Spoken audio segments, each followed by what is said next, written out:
The case of Cecilia Haddad. On April 29, 2018, a woman's body was found floating in the Lane Cove River. The body later washed ashore near Sydney Harbour, Australia, prompting witnesses to immediately call the police. An investigation has been launched to determine who was behind the crime during their initial assessment.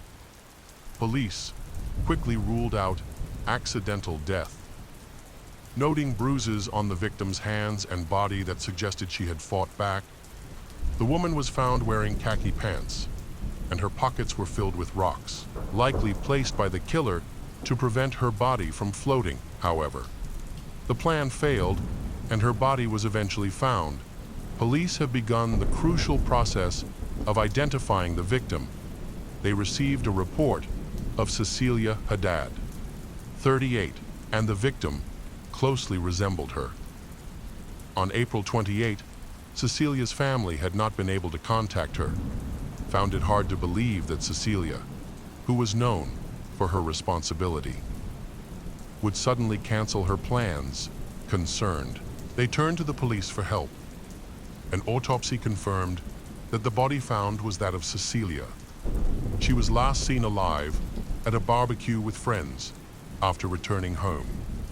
She called them, but there were no further messages or calls from her phone. Concerned for her safety, her friends suspected something was wrong when she failed to show up for several meetings the following day and did not return their calls. This behavior was unusual for her. Her family told the police that she was supposed to be dropping someone off at the airport before she disappeared. Forensic experts performed an autopsy and determined that Cecilia had died from strangulation. They found signs of a struggle on her hands, suggesting that she had fought back during the attack. The investigation quickly identified the culprit. Cecilia's murder caused widespread public outrage. Partly due to her high profile in the business world, Cecilia Haddad originally came from Brazil, but later moved to Australia, where she became the director of a mining company. She was intelligent and independent. Choosing not to marry or have children at a young age, Cecilia focused on her career and pursued her own interests before moving to Australia. She worked for a large mining company in Rio de Janeiro. Her strong personality and exceptional intelligence helped her secure a high position in the company and quickly established herself as a top professional. In 2007, Cecilia moved to Australia and became a logistics manager in her field, after years of building her career and gaining experience. She set up her own company in 2016. She provides consulting services to Australians and visitors looking to start their own businesses. Cecilia's move was part of a larger migration trend that began in the mid-1970s. When many Brazilian professionals moved to Australia and other countries, this migration was supported by a government program aimed at increasing economic connectivity between different regions and continents. Cecilia joined the program later than many others, but she saw it as a path to success. She was aware of the challenges ahead, especially the language barrier, as her native language is Portuguese. However, Cecilia was ambitious and quickly set about improving her English skills. She had a solid educational background, graduating from the Catholic University of Rio de Janeiro with both a bachelor's and master's degree at the time of the tragedy. She was fluent in English, Portuguese, and Spanish. Despite her high level of education, she was always looking to improve her qualifications. That is why Cecilia continued her studies and, in Australia, received accreditation from the Melbourne Business School and the University of Tasmania. Cecilia had a short marriage that ended amicably, and she remained friends with her ex-husband. She values her relationships and stays in touch with everyone she meets, including her ex-husband. Maintaining friendly relations, Cecilia is generally known for her kind nature, which is reflected in her active participation in volunteer work, Cecilia then met Carol and Rita, who were also from Brazil. They quickly became close friends and shared everything with each other. Cecilia is known for her friendly and cheerful personality, bringing positive energy to those around her. After her divorce, she started dating Mario Marcelo Santoro, a 45-year-old engineer. They first met in Rio de Janeiro when they were both in college at that time. Mario was unemployed and his life was getting worse when he learned that his successful girlfriend was moving to Australia. He was heartbroken.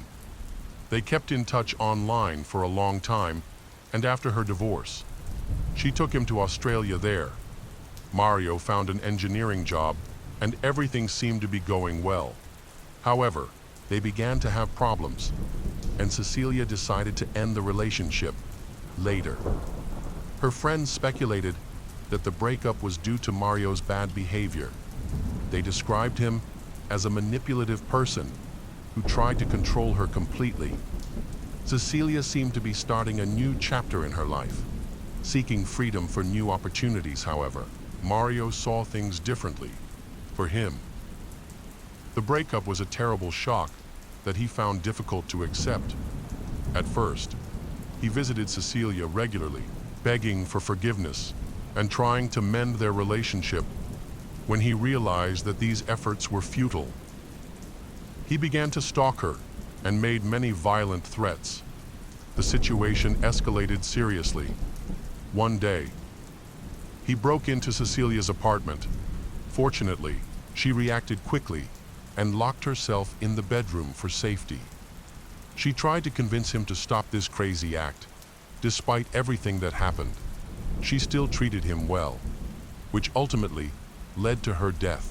After the attack, she chose not to report Mario to the police because she truly believed that he would not physically harm her. However, as usual, the lack of consequences only made him more emboldened. Mario turned her life into a living nightmare. After their relationship ended, he became increasingly out of control. His stalking became worse. About a week before Cecilia's body was discovered, she decided to stay with her friends, Carol and Rita, to avoid contact with her unstable ex-boyfriend Mario. When Cecilia heard about the attack at her apartment, her friends advised her not to return home. Her friends suggested that she stay with them and go to the police station the next morning, and she agreed. Her friends were worried that Mario might return and Cecilia would not have enough time to hide. However, Cecilia worked from home and all her documents and essentials were there. After only a few days, she had to return home and discovered that someone had entered her apartment several times while she was away.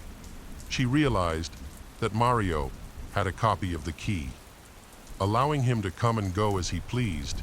He tried to meet her at home, but fortunately, he was unsuccessful.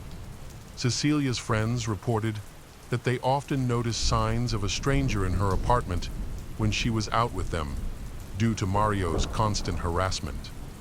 Cecilia developed a paranoid state, feeling fearful and as if she were being watched. To avoid attracting Mario's attention while at home, she lived in a constant state of tension. She would shower and cook with the lights off, trying to make it seem like she wasn't home.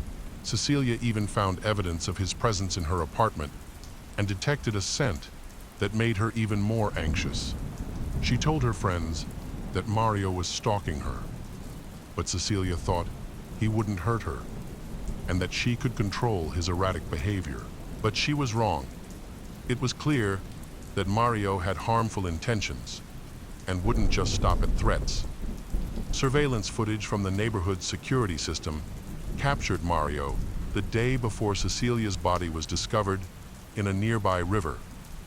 He had come to her apartment 5 times throughout the day, but had not found her.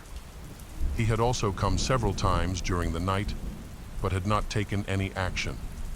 The next day, Cecilia learned that her ex had booked a flight to Brazil and would be leaving her forever in just 4 days. The news made her feel extremely relieved, and her paranoid thoughts seemed to disappear. Unfortunately, her relief did not last long. She had assumed that the stalker would spend the rest of the day preparing for the flight. But she was wrong, just before leaving. Mario called Cecilia and suggested that she accompany him to the airport. Cecilia agreed and informed her friends about it. Although none of her friends supported the idea, Cecilia felt that being in a public place would ensure her safety. She believed that everything would go smoothly. Unfortunately, things took a turn for the worse. At the riverbank, the police discovered Mario wet shoes, which he had mysteriously left behind when he took the bus back to Cecilia's house. When he arrived at her house, he changed into the clothes he had prepared in advance. Police concluded that the shoes found belonged to him because he was seen wearing the same shoes in surveillance footage that morning. Mario's cell phone signal confirmed that he was in the area where the body was discovered after the incident. Cecilia's car, which he had been using, was found, along with several footprints leading from the beach. After the investigation, it became clear that Mario was involved in her death. After the murder, he went to the airport, where he boarded a flight to Rio de Janeiro on April 29. Just 2 hours after Cecilia's body was discovered, it was revealed that he had used an Uber to get to the airport and leave the country. Police interviewed the Uber driver to ask about Mario's condition and behavior. Fortunately for the investigation, the driver had a good memory. He reported that, on the way to the airport, Mario had asked to take a short detour to drive across the river. As he crossed the bridge, he rolled down his window and threw what appeared to be a set of keys out of the car. These keys were likely Cecilia's house keys that he had used to enter his ex-lover's apartment, along with her original key. By doing so, he wanted to delay the police from entering Cecilia's apartment. This brief delay gave him enough of an advantage to escape. Forensic experts thoroughly searched the shoreline and the bottom of the reservoir. With the help of divers, they successfully recovered the keys and the Jesus keychain. Cecilia's friends recognized the accessory. Cecilia was very religious and always carried it with her. The investigation was thorough, but was hampered by reviewing surveillance footage from the city. However, with meticulous effort, the police were able to track Mario's movements on all the cameras along the route he took. It was clear that he had been driving near the riverbank for a long time, looking for the best place to dump the body. He eventually chose one of the most secluded areas in the city, where the chances of encountering passers-by were low. The police followed Mario's route, looking for evidence of his involvement in the murder. They discovered that his cell phone was last active in the morning, suggesting that he had dumped the body shortly after the murder. After 20 minutes, he was caught on a home surveillance camera. The recording showed clear, wet footprints, supporting the theory that he had thrown his shoes into the riverbank. It appears that he got his feet wet while dragging Cecilia's body into the water when he got home. He put the clothes in the washing machine to remove any evidence. Mario moved around the mountains. He abandoned her car near the train station, where he was supposed to have boarded the train. However, while carrying out this plan, he did not realize that he was being recorded by multiple street cameras. Police later reviewed the footage and confirmed that Mario was the driver of Cecilia's red car, and that he was the one who tried to destroy evidence of his involvement. The events of that tragic day can be recreated with astonishing precision, down to the minute. At 6:30 a.m. on April 28, 2018, Mario left his home, just a 10-minute walk from Cecilia's apartment. When he arrived, he contacted her, expressing his desire to enter the house and discuss a few questions before he flew back to Rio de Janeiro. Cecilia, sensing danger, refused his request, stating that she would only be willing to talk after she stepped outside. Mario, however, remained adamant and demanded to enter her apartment when Cecilia cut off contact. He remained outside for some time after 10 a.m. He used his key to enter the building and went up to Cecilia's floor. Despite her attempts to stop him, he forced his way into her apartment and attacked her. Forensic evidence later revealed that he strangled Cecilia, then wrapped her body in a blanket and calmly carried it to the parking lot. No one witnessed him leaving the apartment building. Allowing him to access Cecilia's car and place the body in the trunk, Mario then got into the driver's seat and drove about 10 kilometers to Lane Cove River. He stuffed Cecilia's pockets with rocks and dumped the body in the river. Understandably, he was in a hurry after that. Mario returns to Cecilia's apartment to clean up any evidence and then goes to his own home to gather everything he needs for his escape. Mario calmly changed his clothes and packed his bags. During this time, Mario drove Cecilia's car without arousing any suspicion. Australian police gathered enough evidence to link Mario to the murder, and they shared this evidence with Brazilian police. This led to Rio de Janeiro police arresting Mario on 7 July 2018. At the time of his arrest, he was at a friend's house celebrating. He surrendered without resistance, initially. After being taken to the police station, Mario denied any involvement in the crime, however. The police persisted and presented evidence collected in Australia. Faced with overwhelming evidence, Mario eventually confessed to the murder. He denied that the attack was planned. He claimed that he had gone to her apartment to get his passport to fly home, however. An argument broke out, and Cecilia prevented him from taking the documents. In a fit of rage, he claimed that he did not strangle her, but pushed her, causing her to fall. During the fall, she may have hit her head on the floor. He described being in shock, which made it difficult for him to recall the exact sequence of events. Panicking, he carried Cecilia to the sofa and tried to wake her, but she was unresponsive. He tried first aid, but to no avail. Feeling desperate, Mario decided to dispose of her body, and any evidence linking him to her death. Brazilian police were unable to extradite him to Australia to stand trial for murder. However, they reached an agreement with another country's legal system to resolve all legal issues.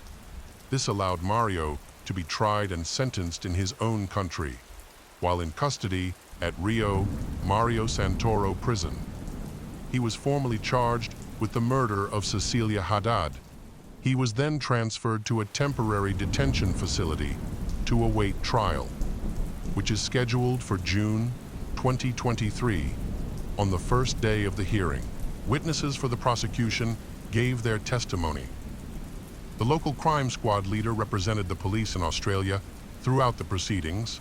Several members of Cecilia's family also spoke in court, according to Cecilia's mother and other relatives.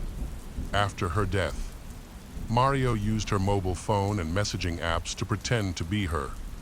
He tried to reassure those worried about not being able to contact her, possibly to hide evidence of the crime and stall for time to flee to Brazil. Cecilia chose not to report her stalker to the police because she believed Mario would not harm her. She did not contact the police because he was in the country on a student visa.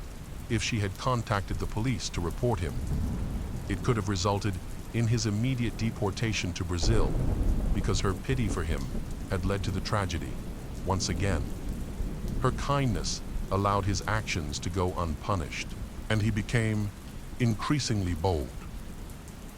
Thinking he would face no consequences, Cecilia's friends have publicly criticized Mario, accusing him of intentionally harming her.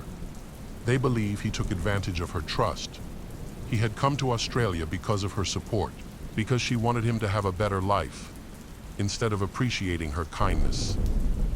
He acted shamelessly, ultimately causing her death. Cecilia's friends believe There were many warning signs that should not have been ignored. They say Mario had been stalking Cecilia since their breakup. He had shown aggressive behavior and even broken into Cecilia's apartment several times. However, Cecilia was relieved to learn that he was preparing to fly to Brazil.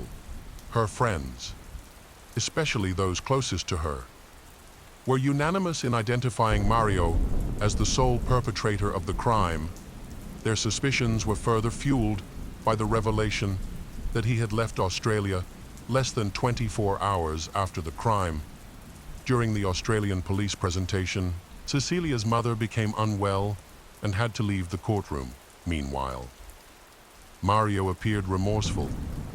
Publicly apologizing to Cecilia's family, he began to cry. But Cecilia's relatives considered his tears to be fake. They were convinced of his insincerity when he suddenly stopped crying after being asked another question about the investigation. The sudden change in his expression made them believe that if he truly felt remorse, he would not have changed his emotions so quickly. They saw Mario as a hypocrite who was just trying to manipulate their emotions to gain their sympathy. During the hearing, all of the police evidence was presented and Mario's defense addressed every point raised. The jury then deliberated and found Mario Marcelo Santoro guilty of first-degree murder. He was sentenced to 27 years in prison. Unhappy with the verdict, his lawyer announced plans to appeal. However, to date, no appeal has been filed and Mario is still in prison. In Rio de Janeiro, Cecilia's body was later cremated and her ashes scattered according to her wishes. This tragic ending marked the end of the life of a successful businesswoman. The case of Maria Marta Arias. Maria was born in 1984 in Laborde, a town in Santiago del Estero province, northwest Argentina. Her mother, Maria Olga Alonso, raised Maria alongside her two sons, Claudio and Juan. On her own, the brothers were very protective of their little sister, whom they affectionately called Marta from a young age. Maria was known for her incredible kindness towards others. She was a bright student who excelled in her studies, especially enjoying the challenge of learning new languages. To foster this passion, her mother enrolled her in an English course at a private institute, where Maria met a boy named Pablo. Pablo was born in 1983 into a middle-class family in La Banda, Santiago del Estero. Pablo grew up with his mother and his older sister.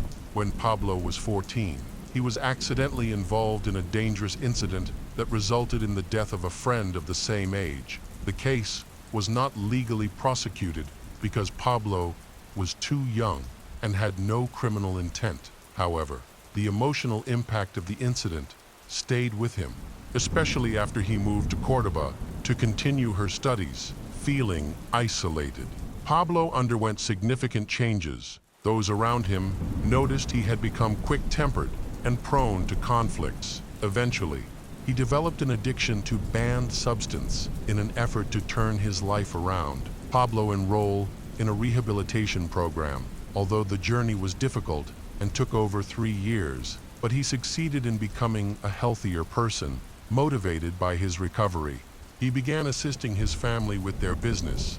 During this time, he also trained in martial arts and performed well. Meanwhile, Maria grew into a quiet and modest young woman. She was externally attractive, with fair skin, long, straight hair, and large, light eyes. Family members described her as a sweet-natured, naive beauty who was easily misled.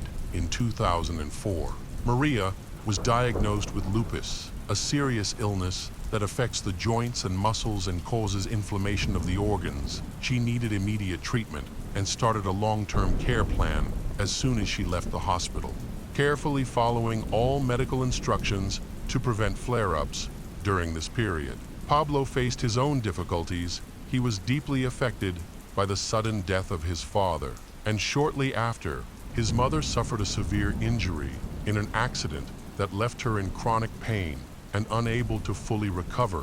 One day, while playing. Pablo learned that a healer priest was visiting the local church. He took his mother there, hoping she would recover. At the church, they ran into Maria. They had not seen each other in years, enjoyed a friendly conversation, and agreed to meet again. Their communication resumed. And soon, Pablo told his mother that he had found a soulmate and planned to bring her home.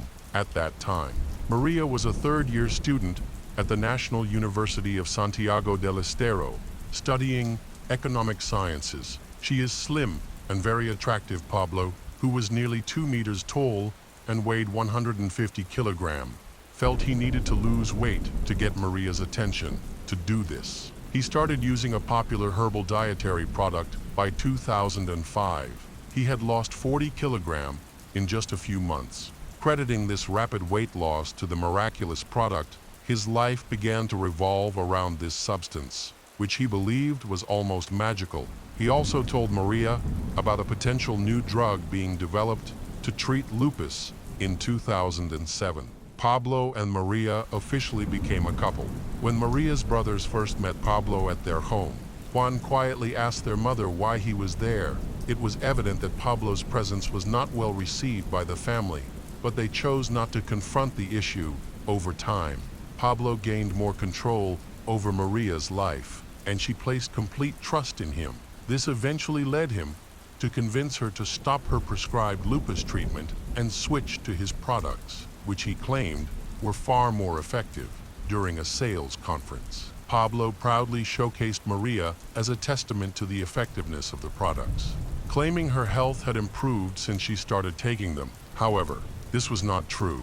The product he promoted contained a large amount of sodium, which was contraindicated for someone with lupus. In mid-2007, in one of the churches in Santiago, they vowed to love and respect each other for life, exchanging rings and smiling. Their marriage was not officially registered, but they became a well-known couple in the dietary product industry, achieving significant income, which that raised concerns in the Arias family, of course. The Arias family was not envious of Maria's success. Instead, they were concerned because Maria was working non-stop, which was endangering her health. Additionally, after getting married, Maria distanced herself from her family, which was uncharacteristic of her. Maria's mother, Olga, sensed something was wrong and suspected that her daughter was avoiding visits to spare the family worry. Many acquaintances of Maria noted that the husband and wife seemed to compete openly in selling products. Initially, it appeared to be a playful rivalry, but it eventually turned into hostility. One day, an incident occurred, the details of which were never fully clarified. Several photographs emerged, showing Maria lying on a bed in a compromising state. Questions arose about whether these pictures were taken by her husband, herself, or perhaps someone else. At the end of October 2007, they were going to the neighboring province, Tucumán, to attend a congress on brand promotion. Luis Ramon Paz was among those who accompanied them on the trip. Maria and Pablo joked and were in a good mood.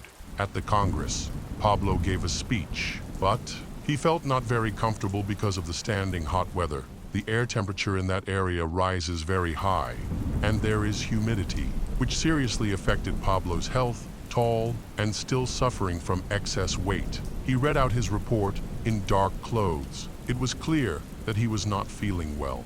He kept stumbling, and his friend Luis noticed this after a while. In a conflict situation, shouting and waving his fists, Pablo tried to fight with another employee of the company, Bader, suspecting him of intending to take away his clients.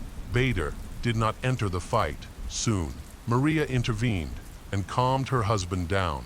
Pablo told Luis that he wanted to return to Santiago, but Luis refused. Pablo got behind the wheel, and he and Maria left the venue of the Congress. After some time, they were seen together in Independence Square. They walked past boutiques with pirated copies of famous films. Pablo walked ahead and was in a hurry, while Maria tried to catch up with him and pulled on Pablo's shirt.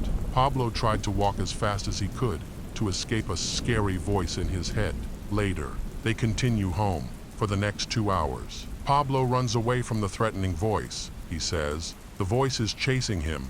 Maria accompanied her husband, unable to leave him alone in such a state, repeatedly switching from taxis to buses and back. Eventually, they returned to the cathedral in front of Independence Square, which was only 3 blocks from the starting point in the cathedral. It was noisy. There were crying babies waiting for baptism at the evening mass. The clock showed 5 p.m., and Maria rushed inside. Perhaps Pablo wanted to calm the inner voice, or maybe he just wanted to imitate madness in front of witnesses. Pablo and Maria stood first in line. Not respecting those who came earlier, Pablo approached the priest and asked for his priest to be reinstated. The priest told him to step aside and wait, but Pablo refused to back down. Meanwhile, Pablo called a photographer who was working with another client nearby when the priest reached out and touched Pablo's face. Photograph captured the moment perfectly in a photo before leaving the cathedral. Pablo took a sip of holy water. The priest noticed Pablo's anxious movements and sweating, as well as Maria's evident distress when the photographer searched for they to give them the picture. He couldn't find them. Concerned by her husband's unusual behavior, Maria sought help from her friends, leaving Pablo alone. While at Independence Square, Pablo saw a policeman. Pablo asked to be arrested. The officer was taken aback and summoned a patrol. Pablo got into a police car, which drove him to the station. Once there, he calmly entered and requested some water. After drinking a glass, he lay down on the floor and started drinking directly from the tap. At that moment, Walter Cancino, a friend of his, walked into the police station. Ignoring Walter, Pablo began promoting a dietary product to the officers, who laughed and called him crazy. Despite their mocking, he persisted in wanting to sell medicine and repeated his wish to be sent to prison instead of being incarcerated. He was taken to the hospital. In the hospital, Pablo caused a disturbance and accidentally knocked over a medical cart filled with surgical instruments. The examining doctor confirmed that his health was stable and reassured him that everything was okay.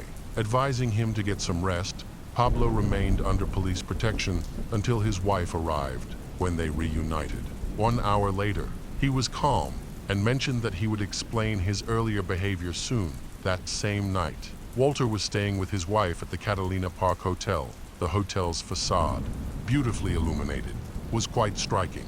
In the first floor bar, there was a shiny piano, and the stage featured expensive artwork. Walter and his wife sat at a table discussing Pablo's unusual behavior. After midnight, Maria and her husband checked into the same hotel as Walter, receiving room 514.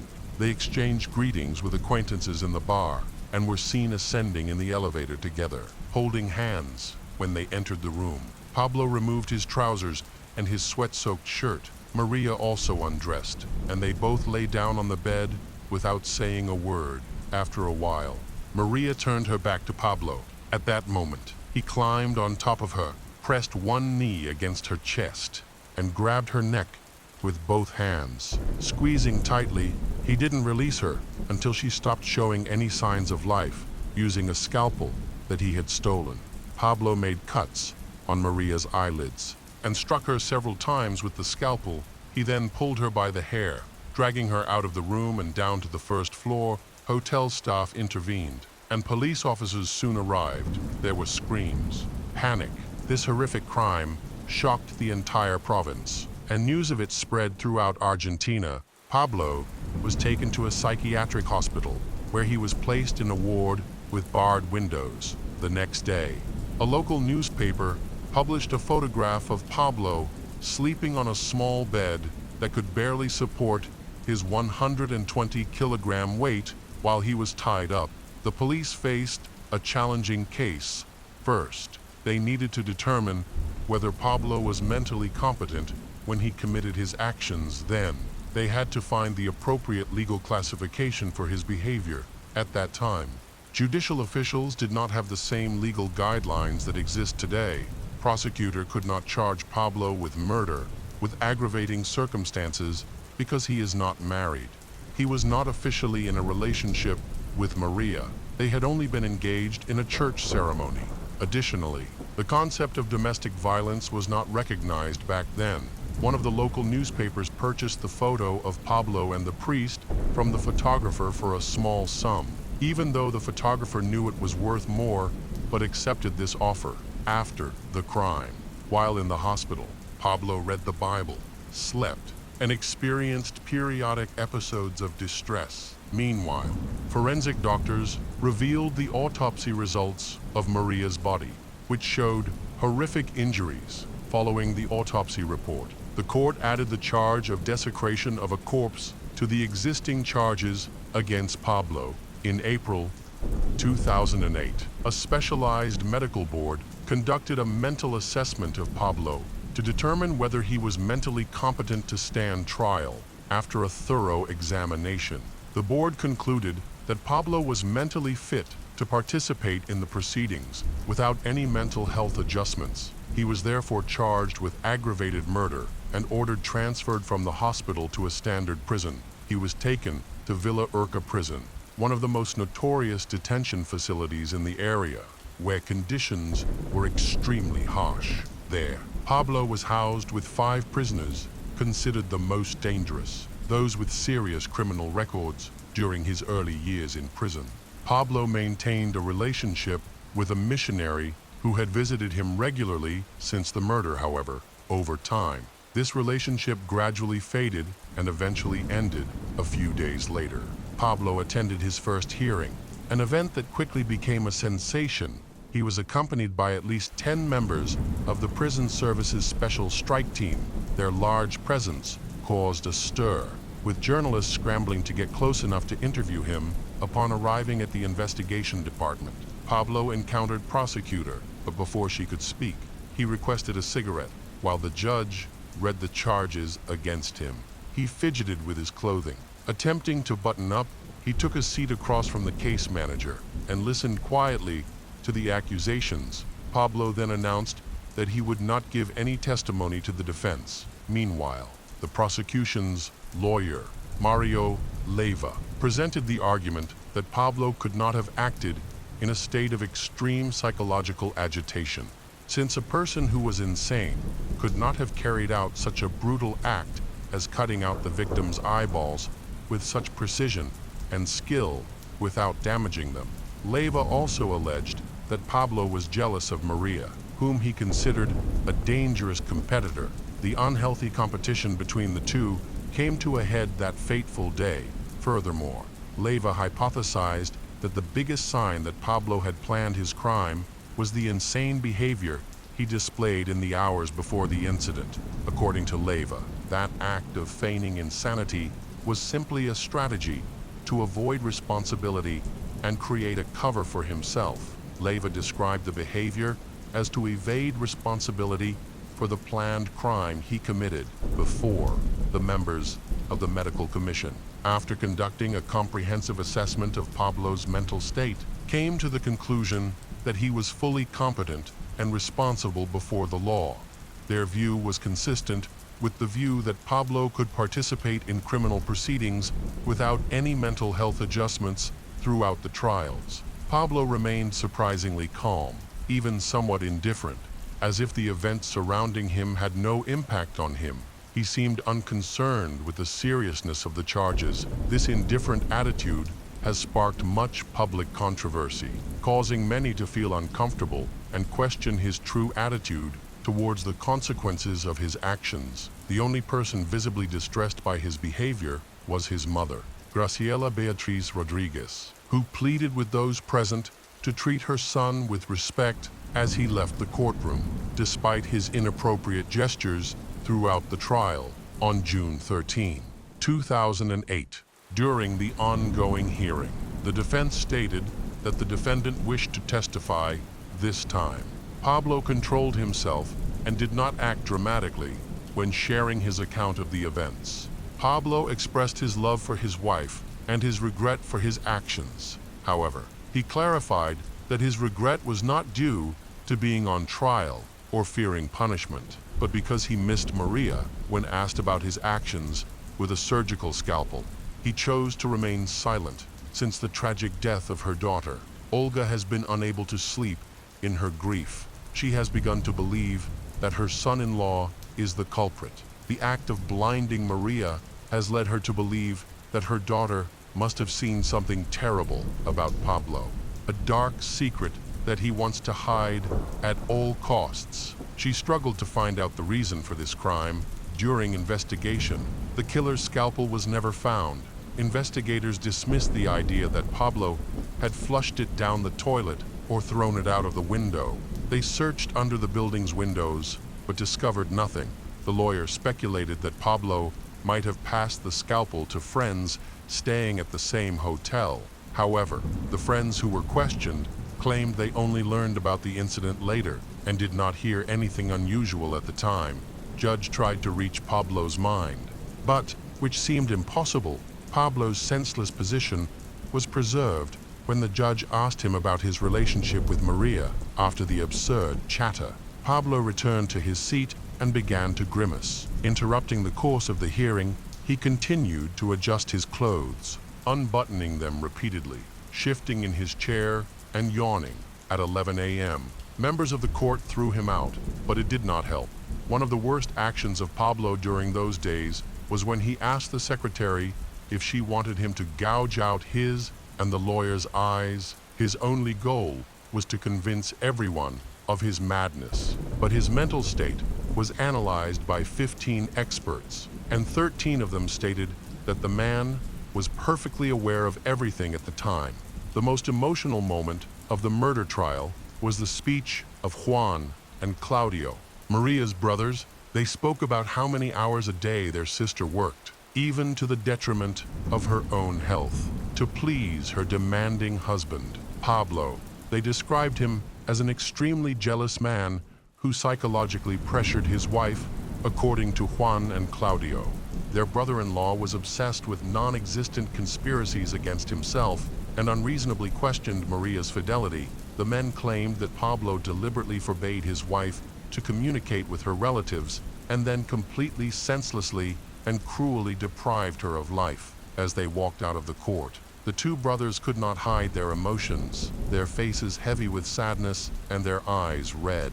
Finally, unable to hold back any longer, they hugged each other tightly as tears welled up in their eyes. In that moment, their bond of family became a source of strength to help them continue their search for justice. In September 2009, the judges of the Second Department of the Criminal Court declared Pablo guilty of murder with particular cruelty, arguing that he simulated insanity in order to deceive the court administration and achieve impunity or a less severe punishment before sentencing. He was given the opportunity to confess, but Pablo was determined not to change his testimony. As in all previous, he was eventually given a life sentence in September 2011.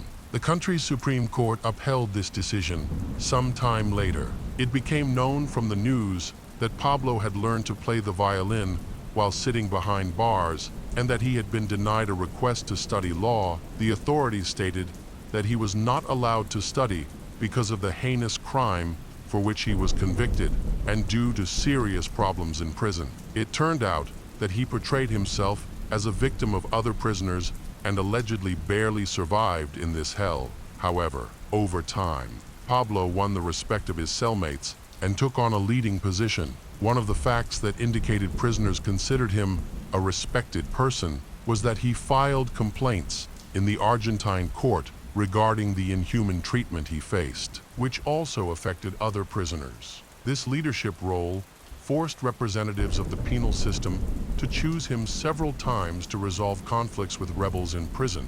Pablo did not participate in riots, and if problems arose, he sat out the time. According to some media outlets, Pablo spent time studying the works of Alex Day, a well-known motivator and author of self-help books. In 2017, Pablo met a woman hairdresser who was visiting another prisoner in the same prison. They began to communicate, and the new year became a double holiday for Pablo because in December, he married his beloved after a civil ceremony.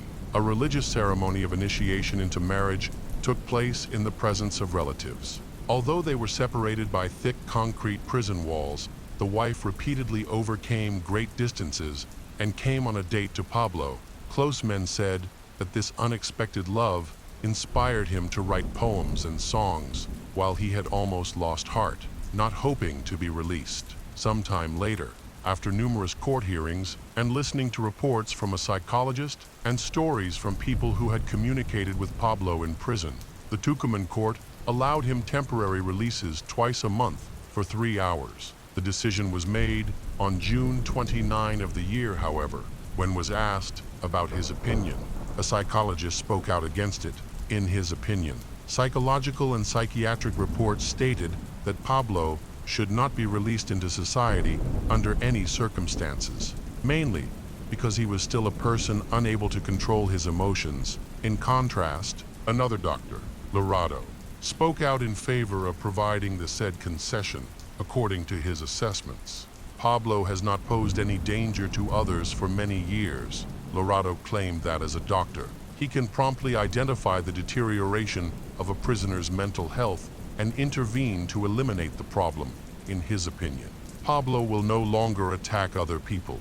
Pablo was finally allowed to leave prison, marking a major turning point in his life. After years of incarceration, this decision was made on the condition that he be closely monitored by 3 members of the Tucumán Prison Administration to ensure his security.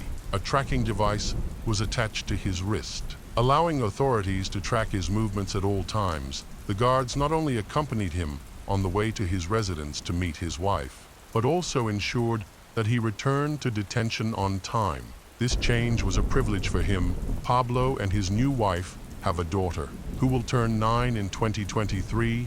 The desire to be close to and care for her was one of the main reasons why Pablo was approved to leave prison. This is also part of a legal policy in Argentina that allows people serving sentences the opportunity to reintegrate into society in exceptional cases. Under current law, Pablo will have the opportunity to apply for parole after serving 35 years in prison, which would be in 2042. Until then, he will have to comply with strict rules and maintain good behavior to be considered for a reduced sentence in the years to come.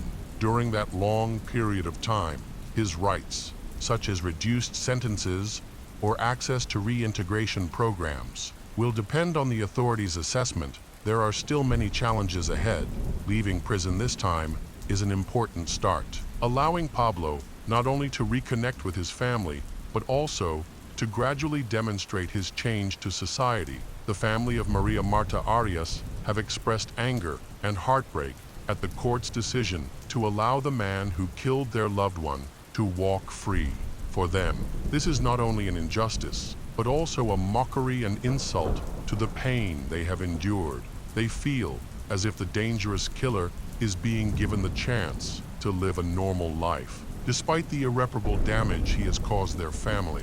Despite their anger and frustration, Maria's relatives have been forced to accept that they have no choice but to comply with the decision of the justice system.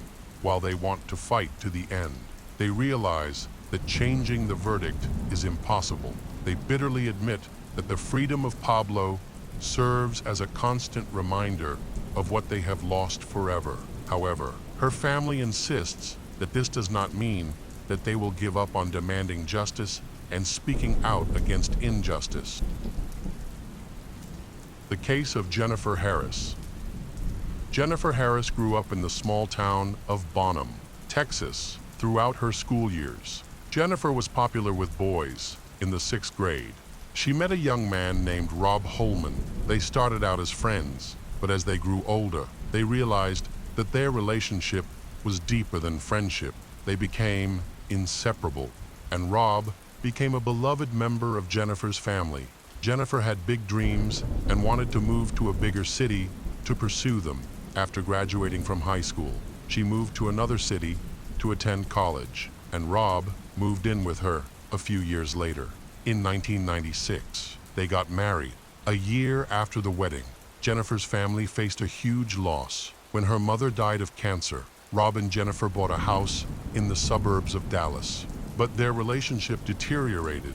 They began to argue more often.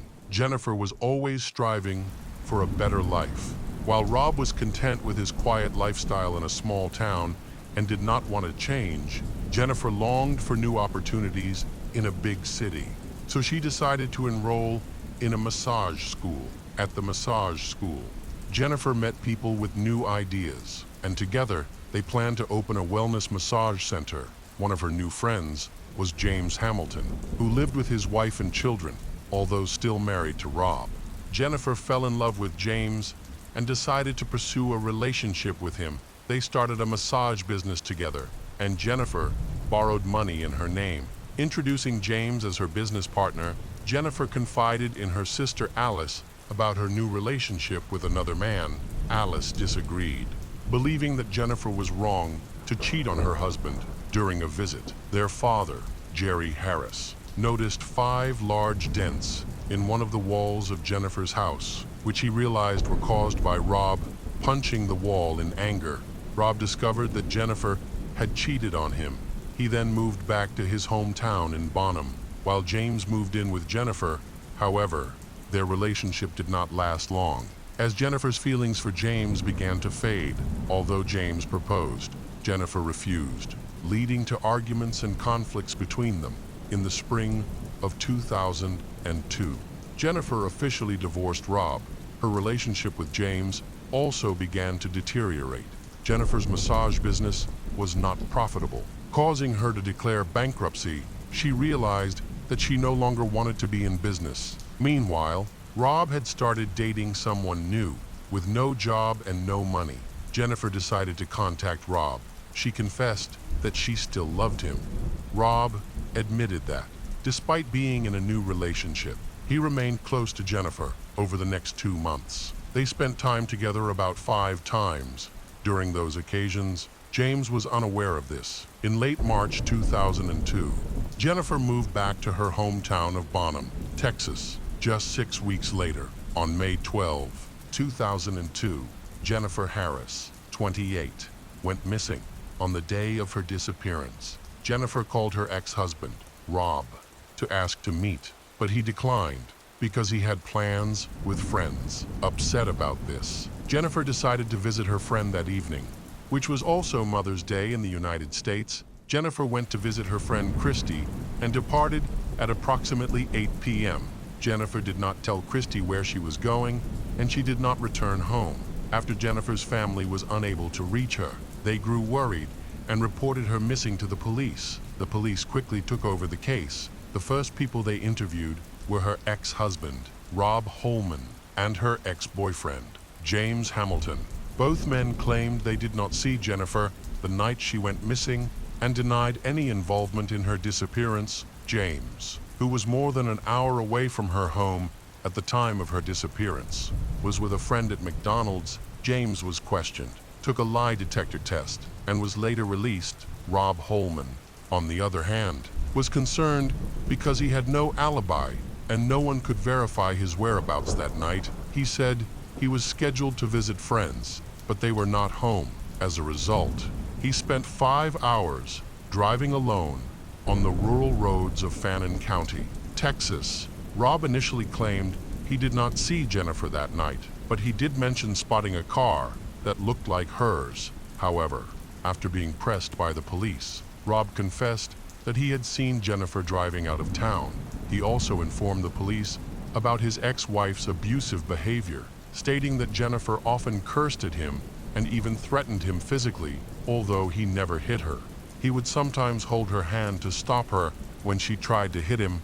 Rob agreed to take a lie detector test to verify his statement, but for unknown reasons, the test was never administered. The police later released him.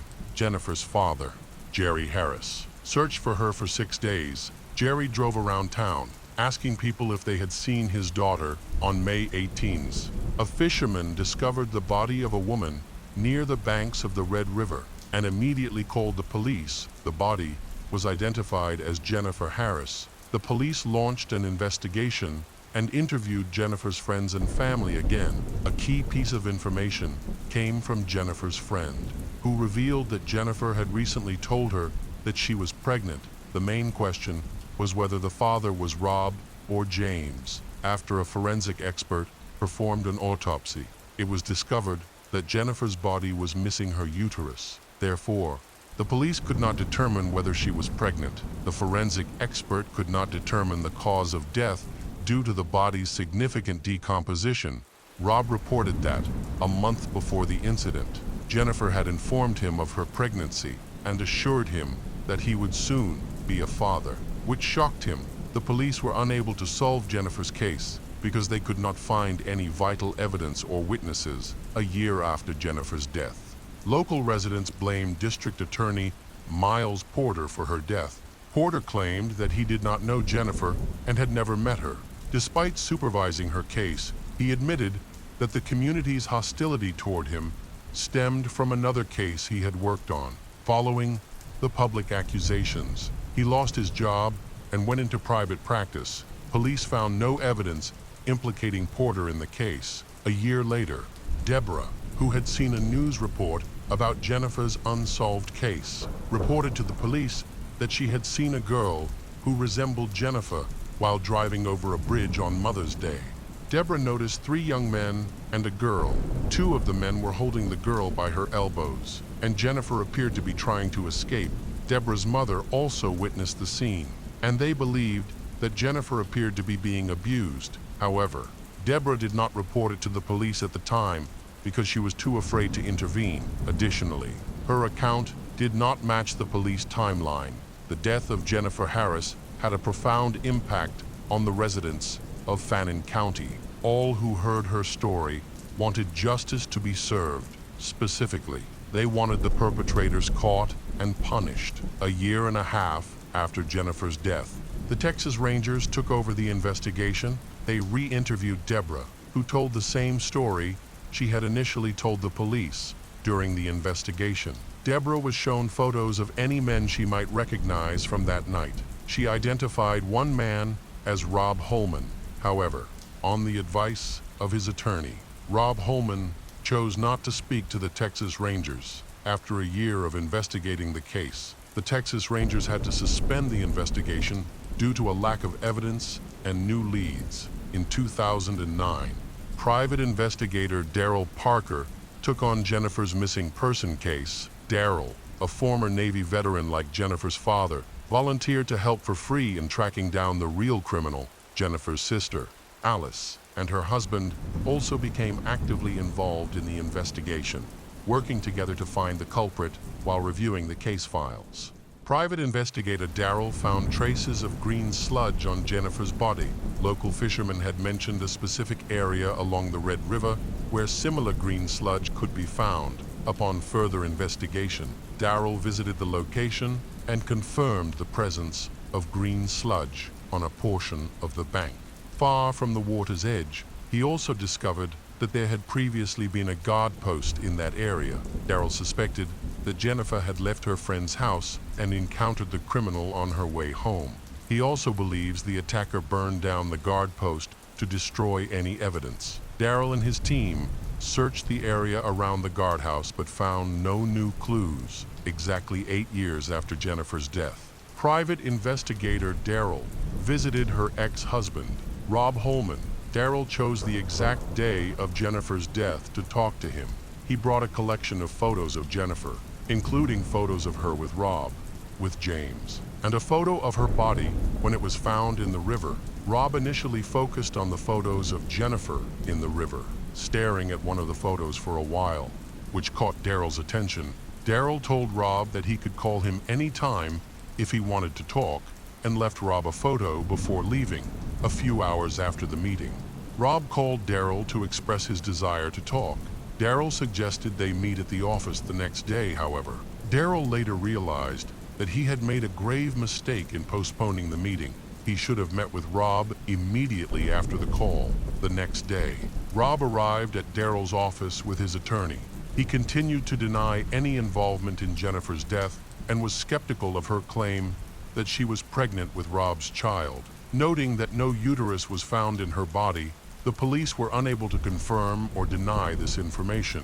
Daryl believed that all the evidence pointed to Jennifer's ex-husband, Rob, as the one responsible for her death. In 2017, 15 years after Jennifer Harris's death, new Fannin County Sheriff Mark Johnson fulfilled his campaign pledge to reopen the investigation. The new sheriff met with Jennifer's father, Jerry, and assured him that they would work to solve the case. Jerry, a former Marine, finally felt hopeful about discovering the truth behind his daughter's death. The sheriff received a large volume of documents related to Jennifer's case, including important papers, posters looking for Jennifer, newspaper articles, and various notes. However, it was discovered that some boxes of evidence had leaked, damaging important documents. Among the missing items were crucial pieces of evidence, such as Jennifer's laptop and clothes. Unfortunately, her shirt, jeans, and bra were missing. After reviewing the documents, the sheriff admitted that the police had handled the case poorly, which left him extremely disappointed. In late 2017, private investigator Joe Mora joined Jennifer's case. He traveled to Dallas, Texas, to re-interview witnesses and found that the initial investigation was flawed. Joe speculates that Jennifer's ex-husband, Rob, had a motive to harm her, to avoid paying 18 years of child support, especially since Rob admitted that Jennifer had informed him of her financial troubles. However, Rob insists that he did not believe Jennifer was pregnant and thought she was simply trying to manipulate him into mending their relationship. Private investigator Joe was surprised to discover that the police had not investigated Jennifer's boyfriend, James, who wanted to marry her. Jennifer's Jerry father noted that 2 months after her death, James contacted Jerry to inquire about her life insurance policy. Additionally, it was discovered that James's alibi had not been thoroughly investigated. It appears that the police accepted his testimony without properly verifying it. Relying solely on a lie detector test to assess his credibility, Joe found Deborah's testimony interesting. He thought that although Deborah claimed she saw a girl who looked like Jennifer on the bridge with 3 men around 5 o'clock in the afternoon, she may not have remembered the exact time.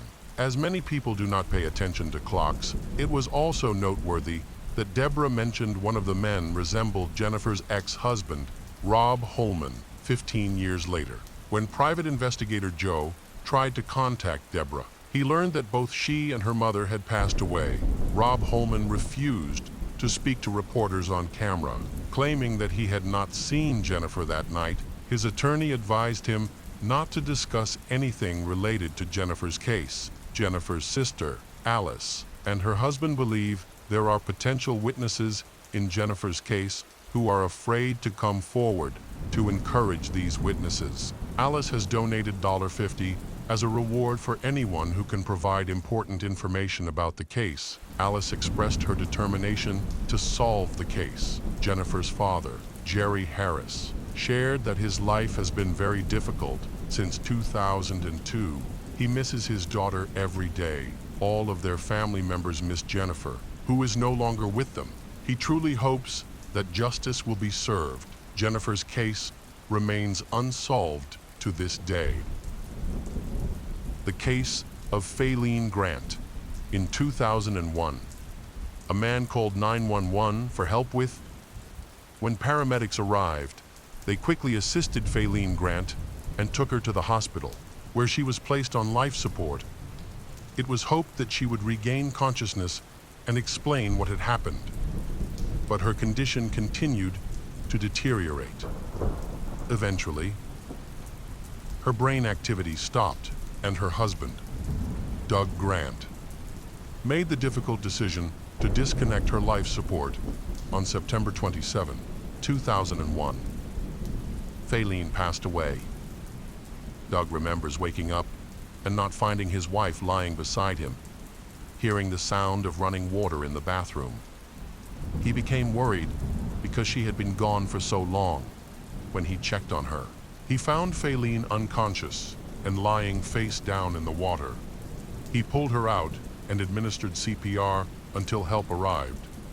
The medical examiner ruled her death an accident, but noted in his report that the exact cause had not yet been determined.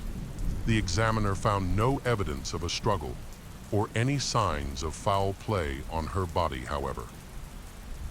The police conducted a thorough investigation as they looked into the circumstances surrounding Fayleen's death. They began to suspect that she may have drowned. It is worth noting that Fayleen was described as a deeply religious person, according to her religious beliefs. Taking one's own life is considered a serious sin, according to her husband, before her death. Fayleen shared a story that God was preparing her for death.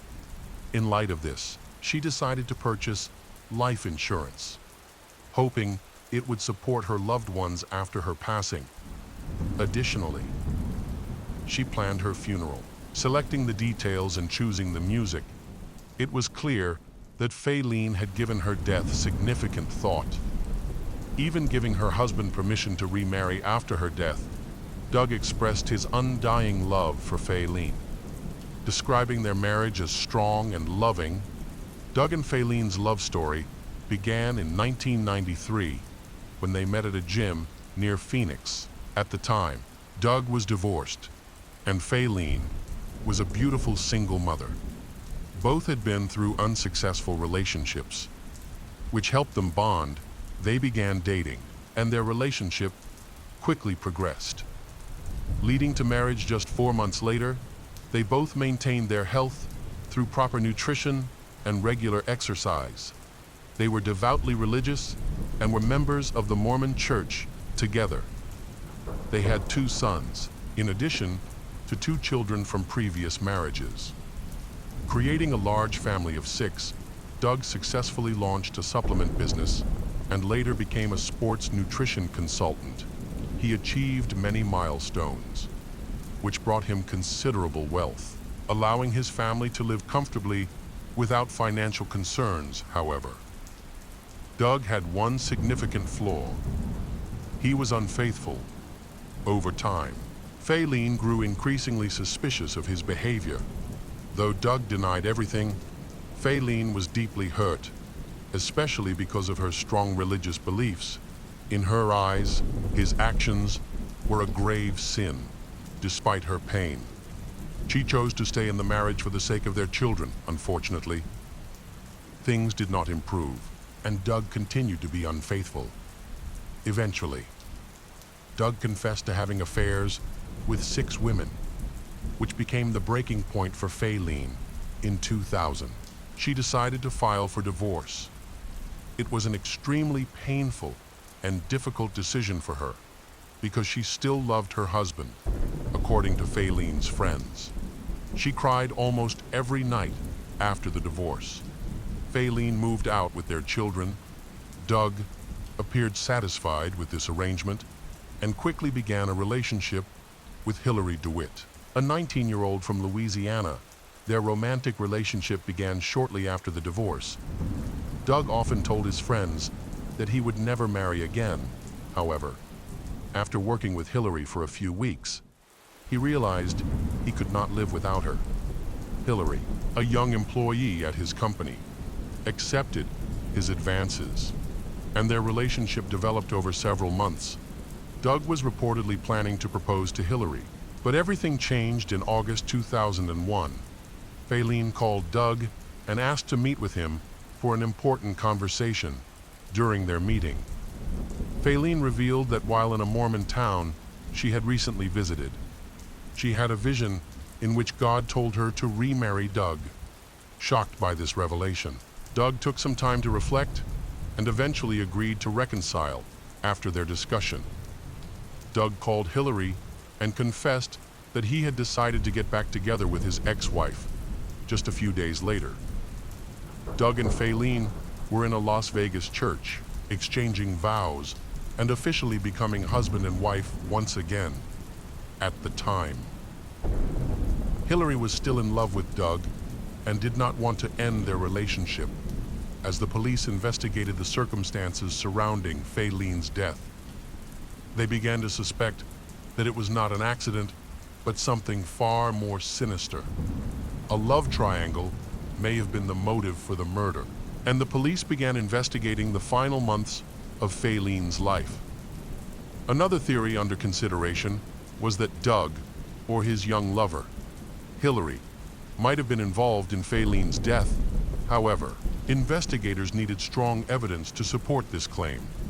Upon further investigation, police found no disputes over property, custody, or financial matters. Doug and Fayleen had reconciled, and there seemed to be no apparent reason for Doug to want Fayleen dead. Doug also provided police with valuable information about a diary Fayleen had kept. Doug seems to have no intention of leaving Hillary. Even after marrying Fayleen for the second time, they continue to see each other even after Fayleen's death. In her diary, Fayleen shares her views on faith and family. The police discover that Hillary has been repeatedly calling Doug when they check her phone records.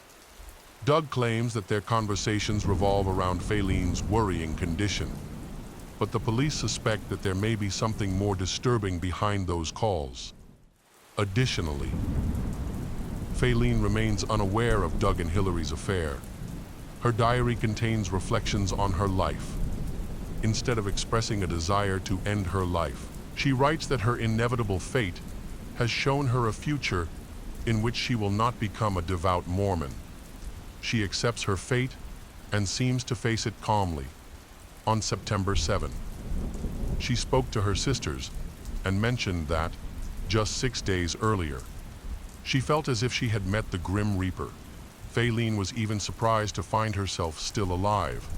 On September 17, she contacted all her relatives again and said goodbye. Stating that she would be leaving soon, she even discussed her feelings with her physical therapist, who suggested that she focus less on these thoughts and more on positive things. The therapist believed that her anxiety was due to stress. During questioning, Doug recounted the details of the morning he found his wife dead. He explained that he had been struggling with insomnia, which led him to take sleeping pills that had been recommended and prescribed by a doctor friend. Doug could not understand how Fayleen could have drowned in the bathtub. He believes that her death was an accident, or that she may have ended her own life. Fayleen's sister contacted the police with important information. An old friend of Doug's claimed that Doug had confessed to him about killing his wife. Doug explained that he believed his wife was ready to die, so he put her in the bathtub, which led to her drowning. However, the witness asked Fayleen's family for Dollarden to testify. The police met with the man and convinced him to assist the investigation without any payment. He agreed and invited a friend to join him, secretly recording their conversation. Although the man tried various tactics to get Doug to confess, Doug never explicitly admitted to his crime, however. Doug's nervous behavior and evasive responses raised suspicion. In the summer of 2005, police arrested Doug, charging him with Fayleen's murder. He quickly posted bail and returned home while awaiting trial. It was not until 7 years after Fayleen's death that Doug finally appeared in court. The trial lasted 4 months and attracted considerable media attention. During the trial, Fayleen's family and friends stated that she showed no signs of mental health problems or depression. Fayleen did not use drugs or alcohol and remained calm until her final days. The prosecution found Doug's behavior after the incident to be suspicious. During questioning, he claimed to have called 911 himself, but in fact, it was the doctor who prescribed the medication that morning who made the call after conducting toxicology tests. The results showed that Fayleen's blood contained enough sedatives to prevent her from moving around the house. This supported the theory that Doug had placed her in a bathtub filled with water, causing her to drown. Surprisingly, Fayleen's eldest daughter reported to the police that she saw her stepfather take her mother into a room and close the door at that time. The girl had no idea what was happening inside and did not witness her mother being submerged in water, which is why she initially did not provide any information to the police. Years later, Fayleen's daughter was determined to seek justice for her mother after realizing what had happened. She felt extremely guilty about the situation. Doug did not pay attention to her daughter and was unaware that she was awake at that hour. She did not know that her mother was dying right behind the door.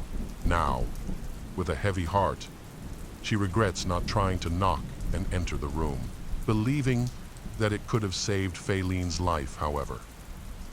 She also understands that this could have put her own safety at risk. Doug's attorney argued that the police were determined to blame Doug, which led to serious errors and irregularities in the investigation. The defense pointed out that much of the evidence relied upon was of poor quality.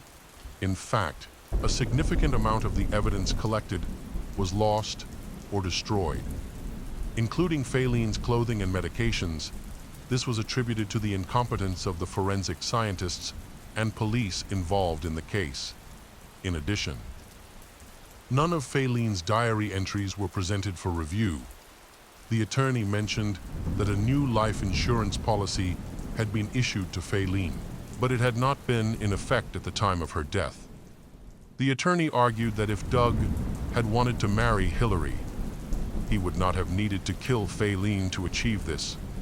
They could have simply divorced. As they had done before, the defense contended that Doug had no strong motive to kill his wife. However, the prosecution maintained that Doug had cruelly manipulated Fayleen, causing her to appear insane due to her religious beliefs, thereby creating the illusion of her own voluntary decision to end her life. Hillary supported Doug throughout the trial and asked for his acquittal. Fayleen had sent letters to Hillary shortly before her death, urging her to marry Doug and adopt her children a few weeks after the tragedy. Hillary complied with this request and adopted Fayleen and Doug's two children. Fayleen's two children from her first marriage went to live with their biological father during her marriage to Doug. Hillary had a daughter. Throughout their 7 years together, Hillary felt the disapproving eyes of others who considered her a family destroyer. However, Hillary claimed that Doug had never treated her cruelly. The prosecution argued that Doug did not seem to mourn his wife Fayleen after her death. Just hours after the tragedy, he visited Hillary, leaning against her car, hugging her, and whispering affectionate words. This behavior did not appear consistent with that of a grieving person. Doug's daughter, who expressed her concerns in court, alleged that Doug had brainwashed her mother into believing that death was a natural part of God's plan, causing Fayleen to prepare for her own death. After lengthy deliberations, the jury found Doug Grant guilty of second-degree murder, and he was sentenced to 5 years in prison. The case of Christine Belford. On the morning of February 11, 2013, an unknown man opened fire as he approached the victims near the entrance to the courthouse, killing 2 women. The local patrol received a radio message about the shooting, urging all available police to rush to the scene. When they arrived, the officers found 2 bodies on the floor near the entrance, covered with a sheet to shield the victims from public view. The police took over the case, and soon a thorough investigation was underway to piece together the chain of events. Teams were assembled to search the courthouse and the surrounding area. This is where the police discovered their first clues. They believe the attacker is closely related to Christine Belford, who had been threatened for many years. On September 9, 2007, at approximately 9 p.m., 6 years before the murders, a police officer received a call from a woman. She reported that her 3 daughters had been kidnapped and alleged that her ex-husband, David Matusiewicz, the father of the children, was involved. Christine Belford was the one who contacted the police. She was concerned that her ex-husband's mother, Lenore Matusiewicz, was involved. Christine informed the police that on August 26, 2007, David, along with his mother, had picked up their 3 daughters to take them to Disneyland in Orlando, Florida. Although Christine and David were divorced, he had joint custody of the children. He had never been violent or shown any serious problems in the past, so Christine felt comfortable letting him take the children. They left in their trailer for the trip, but weeks passed without any contact from David. He had completely disappeared and never returned the children to her. He also ignored her calls, which worried her greatly. The police tried to reassure Christine, saying that the children would return after spending time with their father. However, they also considered the possibility that something had delayed their trip. The police attempted to contact David, but were unable to because his phone was disconnected. They then looked into David's background and family and discovered that he owned a medical optics clinic, where he had met Christine when she was hired. Christine had been married before and had a daughter, Catherine, from a previous marriage. However, this did not stop Christine from developing a relationship with David. David quickly fell in love with Christine, and they began dating. Their relationship progressed rapidly, and it seemed like they were headed for marriage. However, David was hesitant to introduce Christine to his family because he was worried about how they would react to her past, especially the fact that she had a daughter from a previous relationship. He was concerned that his strict parents would not accept her. It was not until their wedding in 2001 that he introduced Christine to his parents, and surprisingly, the meeting went well. After their marriage, the couple bought a house in Middleton, New Jersey, and later welcomed 3 daughters. However, everyday challenges began to strain their relationship, leading to frequent arguments. David thought that moving away might help, so they relocated to Wilmington, Delaware, where his parents offered to support them. Unfortunately, this change did not improve their situation. In fact, it only made things worse. Christine felt that David was unhelpful and did not support her in caring for their children and managing household chores. His parents were difficult, often rude to her, and they attempted to control her within the household. Overwhelmed by the situation, Christine decided to file for divorce in 2006, which led to a tense custody battle. David claimed that Christine was a bad mother and had mental health problems. However, her friends and family disagreed. The judge ordered a psychiatric evaluation, which found that Christine was mentally stable. In contrast, the evaluation identified several mental health issues for David, who was stressed and depressed, occasionally lost touch with reality, and struggled to control his anger. Ultimately, custody was awarded to Christine, while David was granted visitation rights on weekends and holidays. Christine is now responsible for raising their 4 daughters, and David has moved in with his parents. David comes from a close-knit family. His father, a weapons collector, was previously a police officer, but was fired after 4 years for misconduct. He later worked at the post office and drove a bus. David's mother, Lenore, works at a nursing home. At first glance, their family seems close-knit and normal. However, Christine told the police that David's family was obsessed with children and posed a danger to her daughters. She pleaded with the police to intervene for the safety of her children. Some people also voiced suspicions that the family was not normal. It became clear that David's parents were actually selfish, controlling, and aggressive. When the court decided that the children should live with Christine, Lenore became angry and began manipulating her son to pursue a custody battle, employing unethical tactics without hesitation. The police grew suspicious, particularly when Christine went to the police station to present custody papers. Although Christine had been granted custody rights, David and his family were determined to prove that she was unfit as a mother. David continued to seek full custody using dishonest tactics.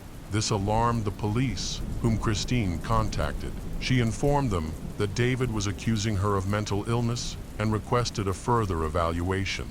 This was just the beginning of a series of lies. The police checked David's credit card transactions to locate him and discovered that the last payment was made on August 26, the day David left the house with the children. He had wisely chosen not to use the card afterward to avoid being tracked. Given these circumstances, the police had to classify the case as a kidnapping. which prompted the mobilization of the entire local police force to track the movements of David and the children. The police carefully recorded his phone number and car details. However, they did not realize that this was just the beginning of a multi-year investigation in American crime history. More than 3,000 kilometers south of Christine's residence in Hidalgo, Texas, her children were in a car with their father. The children that Christine and the entire city police force were desperately trying to find. David was driving with his mother in the passenger seat.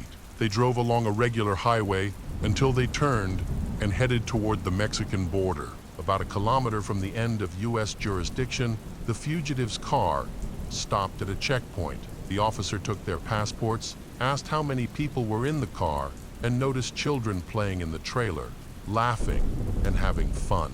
As everything seemed normal, the officer had no reason to be suspicious. He checked the papers, returned them to David, and allowed the car to pass without issue. David and Lenore had prepared fake passports for everyone, including their 3 children, enabling them to leave the United States without any problems. They had planned the kidnapping of the children a year in advance. First, the police went to David's house and searched it. They found no one inside. Both David and his mother, Lenore, were missing. In the fireplace, they discovered burned documents, including a marriage contract with Christine, divorce papers, and bank statements from New Zealand and Canada. Investigations revealed that shortly before their disappearance, Lenore had bought a trailer for $82,000. In addition, David had sold his business for just $650. He then took out a $250,000 loan in Christine's name, and the way he did this astounded the police. Now, the fugitives, along with their 3 children, could be anywhere in the world. The investigation into the kidnapping dragged on for months without any clues. During this time, there was no contact from David or the children, as if they had completely disappeared. Meanwhile, David's father and his sister, Amy Gonzalez, claimed during police questioning that they had no knowledge of David and Lenore's plans. However, police found their testimony unconvincing due to numerous inconsistencies. Furthermore, shortly after the children were kidnapped, David's family bought a house and moved to Ed Couch, Texas, about 30 kilometers from the Mexican border. David's family also transferred large sums of money between their accounts, raising suspicions that David and the children may have fled there. Police wondered if David's father and sister had been in contact with him and Lenore. They believed that David's entire family might have been involved in the case, but this theory needed to be thoroughly investigated and proven. The search for the missing girls went international as U.S. authorities sought assistance from the police in Mexico. The media reported extensively on the kidnapping of the 3 girls. The FBI soon received information that David had bought a house and was hiding in a small town in Mexico. A police team was quickly formed to arrest him, but when they arrived, he was gone. It seemed that he had been alerted to the police presence and had fled. However, the FBI had obtained a fake passport for David, indicating that he had moved to Costa Rica. At this point, the investigation hit another roadblock, as they were unable to find him for the next 16 months. Leads to David, Lenore, and the 3 children had completely dried up. Christine was devastated by not knowing the fate of her children, and it is hard to imagine the extent of her suffering during this time. Christy began to struggle with depression due to the stress, and her condition worsened, but she was determined not to give up. During this time, the FBI received a new lead. They intercepted calls from David's sister Amy's cell phone, which led them to a short call to South America, specifically to a town called Catarina in Nicaragua. The local police were notified, and all checkpoints along the way were alerted. A search for David, Lenore, and the 3 children began. It was discovered that they were living somewhere in the woods. They were using a trailer with Delaware state plates. The challenge arose because this type of trailer is very common in Nicaragua, making it difficult to locate the specific vehicle. As a result, the search process was significantly delayed. The entire police force was urgently working to locate the missing children, as their safety was at stake. For 2 years, there was no information about the 3 girls. On March 13, 2009, a police officer in Nicaragua stopped a car during a routine inspection. The officer was aware of the ongoing search and knew that a suspect was using a similar trailer. He noticed that the people in the car resembled those the police were looking for. A man named David was driving, with his adult daughter in the passenger seat. When the officer asked David to get out of the car, he produced a fake driver's license. Despite David's protests, the officer insisted that he get out of the car, resulting in David's arrest. That same night, Christine boarded a plane to Nicaragua. After 2 years of separation, she finally had the chance to see her daughters. However, her children had no idea how much they were wanted. At the time of the kidnapping, they were too young to understand what was happening. Their father, David, convinced them that Christine had abandoned them and never loved them. This was only the beginning of the lies and cruelty that Christine faced. After his arrest, David was charged with kidnapping and fraud. He eventually pleaded guilty to these charges and was sentenced to 2 years in prison, followed by 5 years of probation. His mother, Lenora, also pleaded guilty to aiding and abetting and was sentenced to 18 months in prison. The return of the 3 girls to their mother was widely reported by the local media. Christine noted that the girls were thin, gaunt, and frightened, and they all had dental problems. During their time away from home, they suffered from untreated autism. All 3 girls were plagued by nightmares and required rehabilitation and psychological support. Outraged by their condition, Christine took action to revoke David's parental rights to prevent future abductions. She also filed a lawsuit for emotional distress on behalf of her daughters, intending to use the money to rehabilitate them after their traumatic experience in the woods. The public supported her. Christine, overwhelmed by the pain she faced, was unable to work. As the situation escalated, Christine's ex-husband David was furious at losing parental rights and not being able to see his children. Due to a new lawsuit, he also ran out of money to hire a lawyer. He refused to pay Christine any money and declared bankruptcy. As a result, Christine withdrew the lawsuit, realizing that she would not be able to get any money from him for her children's medical treatment. She asked David and his family to leave her and her children alone. Although David and his family agreed to her request, they had no intention of doing so. Soon, David began plotting his revenge. On December 22, 2009, he sent a letter from prison to his sister Amy, stating that he had stopped pretending to be a good person. While Christine's children were recovering during their father's imprisonment, they began rehabilitation and received dental care. During this time, a woman named Cindy contacted Christine through social media. She inquired about the family's health and mentioned that she had met David, which helped them bond over their shared experiences with him. They quickly formed a strong friendship and kept in touch. Christine shared important updates about her daughters, including their academic achievements, sports activities, and the names of their schools. They even exchanged photos. Cindy expressed her support, which seemed genuine, as Christine's story had garnered national attention, and she received much support after David's sentencing. Recently, alarming allegations began circulating online on a website. Lenora posted a detailed list of allegations, claiming that Christine had abused her eldest daughter, bullied her, and imposed moral oppression on the child. It was reported that the children lived in appalling conditions, were forced to fight a dog for food, and were made to eat on dirty floors. There were also allegations that Christine intended to sell her daughters for $50,000 each. Many people who knew Christine were shocked, as she was considered the epitome of a good mother. Fortunately, only a few took the news seriously. Most believed that someone was trying to discredit Christine, and that she would never allow such a thing to happen to her children. Christine realized that David and his family were trying to sabotage her in order to take away her parental rights. If successful, his relatives could gain custody of the children, allowing him to stay in touch with them David was so obsessed with his plan to gain custody that he was constantly looking for ways to get revenge on his ex-wife, Christine. However, Christine could not understand how he could have orchestrated this from prison, where he had no access to the internet. The explanation was simple. One of his family members had supported him. It was eventually revealed that his mother, Lenora, and sister Amy were the ones who helped him.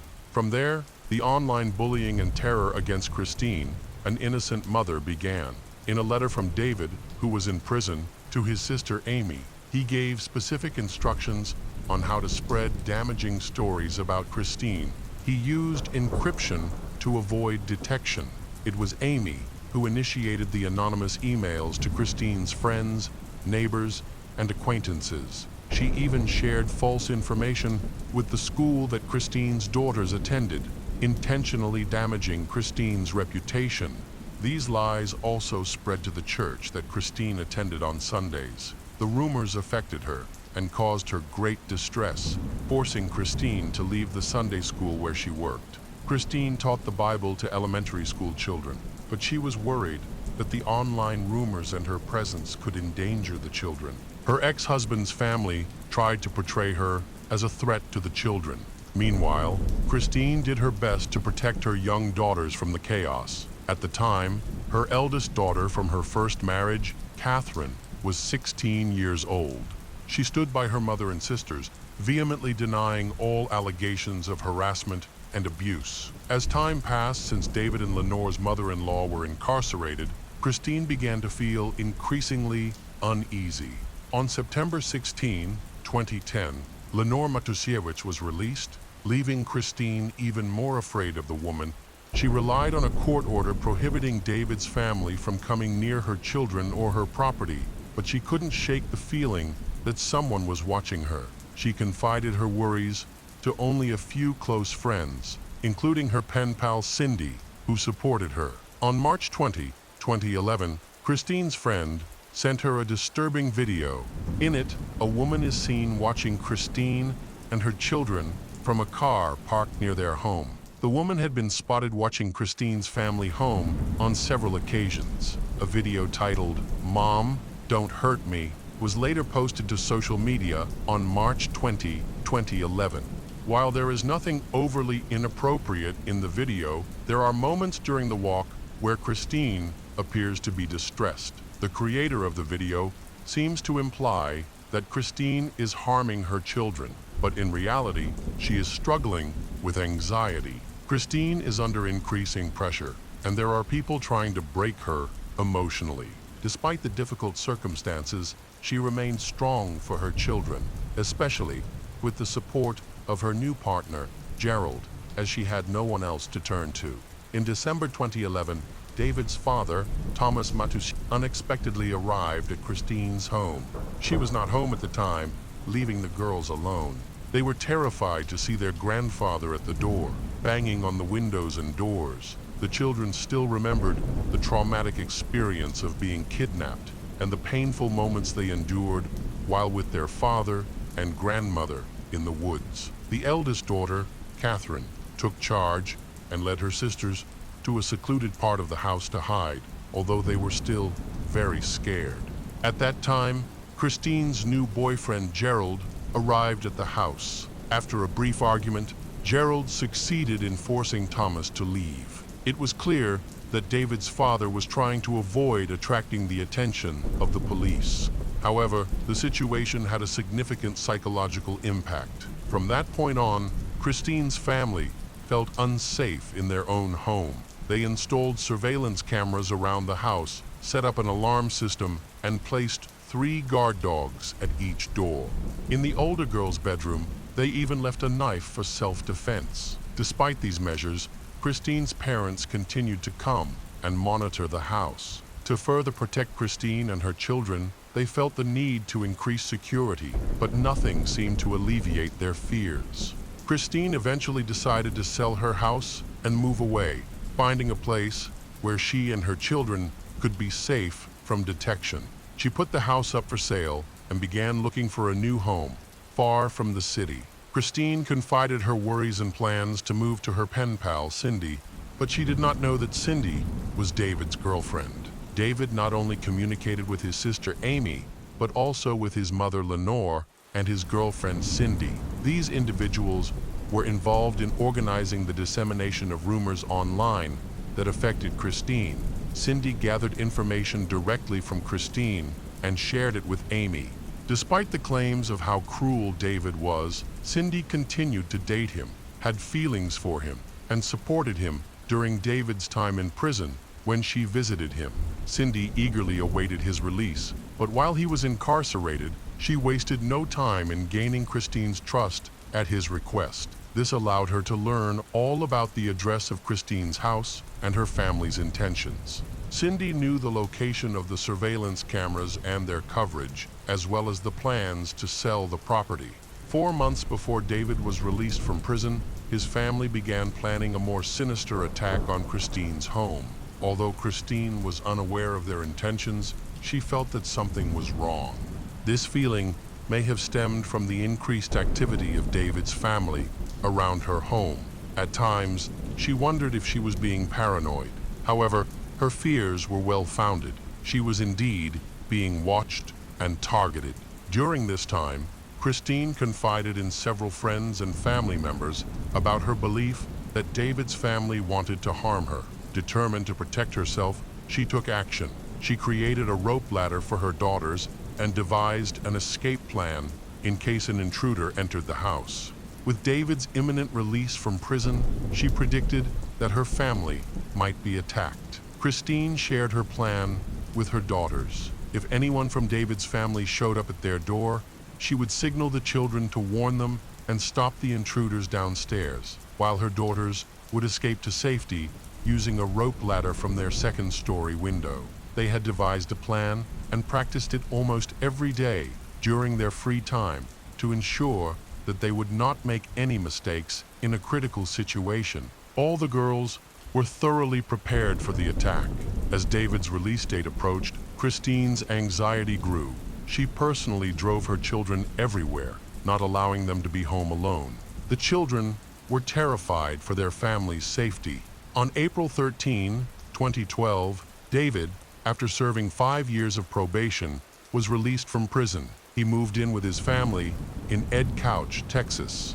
There, he wrote a letter to his sister Amy outlining his next steps. Christine was due in court again for a routine hearing on child custody issues. David refused to support the children financially, leaving Christine in dire financial straits as she struggled to work while constantly caring for them. Christine had spent a lot of money to secure her home and, as a result, had to file for alimony. She was extremely nervous about seeing David again.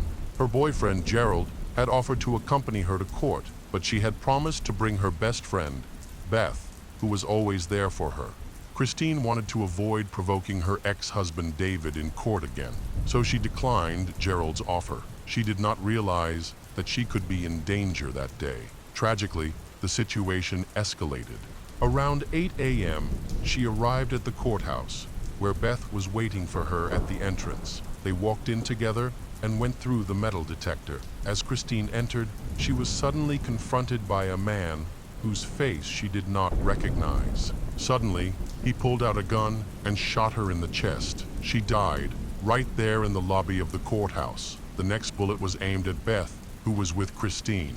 She tried to run away, but did not have enough time and ended up being an unintended victim. Meanwhile, a gunfight broke out, causing chaos and injuring 2 police officers. Despite this, the officers were able to stop the attacker, wounding him as he tried to leave the building. When he realized he could not escape, he turned the gun on himself and took his own life. However, it was not David who was shot, but his father, Thomas Matusiewicz. The police investigating the case realized that the situation was not yet resolved. They believed that there was a plan to kidnap the children, putting them in danger. They needed to quickly locate all the girls. The police went to the school that Christine's children attended. When the police arrived, David was already at the school and was later arrested. He denied knowing anything about his father's plan. The police did not believe him because it was clear that he knew about the situation. David and his father went to the courthouse, but David did not enter during the incident. Instead, he waited in the car near the building to pick up his father, Thomas. After the shooting, he quickly went into the school to pick up his daughters. Despite knowing that his father was discovered by the police and ended his own life, David remained cold and emotionless, determined to carry out his plan. David's car contained a large number of weapons, which he must have noticed while driving. In addition, a red notebook was discovered in the car, containing a detailed list. He escaped the attack only because he was in the car. Lenora and Amy were taken from their Maryland hideout and brought to the police station for questioning. David's mother and sister also claimed that they knew nothing about Thomas's plan. FBI agents then searched the David family home, where they discovered thousands of pieces of evidence indicating that the plot against Christine had been in the works for months. It was clear that the David family had not completed their plan even after Christine's death. They intended to take the children out of school and smuggle them out of the country. The only way to stop them was through arrest, but at that time, there was not enough evidence against Lenora's mother and Amy, so they had to be released, although they were placed under surveillance. 2 days after Christine's murder, Amy Gonzalez quickly filed for custody of her children, but her request was denied. On February 21, Lenora Matusiewicz appeared in court to defend her late husband, denying any involvement in the plot or persecution. She explained that Thomas had suffered from a meningioma brain tumor, which had caused his behavior to change dramatically.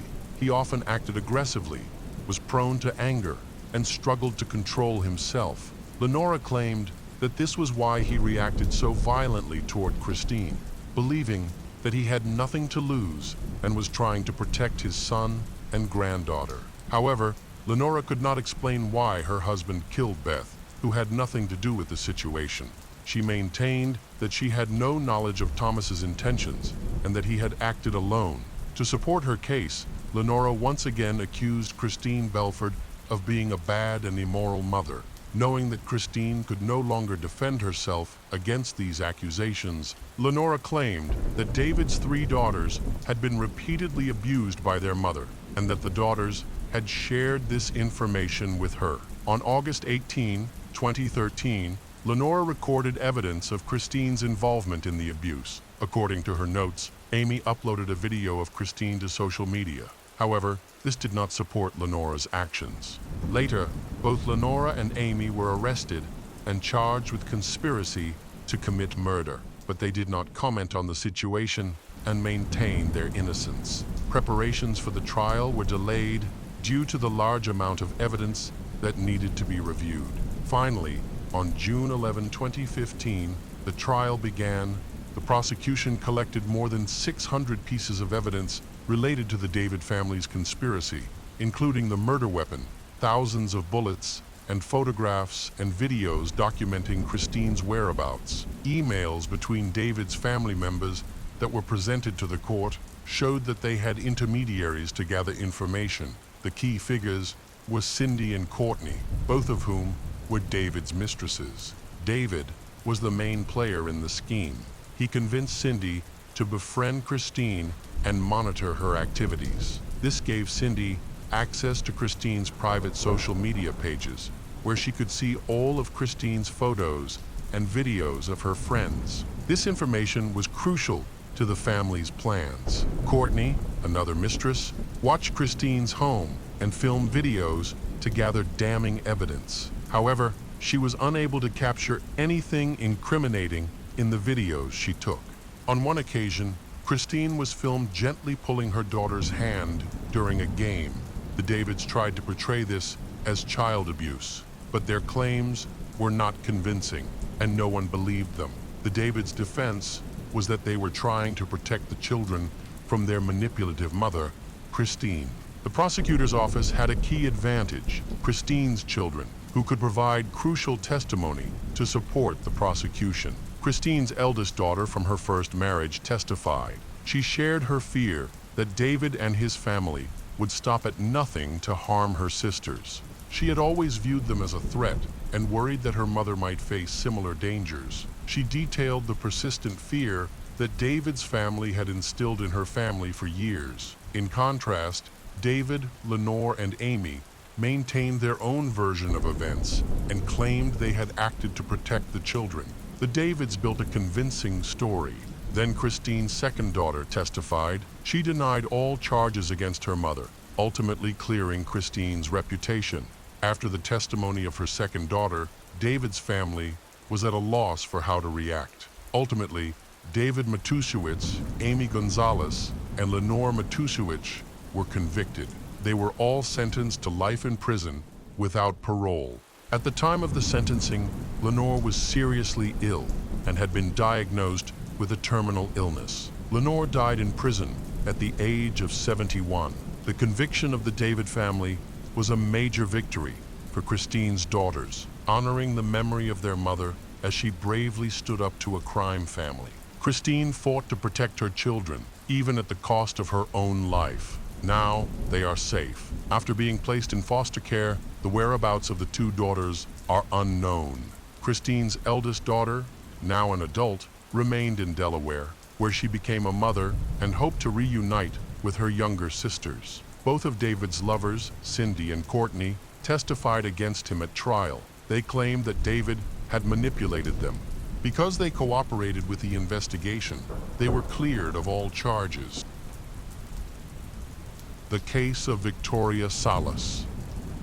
This story takes place in Mexico.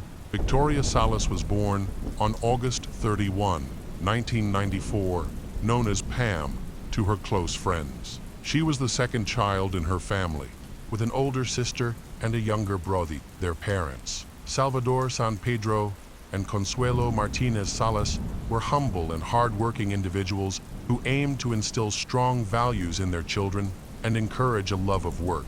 The family lived in Mexico City, in a house that belonged to Victoria's grandmother, who had serious health issues. She took care of her grandmother and followed doctor's advice to protect her from stress. In 2017, she worked at a marketing company and dreamed of buying a new house for her family. Although she wanted to study tourism, she had to leave high school to help support her family, which struggled financially at that time. Her mother is a housewife, and her father worked at a gas station. Victoria enjoyed dressing well. She wore bright dresses, applied striking makeup, dyed her hair, and often wore high heels. Like many young people, she loved spending time with friends and enjoying life. In 2015, during one of her walks, Victoria met a young man named Mario Sáenz, 27 years old.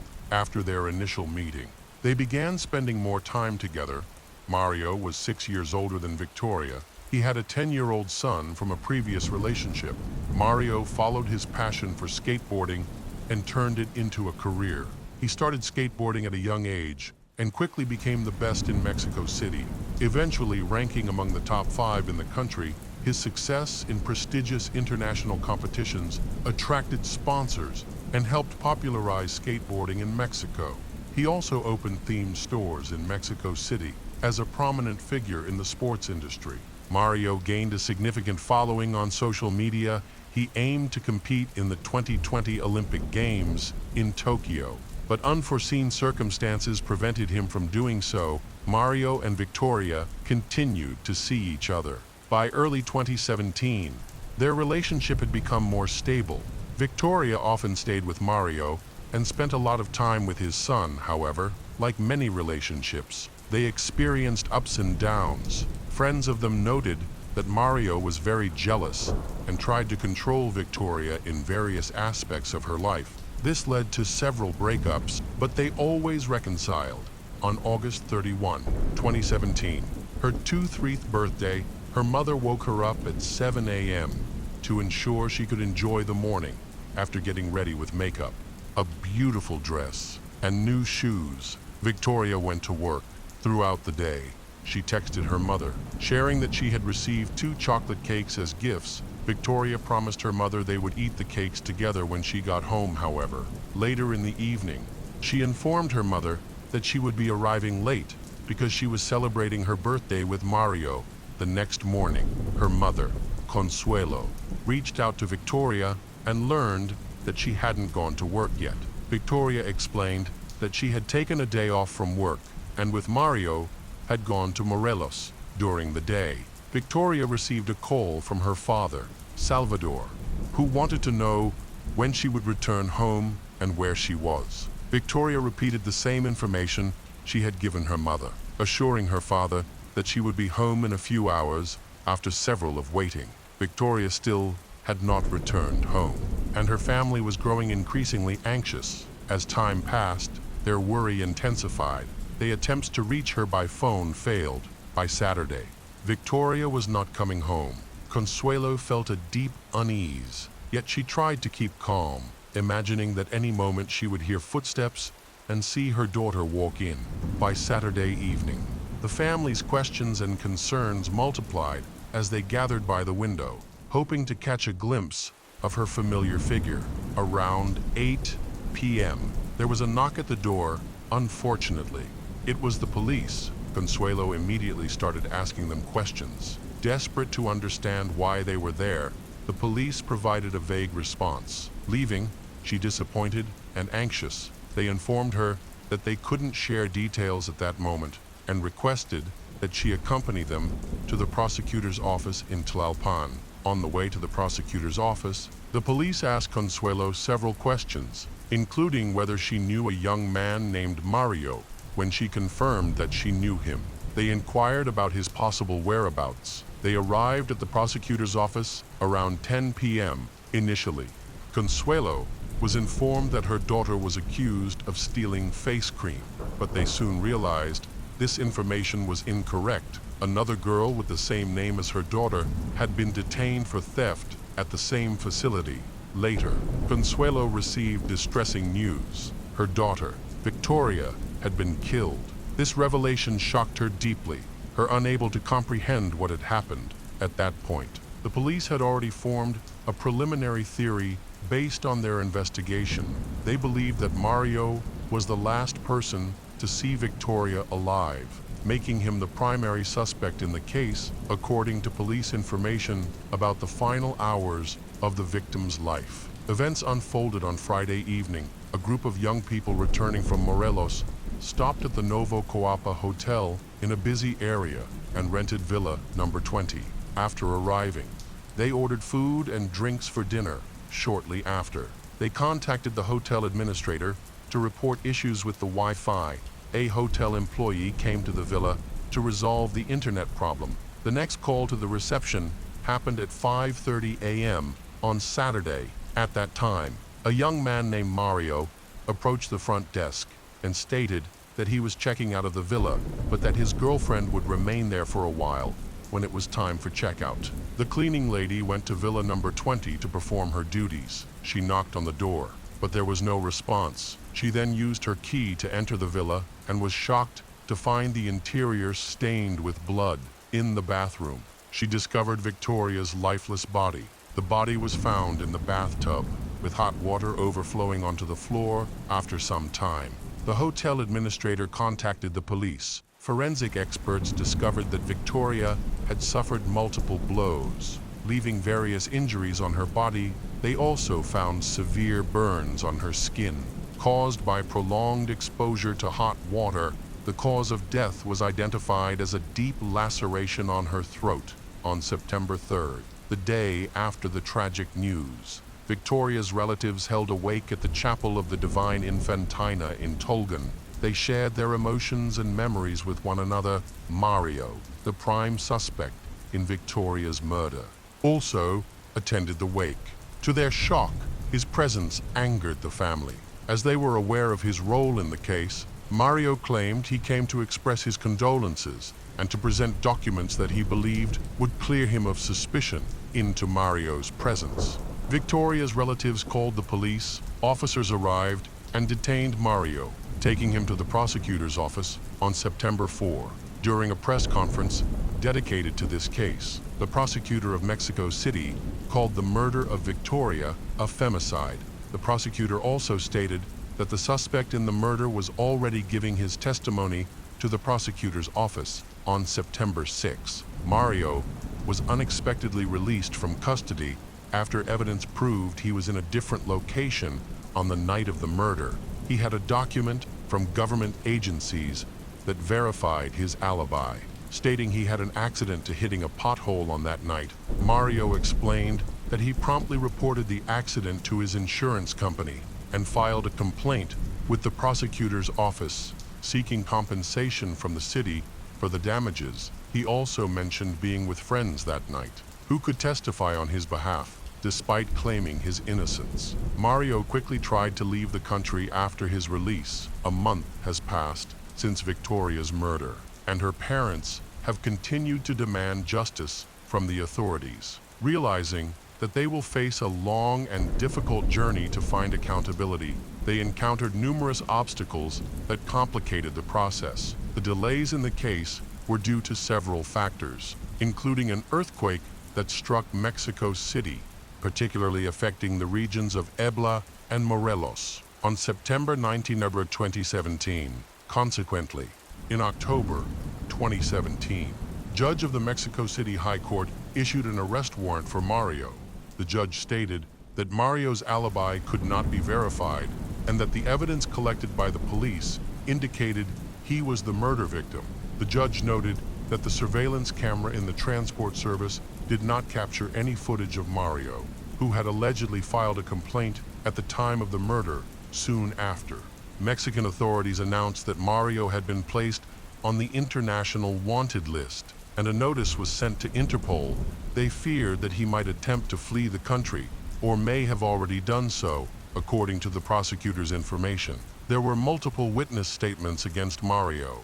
Along with other evidence, forensic experts discovered tissue samples from Victoria's nails that matched Mario's DNA. Additionally, a surveillance camera at the hotel where the incident occurred recorded an individual resembling Mario entering and exiting the premises. However, the hotel security staff could not provide the requested video footage. Citing a malfunction in their video surveillance system, detectives interviewed Victoria's relatives and friends, concluding that Mario's excessive jealousy was the primary factor in the murder. Analysis of the victim's mobile phone supported this conclusion. By then, the case was widely reported in the media, leading to a divided public opinion.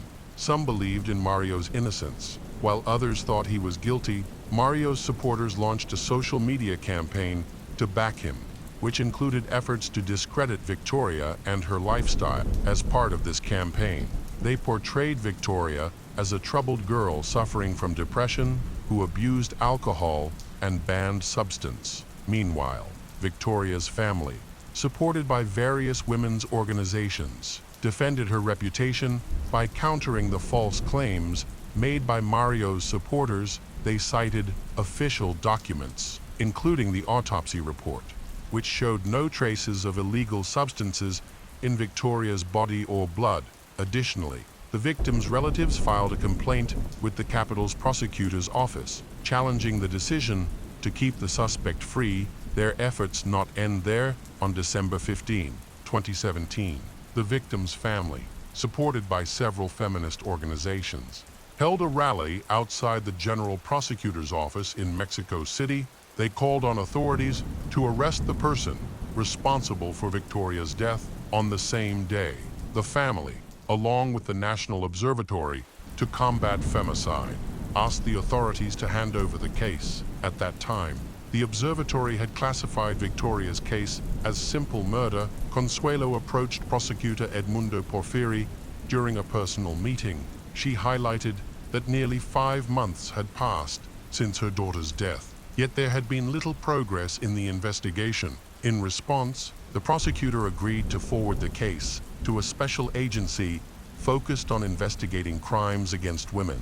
They also agreed to form a working group that would include all stakeholders, allowing for daily oversight of the investigation's progress. One of the consulate's main requests was to accelerate efforts to apprehend the individual responsible for the crimes. On March 30, 2019, nearly 19 months after Victoria's death, Mario was arrested.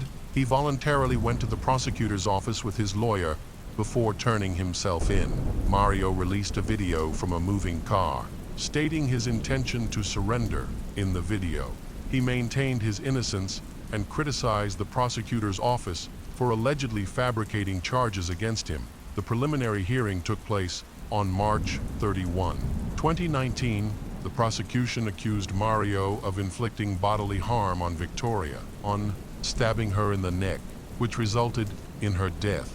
In contrast, Mario's defense argued that no fingerprints had been found in the hotel room where the murder occurred, suggesting there was no direct evidence linking him to the crime scene. After review, the judge informally decided to place Mario in custody on April 4, 2019. A hearing was held regarding the murder of Victoria. Her parents, along with family members, attended the session at the Supreme Court. After a 12-hour trial, Mario was charged, and the judge ordered a 2-month delay in sentencing until the investigation was complete. The victim's family experienced a mix of emotions and think that, now, justice would be served, while it cannot bring Victoria come back. This progress in the case represents a significant step forward for her family. The final hearing took place at the Mexico City Criminal Justice Center. Mario has not pleaded guilty.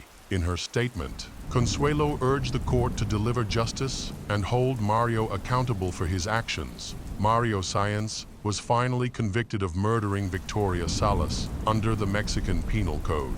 A murder motivated by hatred carries a sentence of up to 70 years in prison. In this case, the judges sentenced Mario to 45 years in prison and ordered him to pay the victim's family 485,000 pesos, equivalent to about $23,000, after the verdict was announced. The media reported statements from both Victoria's mother and Mario's mother, who had opposing views on the case. Victoria's mother expressed relief that her daughter could finally rest in peace, feeling satisfied that Mario would be held accountable. In contrast, Mario's mother argued that her son was wrongly convicted of a crime he did not commit.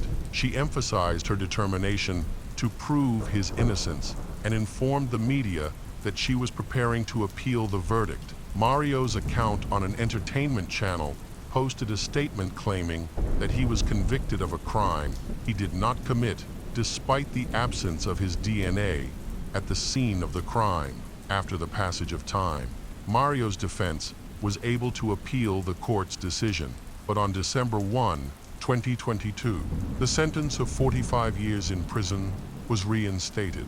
This is thanks to each of Victoria's family members. They to wage fight for justice, trying to cope with the loss and the emptiness that forever settled in their hearts. The case of Scott Collins. Fred Rose was born in 1950 in California, USA. In the early 1970s, Fred married his beloved Sharon. They decided to take their time and enjoy their first years together before giving birth. In 1976, they welcomed their first child, Justin. 2 years later, they had a daughter named Amy, and then their youngest child, Heather, was born. Balancing their professional lives with raising children provided them with a happy life. For Fred, family was extremely important, and he cherished every moment spent with them, whether during daily life or on vacations. They had fun trips, and one of their most memorable vacations was in San Diego, where the children were thrilled to see the many animals at the local zoo. In the early 1990s, their family lived in the Valencia area of Santa Clarita County, Los Angeles. Fred worked as an executive at a construction company that specialized in maintaining petrol stations. His job was based in Lancaster, but it required him to travel frequently. Nearby lived a 21-year-old man named Scott Forrest Collins. Scott lived with his mother.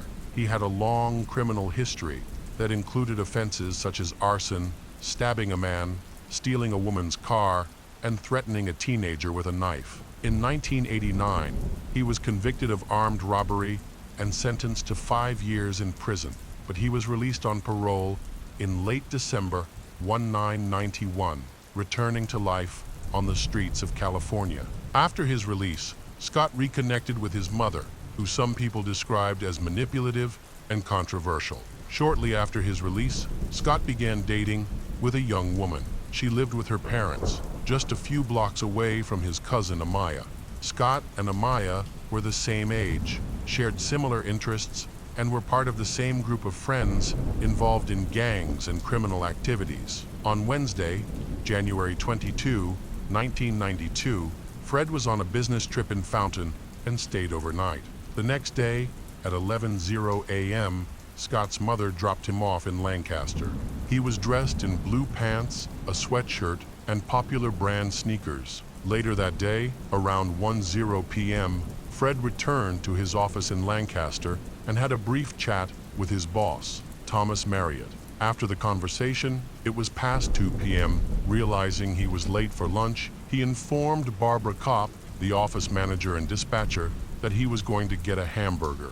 As part of her responsibilities, Barbara kept track of employees and noted their departure time, so she checked her watch and recorded the exact time Fred left. Fred usually visited a fast food restaurant near his workplace, but on that particular day, he decided to do something different. After getting into his gray company car, he was approached by Scott, who threatened him and demanded the code for his bank card.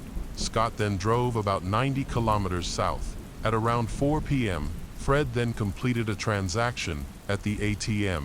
A bank employee reported that Fred withdrew $200 from the Northridge branch at 4:05 p.m. A minute later, another withdrawal attempt was made, but it was declined because Fred had reached his daily limit. The entire incident was recorded on surveillance camera. After the transaction, Scott held Fred's wallet in hand, forced him to drive to the San Fernando Valley. Meanwhile, Fred's co-workers began to worry when they noticed he had left his computer on and his briefcase open, which was uncharacteristic of him. After a long drive from 6:00 to 6:30 p.m., Scott realized he couldn't allow Fred to betray him. He forced Fred out of the car by the train tracks, aimed his weapon, and attacked Fred.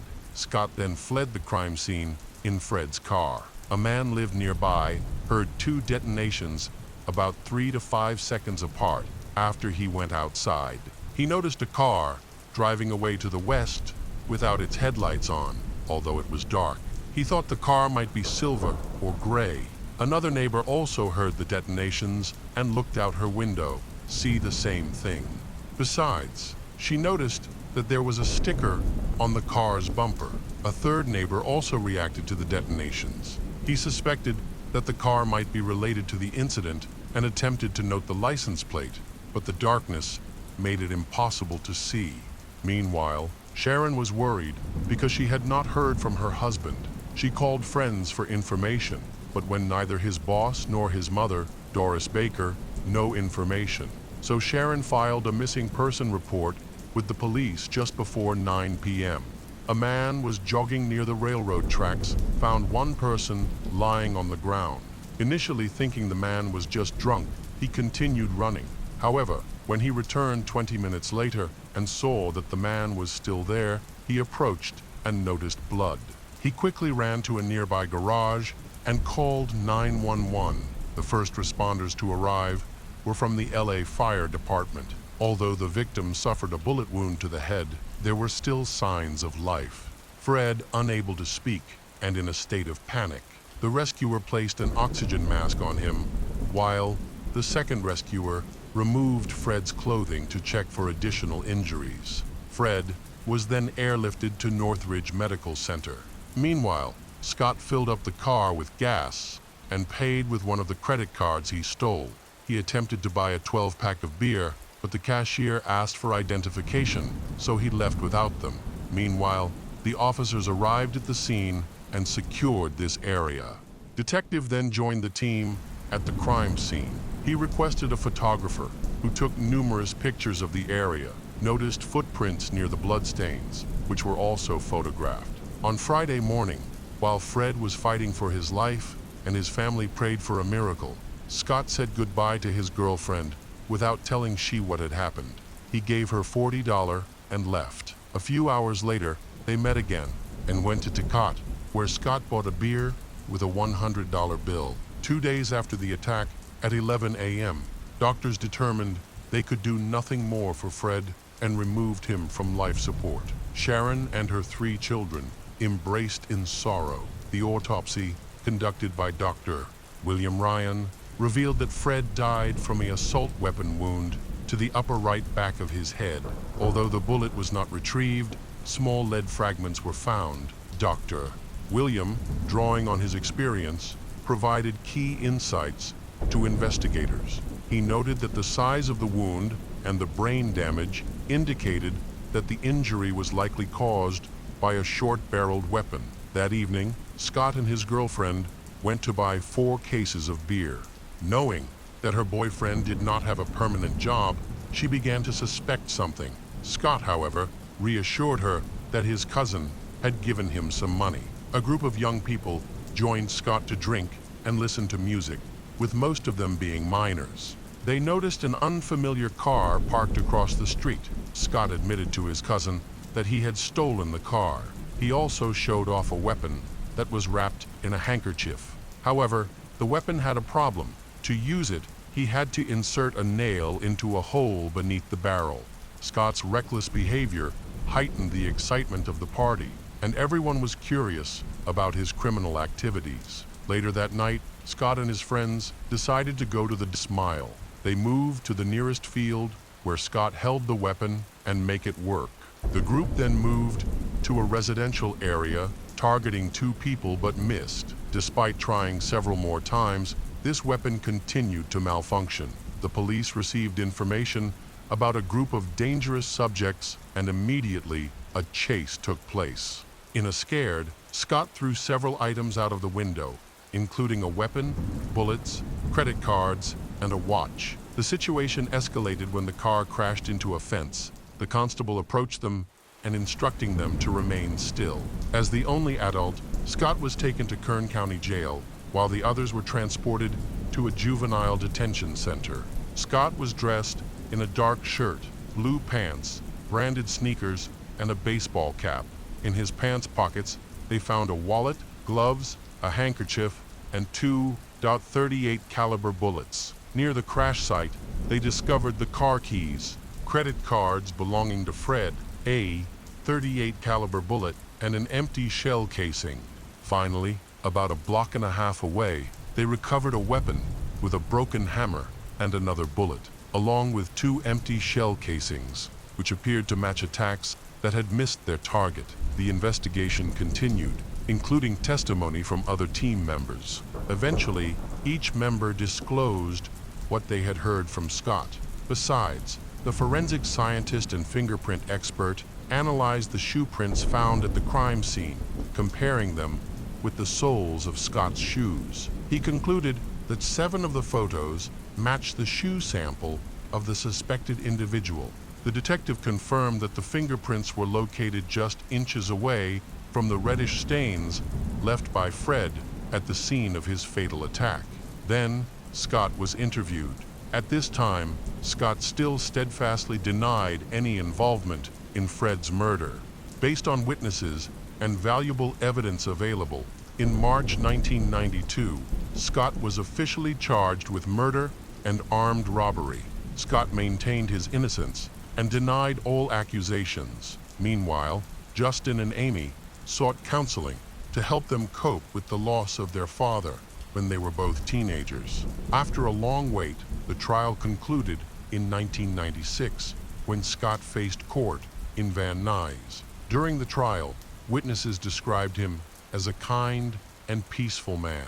Scott asserted that he had simply stumbled upon an abandoned car and drove off. Inside, he found a wallet and used the credit cards, but he insisted he was not involved in the crime. Neil Potter, the manager of patents and inventions for the company that made the athletic shoes worn by the defendant, testified that the shoe prints found at the crime scene matched size 13 OVI shoes, though he acknowledged there could be slight size variations. Neighbors from the area also provided testimony.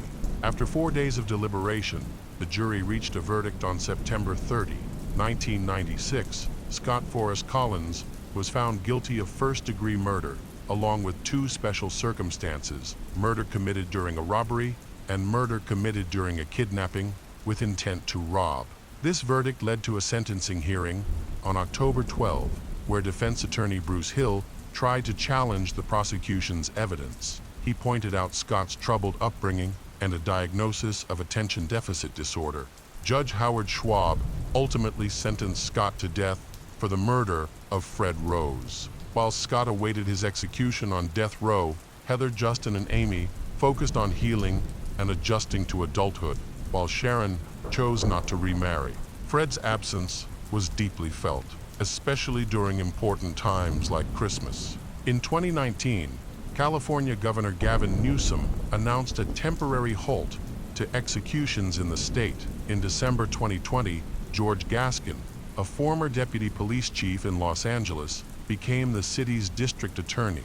He started implementing reforms aimed at improving sentencing practices, banning certain firearms, and re-examining past convictions. In there, one case that was reviewed for possible leniency was that of Scott. The prosecutor's office argued that Scott's good behavior over more than 20 years saved him from the death penalty. Former federal prosecutor Nima Rahmani raised concerns to the media, highlighting the distress caused to Fred's family. He noted that there was no real benefit in the current context due to the governor's pause on executions. This situation caught Sharon and her children off guard. They saw the prosecutor's actions as a favor to the convicted individual. Consequently, the family's lawyers, along with vocal critic George Steve Cooley and attorney Katie KDI, filed a lawsuit claiming that the criminal justice system was failing. In that situation, George Gaskin's office clarified that their intention was not to release Scott, but rather to halt his execution. Sharon openly shared her frustration, pointing out that neither she nor any family members received clear explanations regarding the petition. When she attempted to view the case file, she was directed to a virtual call and later discovered that the case records had been removed from the online database. They were initially told the authorities would have months to review the documents before any commutation agreement was submitted, but that did not happen. The agreement was made without knowledge of the Rose family. Amy also expressed that she, her brothers, and their mother felt betrayed and anxious, especially when they were later told not to pursue a trial. She insisted on their right to have legal representation and seek justice. For Amy, the concern extended beyond the current sentence. She feared that a commuted death sentence could eventually lead to a life sentence being reduced in the future. Feeling powerless, she and her brothers reached out to a private law firm for assistance. Ultimately, a hearing took place before Superior Court Judge William Ryan. Amy, in a written statement read to the court, discussed the lasting trauma of losing her father as a teenager and how knowing Scott was incarcerated had brought her comfort. However, the possibility of his sentence being revoked had resulted in many sleepless nights for her. In February 2022, Fred Rose's family learned that Scott would be sentenced to life in prison without the chance for parole. This decision confirmed that neither he would ever be released. Then, Scott was moved to a voluntary program at the correctional facility in Tehachapi, California, which is designed for prisoners who show good behavior. In the meantime, the Rose family cherishes their happy memories of Fred, a caring husband and father who had left a lasting mark on all who knew him. The case of Kirk Langford. Masumi was born in the Japanese town of Sado to parents Hichi and Fiko. She has two older brothers, Kenya and Rio. Masumi grew up in a loving and supportive family, did well in school, earned good grades, and was well behaved. In her 20s, Masumi visited Hawaii for the first time with her family and immediately fell in love with the island after returning home. She decided to visit again the following year. In 2007, although her parents were initially reluctant to let her travel alone due to safety concerns, they eventually realized how important the trip was to her and agreed to her plan. At the age of 21, Masumi packed her bags, said goodbye to her family, and boarded a plane to Hawaii. She planned to stay for about 2 months and wanted to make the most of her time there. Her goals included improving her English and volunteering at Sunset Beach Elementary School, located nearby on the island of Oahu. During her time there, Masumi also enjoyed reading and studying history at the local library. Masumi was quite petite, and due to her astigmatism, she had to wear special glasses. She was a kind and somewhat naive girl, which could have made her an easy target for criminals. However, she did not feel any danger. Instead, she felt extremely comfortable living in Hawaii. As the weeks passed, Masumi's trip was filled with unforgettable joy. However, her vacation was coming to an end while she looked forward to reuniting with her loved ones. She also realized how much she would miss this sunny paradise and how long she would have to wait until her next visit on April 12, 2007, around 9:30 a.m. One of Masumi's friends dropped her off at the end of the road. And as usual, Masumi decided to go for a walk. The area was not too isolated, so she felt safe. She walked along the road toward the home of her family friend, Yumi, with still half a mile to go. After 2 hours had passed without Masumi returning to house, Yumi's family began to worry. Yumi and her husband went looking for Masumi, but after searching the entire road without finding her, they felt that something was wrong. The couple called the police to report Masumi missing. The news quickly spread across the islands, and eventually, family friends notified Masumi's parents in Japan. Local residents soon organized a search effort. Masumi's small stature and limited English skills make her stand out, but they also make her more vulnerable to danger. The investigation began at the house where she was staying. Although nothing suspicious was found, experts collected DNA samples as a precaution. No clues were discovered. Her suitcase and plane ticket back to Japan were found on the table. As news of Masumi's disappearance spread, many people came to the police station with potential information about her whereabouts. A local resident provided a crucial piece of information, reporting that she had seen a young woman matching Masumi's description that morning. A man had tried to persuade her to get into a truck, but she repeatedly refused. The witness also recalled that the truck was white, which became a key detail in the investigation. Witnesses began searching the area for white trucks and checked the island's vehicle database. During this process, a second witness provided a similar account, adding that the truck had a company logo on its body. Fortunately, the man even remembered the name, Hawaii Pest Control. This information significantly narrowed the search area.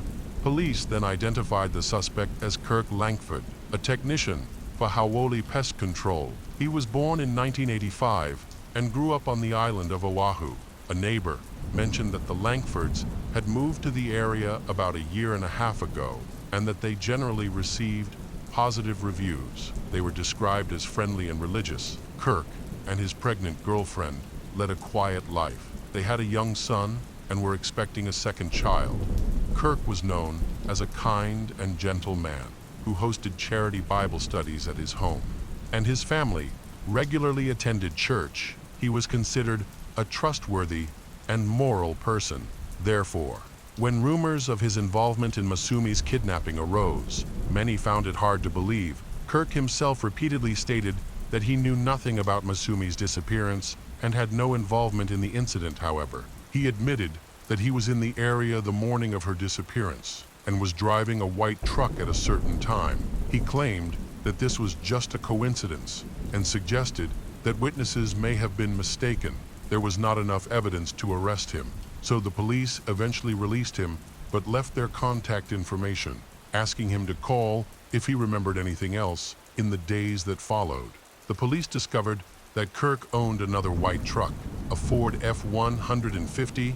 They examined Masumi's belongings, such as her toothbrush and a spare pair of glasses, to create a DNA profile for her. Over time, it became increasingly clear that Kirk was directly involved in the kidnapping, making it highly unlikely that Masumi had run away from home.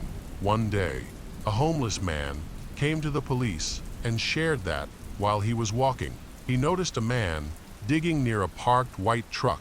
When the homeless man asked what the man was doing, he replied that he was looking for a lost necklace, which seemed suspicious. The homeless man wrote down the truck's license plate number. After an investigation, it was confirmed that the license plate number belonged to Kirk's white Ford F-150. The police had two key pieces of information.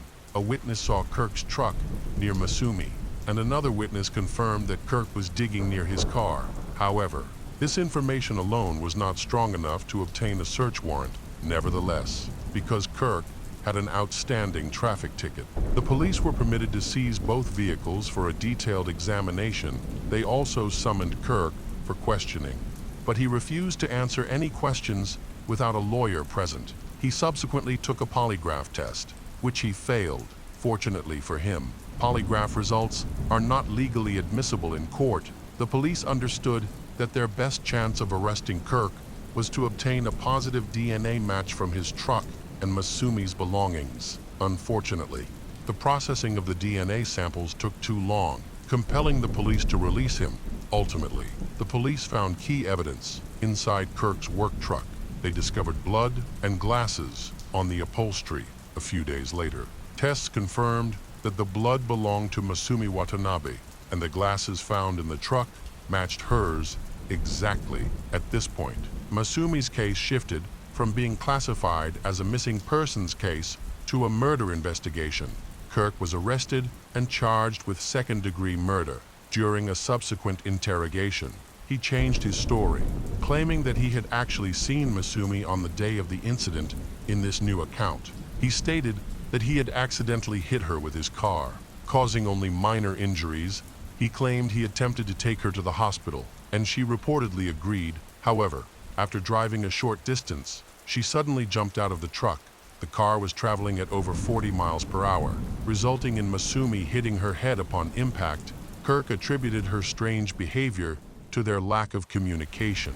Citing her poor English as a contributing factor, he confessed that Masumi had been severely injured and died instantly after jumping from the vehicle instead of calling the police. He hid her body in the back of his truck that evening.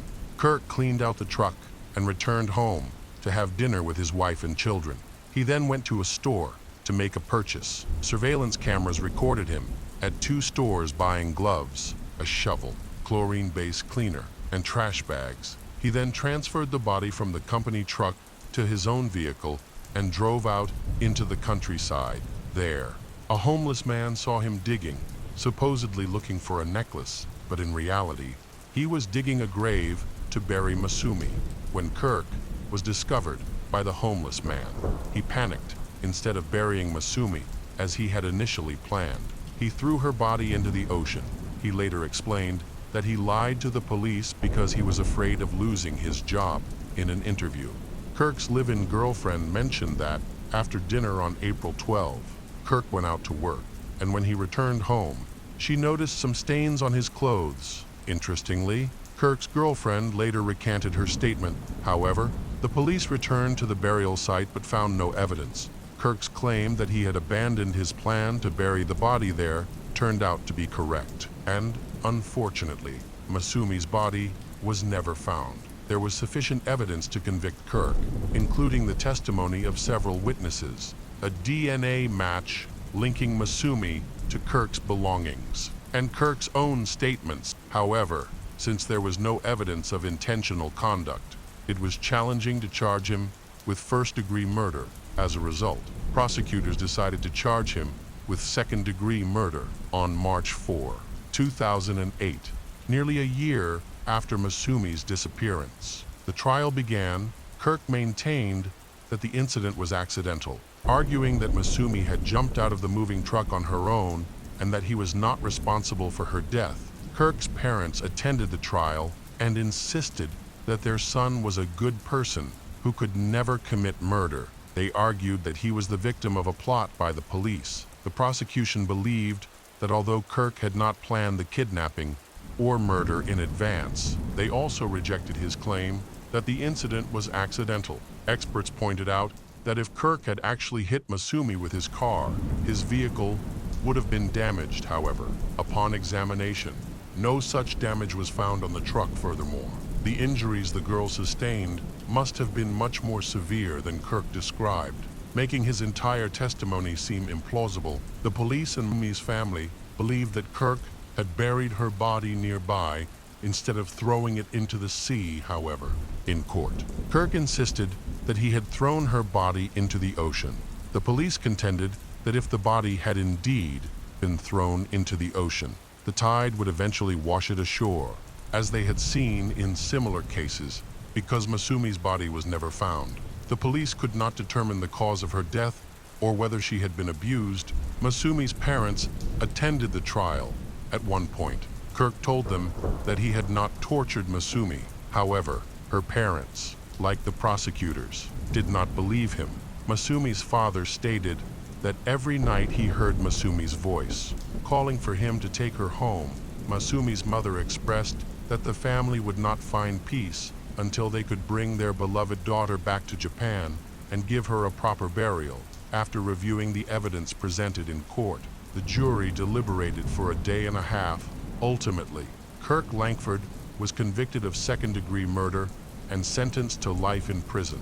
This is one of the longest sentences in Hawaiian history. Kirk's appeal was denied. It is hard to describe the depth of pain her family and friends must have felt. Losing a child is one of the hardest experiences for any parent, especially when they cannot even lay their daughter to rest. Masumi was a shy, gentle girl with her whole life ahead of her. She was drawn to the Hawaiian Islands and loved them dearly. Tragically, what was once a true paradise for Masumi became her final resting place. After the verdict, Masumi's mother made an emotional plea. She bowed humbly before the court and begged Kirk to show them where the body was buried. The case of Rachel Nichol. On a sunny July morning, a young woman took her son for a walk in the city park. They planned to go out early, since the day was expected to be hot, while enjoying the summer morning. They strolled along a quiet path by the stream, when a stranger suddenly appeared in front of them. Rachel Nichol was born on November 23, 1968. In London, she was beautiful and artistic. With an early interest in fashion, at the age of 10, she announced that she wanted to become a model. With determination and her striking looks, she achieved her dream. By the age of 20, she was participating in London Fashion Week. But Rachel's success on the catwalk was short-lived. In 1989, she met a Spaniard named Andre Hanscom. This fateful encounter quickly developed into a passionate love affair. Shortly after, Rachel discovered she was pregnant, which made Rachel happy. But at the same time, she knew that she would have to put her modeling career on hold to focus on motherhood. At that time, Rachel began to change her life. In 1990, Alexander was born to young parents who were not married and were in no hurry to enter into a legal relationship. They lived together harmoniously, with Andre earning a good income that allowed Rachel to focus entirely on raising their child. The family settled in a comfortable apartment in southwest London, near Wimbledon Common, where they adopted a dog named Molly and enjoyed a peaceful family life. On the sunny and calm morning of July 15, 1992, the weather forecast predicted a hot day. Because of this, Rachel opted for an earlier walk than usual. Around 9 a.m., Rachel took her 2-year-old son Alexander and their dog Molly out to enjoy the fresh air. Wimbledon Common, a vast green space, nearly 4 square kilometers in size, tends to get quite busy during the summer holidays, which is why Rachel preferred to go in the morning, it being a beautifully sunny day. Filled with flowers and lush greenery, Molly and Alexander was playing in the grass. Unfortunately, what started as a lovely summer outing with his mother and pet quickly turned into a traumatic experience. Alexander recalled that suddenly, a man jumped out of the bushes. With a sling thrown over his shoulder and a large black bag, the man pulled out a knife and approached them, pushing Alexander to the ground. Moments later, Rachel fell down beside the boy. The park gradually became crowded, but mother and son were not seen until about 10:30 a.m. A passerby noticed Alexander crying as he clung to Rachel, who was lying on the ground. "Mom, wake up! Why won't you wake up?" At this time, Rachel's clothes were dirty. Adding to the tragic scene, a paper receipt rested on her forehead, which Alexander had placed there the day before. His mother had told him about bandages, and he thought that with this plaster, his mother get better. The details of what happened shocked even seasoned detectives. By the stream, Rachel had been stabbed 49 times in the neck and body. Besides, she had also been abused. The attacker only harmed Rachel. Her son, Alexander, and their dog Molly were unharmed. It was hard to comprehend that such a horrific crime could occur in broad daylight in a busy area. Initially, the police suspected that the perpetrator knew Rachel and had planned the attack, but it soon became clear that this was not the case. Rachel typically visited the park at a different time. After examining the area, law enforcement officers could not identify any suspects. She lived a quiet life focused on motherhood. Previously, she had been a model, and although she hadn't walked the runway in about 3 years, her beauty still attracted attention from men. It's possible that Rachel had a secret admirer who felt spurned and sought revenge. Upon investigating the crime scene, the police discovered that the only evidence left by the perpetrator was his male reproductive cell. Experts managed to create a genetic profile of the suspect, but in the early 90s, the DNA database was nearly empty, and no matches were found during their investigation. The police canvassed the park for witnesses, interviewing around 500 people who had been there on July 15 between 9 and 11 a.m., but only one person provided significant information. A witness reported seeing a man around 9:30 a.m. who was washing his hands in a stream and then wiping his jacket. This man was carrying a black bag over his shoulder, and which stood out to Alexander. Based on this description, the police created a composite sketch of a young man with short brown hair, approximately 180 meters tall. Although the man's behavior was suspicious, there was no solid evidence linking him to the crime. The only actual witness to the tragedy was Alexander, who was only 2 years old at the time and unable to provide any helpful information to the police following the highly publicized murder in the park. Journalists became increasingly interested in Alexander. Even trying to interview him at the playground, Andre had a strong alibi. He was at work during the incident. After the tragedy, Andre chose to leave the country, taking his son to live in Spain. After several months of investigation, detectives began to narrow their focus. 32 men were questioned in connection with the murder. The investigation quickly focused on Colin Stagg, a man from Roehampton who was known to walk his dog on the common. However, Colin Stagg came back into focus for the police when they discovered he had previously been fined £200 for being found naked in a park, although there was no physical evidence connecting Colin to the Rachel case. The police concentrated their efforts on him. They even sought the expertise of renowned criminal psychologist Paul Britton to create a psychological profile of the potential killer.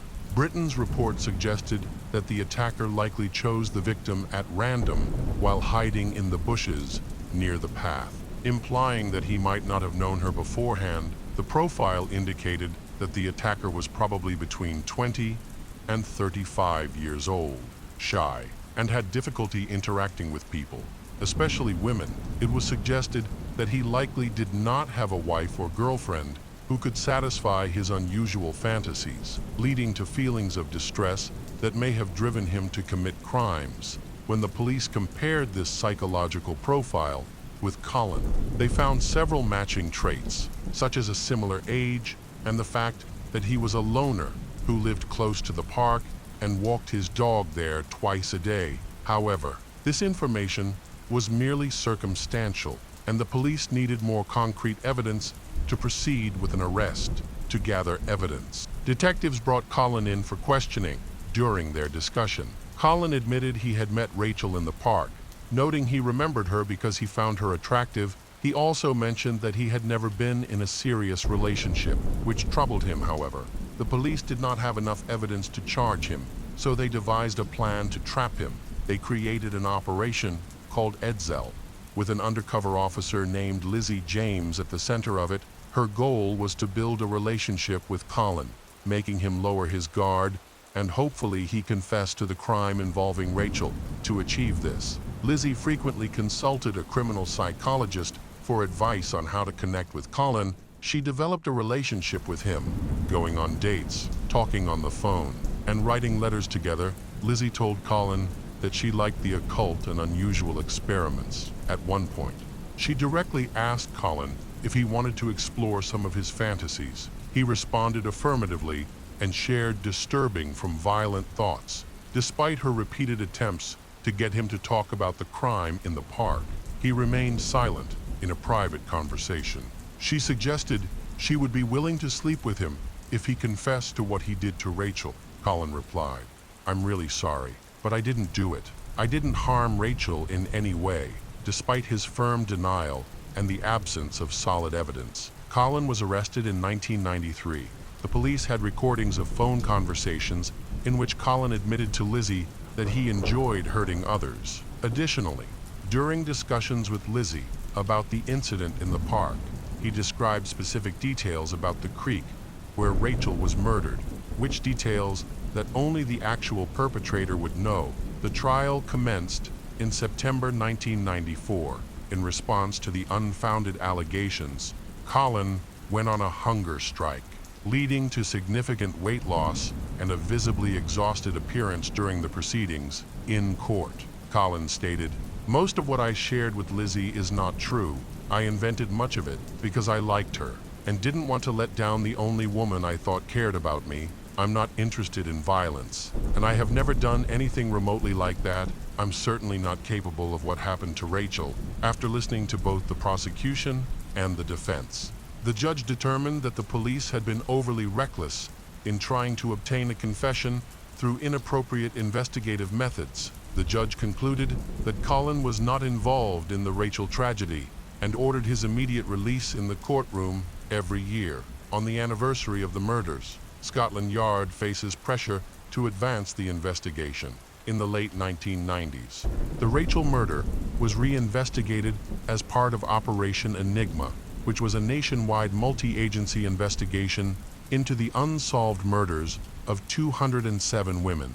Under new management, detectives began to collect evidence and files related to the case starting in 2000.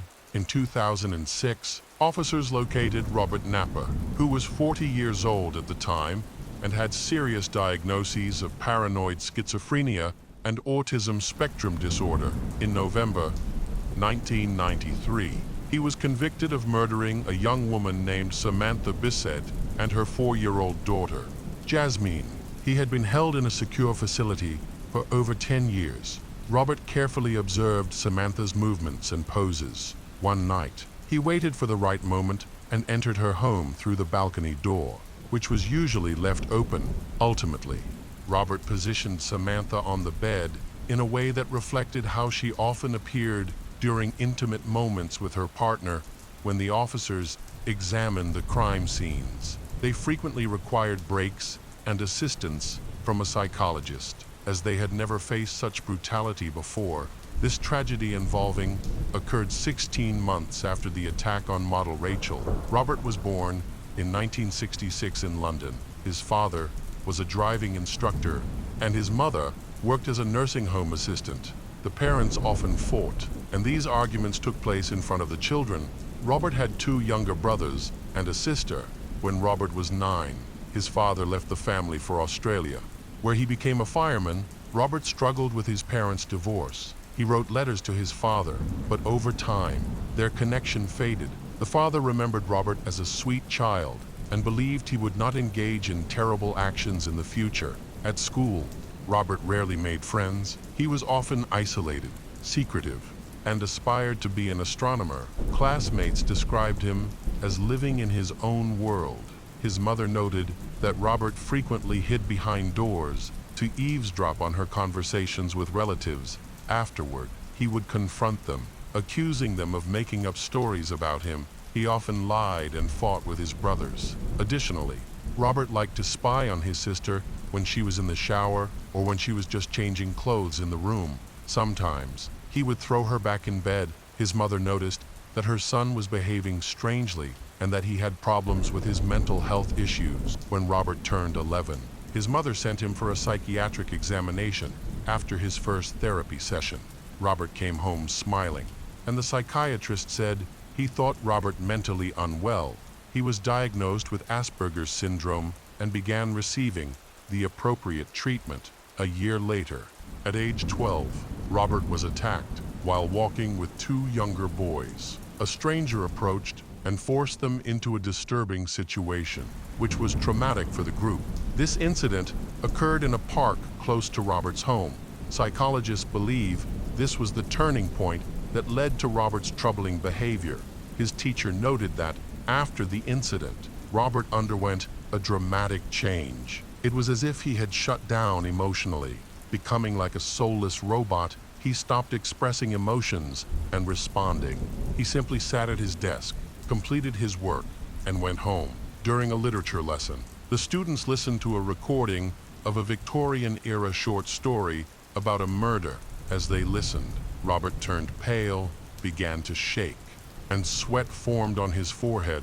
The teacher initially thought he was having a seizure, but soon everything passed. Sometime later, Robert stole money from his uncle. His mother went to the police and requested that her son be taken to the station, fingerprinted, and treated like a criminal. She hoped this would scare him into changing his ways, but it didn't work.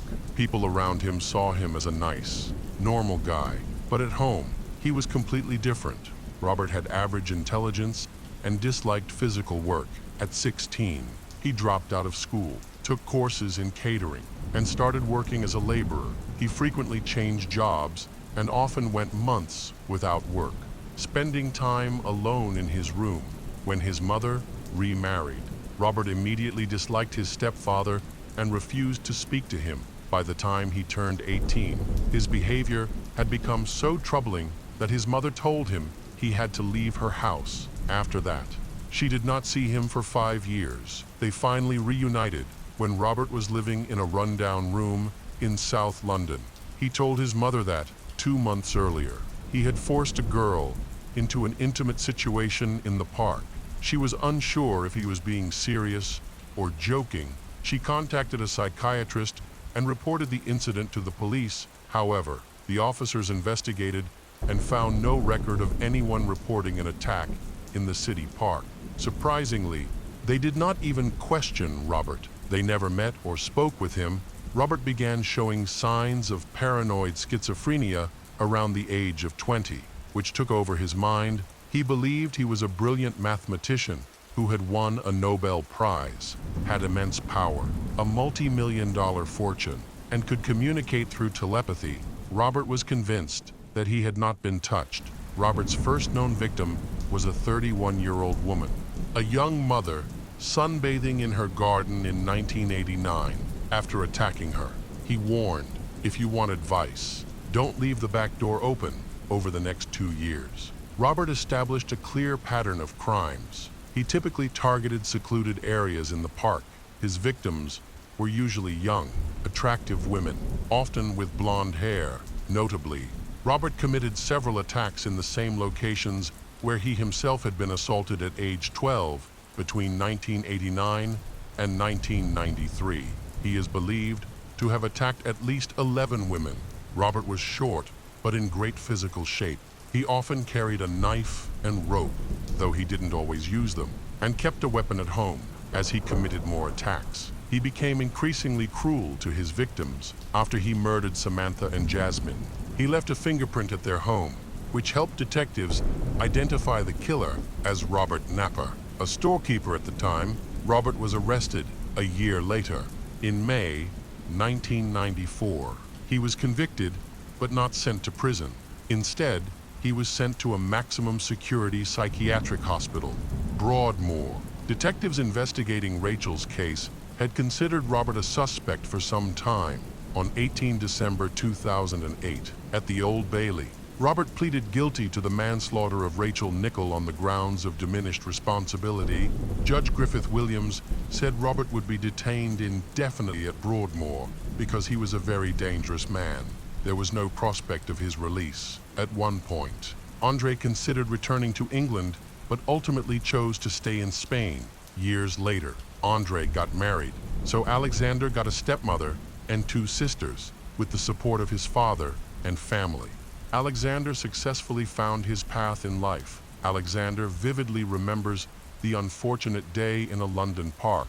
In order to cope with them, he became interested in meditation and eventually became a yoga trainer. He also wrote a book about his mother and his life, according to him. It helped him finally accept his memories and forgive Robert Napper, Colin Stagg, who was wrongfully accused of murdering Rachel, demanded compensation for moral damages, and won the case, receiving as compensation £700 sterling. The case of Lorenzo Ahmed Gonzalez. Lorenzo Ahmed Gonzalez, born on November 29, 2001, is the second child of Ana Cacho Gonzalez and her husband, Ahmed Ali Gonzalez. Lorenzo was an active and energetic child, and his family noticed his passion for sports from an early age. Without hesitation, his parents enrolled him in a local soccer academy through his participation in sports. Lorenzo became more cheerful and outgoing at that time. The boy's parents lived in Dorado, a city on the northern coast of Puerto Rico.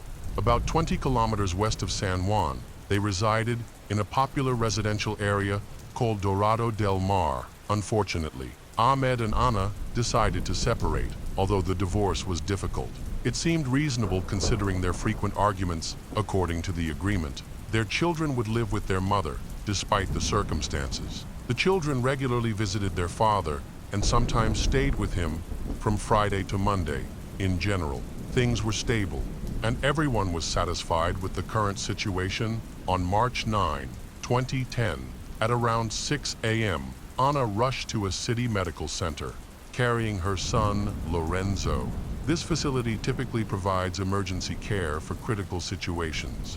When she approached one of the staff members, she explained that her son had fallen out of bed at home and had suffered a serious head injury. However, the extent of Lorenzo's injuries resembled those resulting from a car accident, despite the doctor's best efforts. Lorenzo's condition was critical. His chest was severely deformed, and he had multiple head injuries. It seemed that he was no longer alive. The medical team attempted to resuscitate him, but unfortunately, all their efforts were unsuccessful. Finally, at around 6 a.m., Lorenzo was pronounced dead. Doctors at the medical facility tried to question Ana in more detail to understand how the boy had been so severely injured. Ana did not hesitate and share what she knows. What was particularly alarming was that when the doctor carefully examined Lorenzo's body, dried blood was found on his wounds. This indicated that the blood had been outside the child's body for a long time, suggesting that Ana had brought him to the hospital much later than she had reported. Furthermore, the severity and variety of the injuries could not have resulted from a single fall. Some of the injuries on the boy's face appeared to have been caused by a sharp object. There were many questions. Ana did not seem to know the circumstances surrounding her son's death, which was not surprising. However, her unusually calm demeanor raised suspicions about the situation. This may be why the medical center staff chose to notify the police and report the incident. The doctors informed Ana of their decision. Ana simply said that there was no need for that. She insisted that the doctors not contact the police, which surprised them and made them even more suspicious of her, despite her wishes. The doctors called the police. About 10 minutes later, several patrol cars with police and forensic experts arrived. Their first priority was to conduct a thorough autopsy on Lorenzo's body to determine the cause of death. They also needed to question Ana and her daughters, who had been at home during the incident. Ana recounted the first incident as follows. She said that she was sleeping in her room when she heard her youngest daughter scream. This terrified Ana, although she did not immediately understand what her daughter meant. She eventually went into the nursery, turned on the light, and found her son lying on the floor with blood flowing from his head. This sight left her completely paralyzed with fear. She admitted that she did not know what to do in such a crisis. She then woke her eldest daughter and told her to get Lorenzo's clothes and some other things. They rushed to the medical center. She also mentioned that, on the way to the hospital, she informed both Lorenzo's father, Ahmed, and her own biological parents about the incident. A few hours later, they all spoke to the police, who believed they were dealing with another tragic accident. Normally, inexperienced prosecutors are assigned to such cases in the country to allow young professionals to gain practical experience. However, this case was more complicated than it initially appeared. As a result, there were significant errors in the early stages of the investigation. It seems that these errors continued throughout the investigation, including the alleged flawed examination of the crime scene. When the prosecutors arrived at the scene, they did not collect any DNA or fingerprints, and the idea of searching for a suspect was not even considered. Rome, the expert who examined the scene, identified a bedsheet and a pillow. However, he ignored the mattress, which had a larger blood stain. He later defended his choice by saying that he only focused on objects that could have come into direct contact with Lorenzo's body, since the mattress was covered with a bedsheet. He chose not to examine it further. After this limited investigation, most forensic activities at the scene were halted.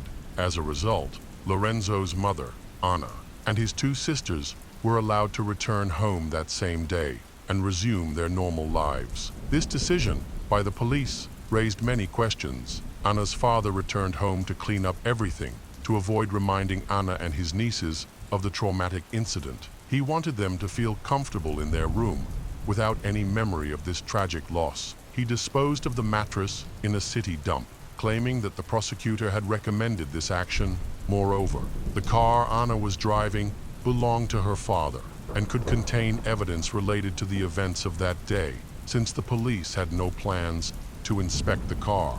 He could not be blamed for trying to hide any evidence. Lorenzo's family is anxiously awaiting the results of the autopsy to understand the cause of Lorenzo's death after the tragic event. They all claim to have no involvement in what happened that day. Forensic experts noted that the injuries to Lorenzo's face were not consistent with those that would normally occur from a fall. Even a simple visual examination showed a clear difference. As a result, the case was quickly reclassified as a homicide.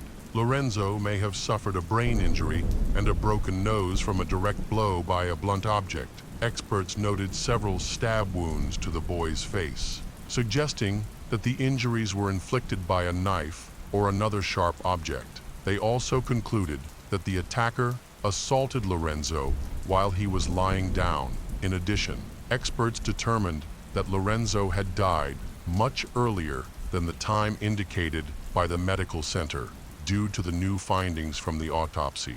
The police ordered a re-examination of the crime scene. By this time, the house had been cleared of virtually all evidence, including fingerprints and DNA, because of the thorough cleaning. The police could not rely on finding any physical evidence. Among the few notable items discovered was a pipe used to smoke illegal narcotics, which belonged to the boy's mother, Anna. While this did not affect the investigation, it tarnished Anna's reputation. Additionally, a small bag containing various documents that did not belong to any family members was found. Among the items in the bag were a toothbrush and toothpaste, along with papers belonging to a recently released prisoner, Luis Gustavo Rivera Sejo, a mentally ill criminal known as El Manco. The papers indicated that he had just been released, information that was quickly made public. This discovery made Luis the prime suspect. Immediately after the autopsy, Anna expressed her wish for Lorenzo's body to be cremated as soon as possible. However, his father, Ahmed, intervened. When he learned of her intentions, he contacted the police and stated that the boy should be buried in the traditional way instead of being cremated. He believes cremation will prevent any autopsies that might be necessary in the future. Anna's wish to cremate Lorenzo aroused the suspicions of the police. Especially since the case was being investigated as a murder, Anna's actions appeared to indicate that she was trying to destroy potential evidence of her involvement. In the end, the police sided with Ahmed, and Lorenzo was buried according to custom, just days after Lorenzo was buried. The investigation took a new turn. Anna was summoned to the Prosecutor General's office for further questioning. Anna appeared with her lawyer, who advised her not to give any testimony. It is unclear whether this was the right advice, as by refusing to testify, Anna became one of the main suspects in Lorenzo's death. It seems that her legal team had their own strategy for handling the case and protecting her. After Anna refused to testify, her lawyers held a large press conference. They stated that their client believed she was innocent and felt insulted by being questioned as a suspect. In addition, her lawyer presented a version of events that had taken place after reviewing the statements from Anna's attorney. The police sought help from experienced colleagues at the FBI.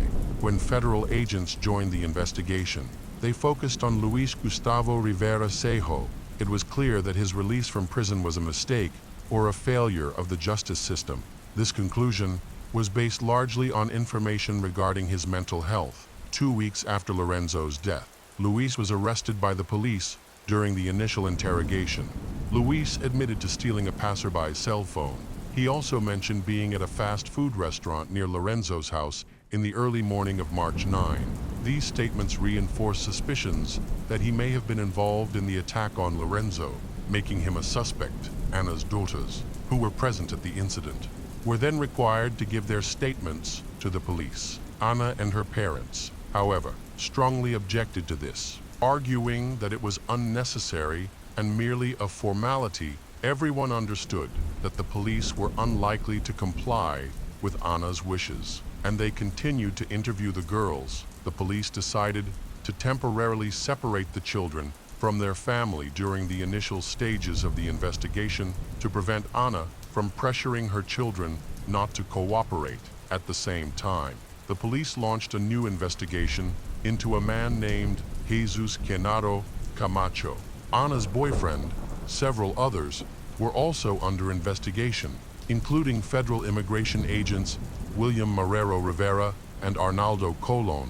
The investigation revealed that these men allegedly visited Anna from the evening of March 8 to the morning of March 9, 2010, the day Lorenzo died.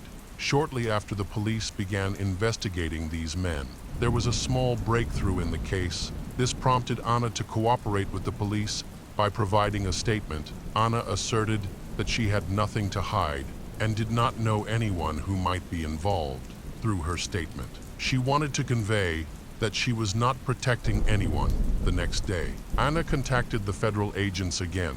This time, she mentioned that she had forgotten to share some important details related to the investigation. She revealed that on the night of March 8 to March 9, she and William were at her home. She also noted that she had consumed alcohol and used illegal substances that day. According to her, the amount of alcohol and illegal substances was minimal and did not impair her ability to understand the situation.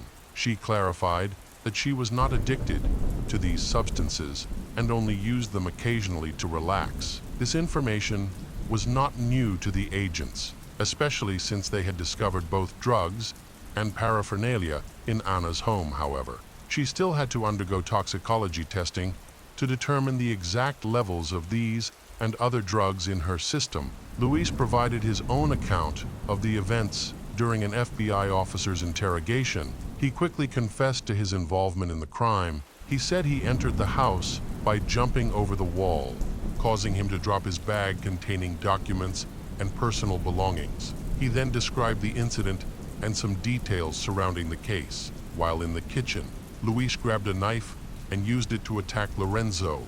He claimed that he attacked the boy because he thought Lorenzo had seen him enter the house. Luis admitted that he did not want to leave any witnesses to his actions, which is why he committed such a brutal act against the child.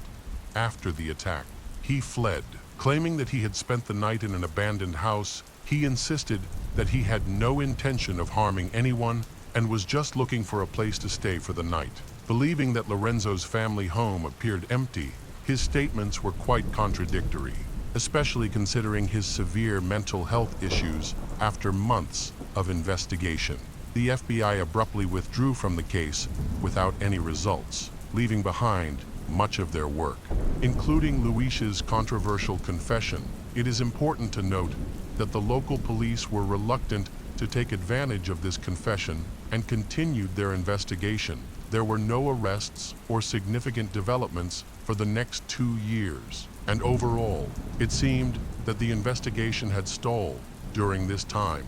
Another lawsuit arose between Ana and her ex-husband Ahmed regarding the custody of their daughters. By this time, the girls had moved through several foster homes and seemed to have adapted to life without the intervention of their biological parents. Ultimately, the court decided to award custody of the girls to Ahmed on the grounds that their mother, Ana, had not taken responsibility for raising her children. This decision deeply affected Ana and further damaged her reputation. Following this sad news, she suffered a nervous breakdown and was involved in a serious traffic accident that left her hospitalized for several days. Ana's condition continued to deteriorate, and her family was very unhappy with the private investigator she had hired. They were so dissatisfied that they filed a complaint to revoke his license. In addition, Ana's family sued the private investigator because he published a book that allegedly discussed the details of Lorenzo's case. According to the private investigator, one of the people present at Ana's house that day struck Lorenzo in the head around 11 p.m. After the attack, they tried to hide the evidence and make it look like an accident. The private investigator even mentioned individuals who were likely involved in the incident, although proving their involvement was nearly impossible. Notably, this man later published a book. Ultimately, Ana's family won the case, resulting in a substantial cash settlement of $500 from the private investigator. Another version of what happened, according to public opinion, is that Ana had intimate acts with 3 men at the same time in the bedroom. Lorenzo allegedly entered the room without permission and witnessed the incident. As an unwitting witness, the child was able to tell his father what he saw in a moment of anger, possibly fueled by alcohol or drugs. Ana is said to have struck her son on the head. The blow was likely inflicted with an object rather than her hand, and the object was later discarded. However, it is important to note that this is just a theory and has not been confirmed. In late 2012, the Attorney General revealed at a press conference that there was evidence against Ana and her father. Records show that Ana's father met with then Puerto Rico Governor Luis Fortuño regarding the case. During the meeting, Ana's father allegedly handed the governor a mysterious envelope, the contents of which remain unknown. Soon after, a surprising development occurred. Antonio Segardia, a former attorney general and high-ranking official, unexpectedly assumed the role of representing Ana in legal matters, leading her legal team. In conversations with various news agencies, he stated that Ana had become the target of numerous rumors and speculations from both the media and independent sources. He was convinced that Ana was not only uninvolved in Lorenzo's death, but was also a devoted mother to her children. Ana now seems to have lost interest in regaining custody of her daughters, a right she had previously been determined to reclaim. Notably, Ana's daughters seem to not want to live with her. They even wrote letters expressing their feelings. In one letter, Ana's eldest daughter criticized her, calling her a bad mother. Curiously, many of these letters have somehow become public.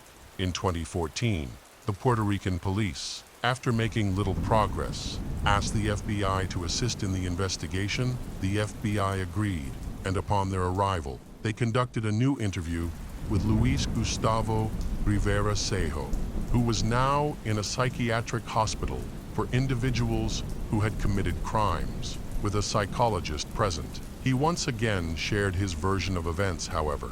This time, his story differed significantly from his previous statements. He claimed that he was at Anna's family home on the day Lorenzo died, but stated that he did not see or interact with the child.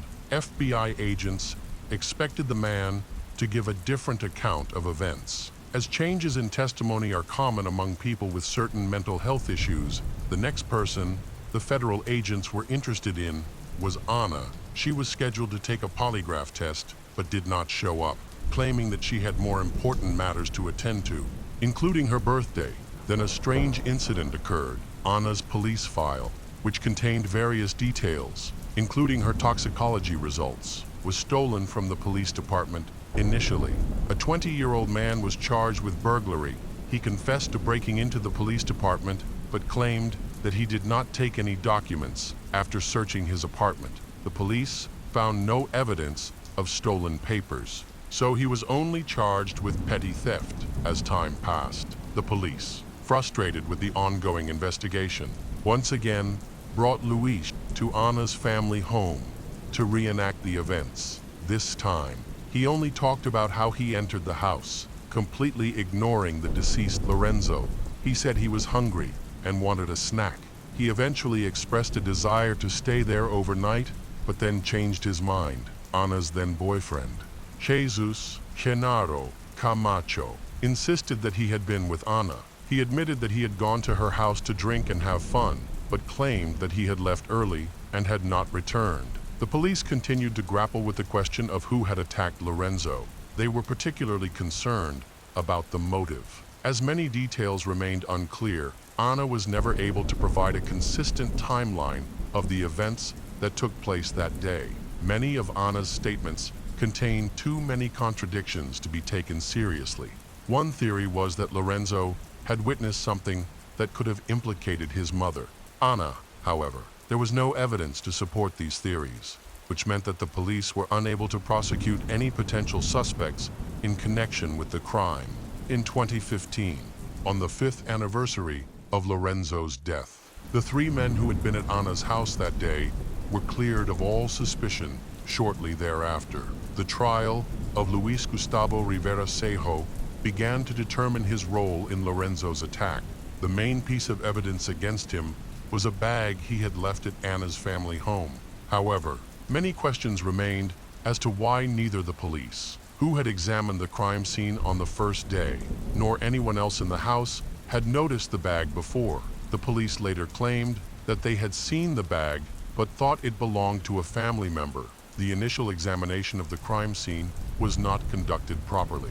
As the police believed it was an accident, Luis's defense attorney made every effort to keep his client out of jail, presenting the results of a recent psychiatric evaluation that showed the man was schizophrenic. Additionally, because he was missing his left forearm, Luis was incapable of performing certain actions on his own. The discussion focused on Luis's mental health, as well as various errors that were made during the initial investigation.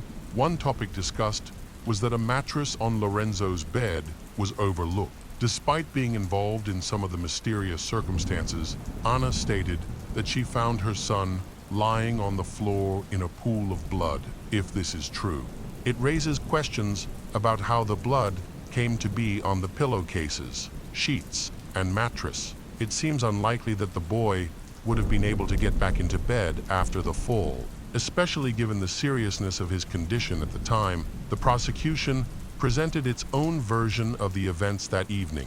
They believe that Luis broke into Anna's family home, assuming it was empty.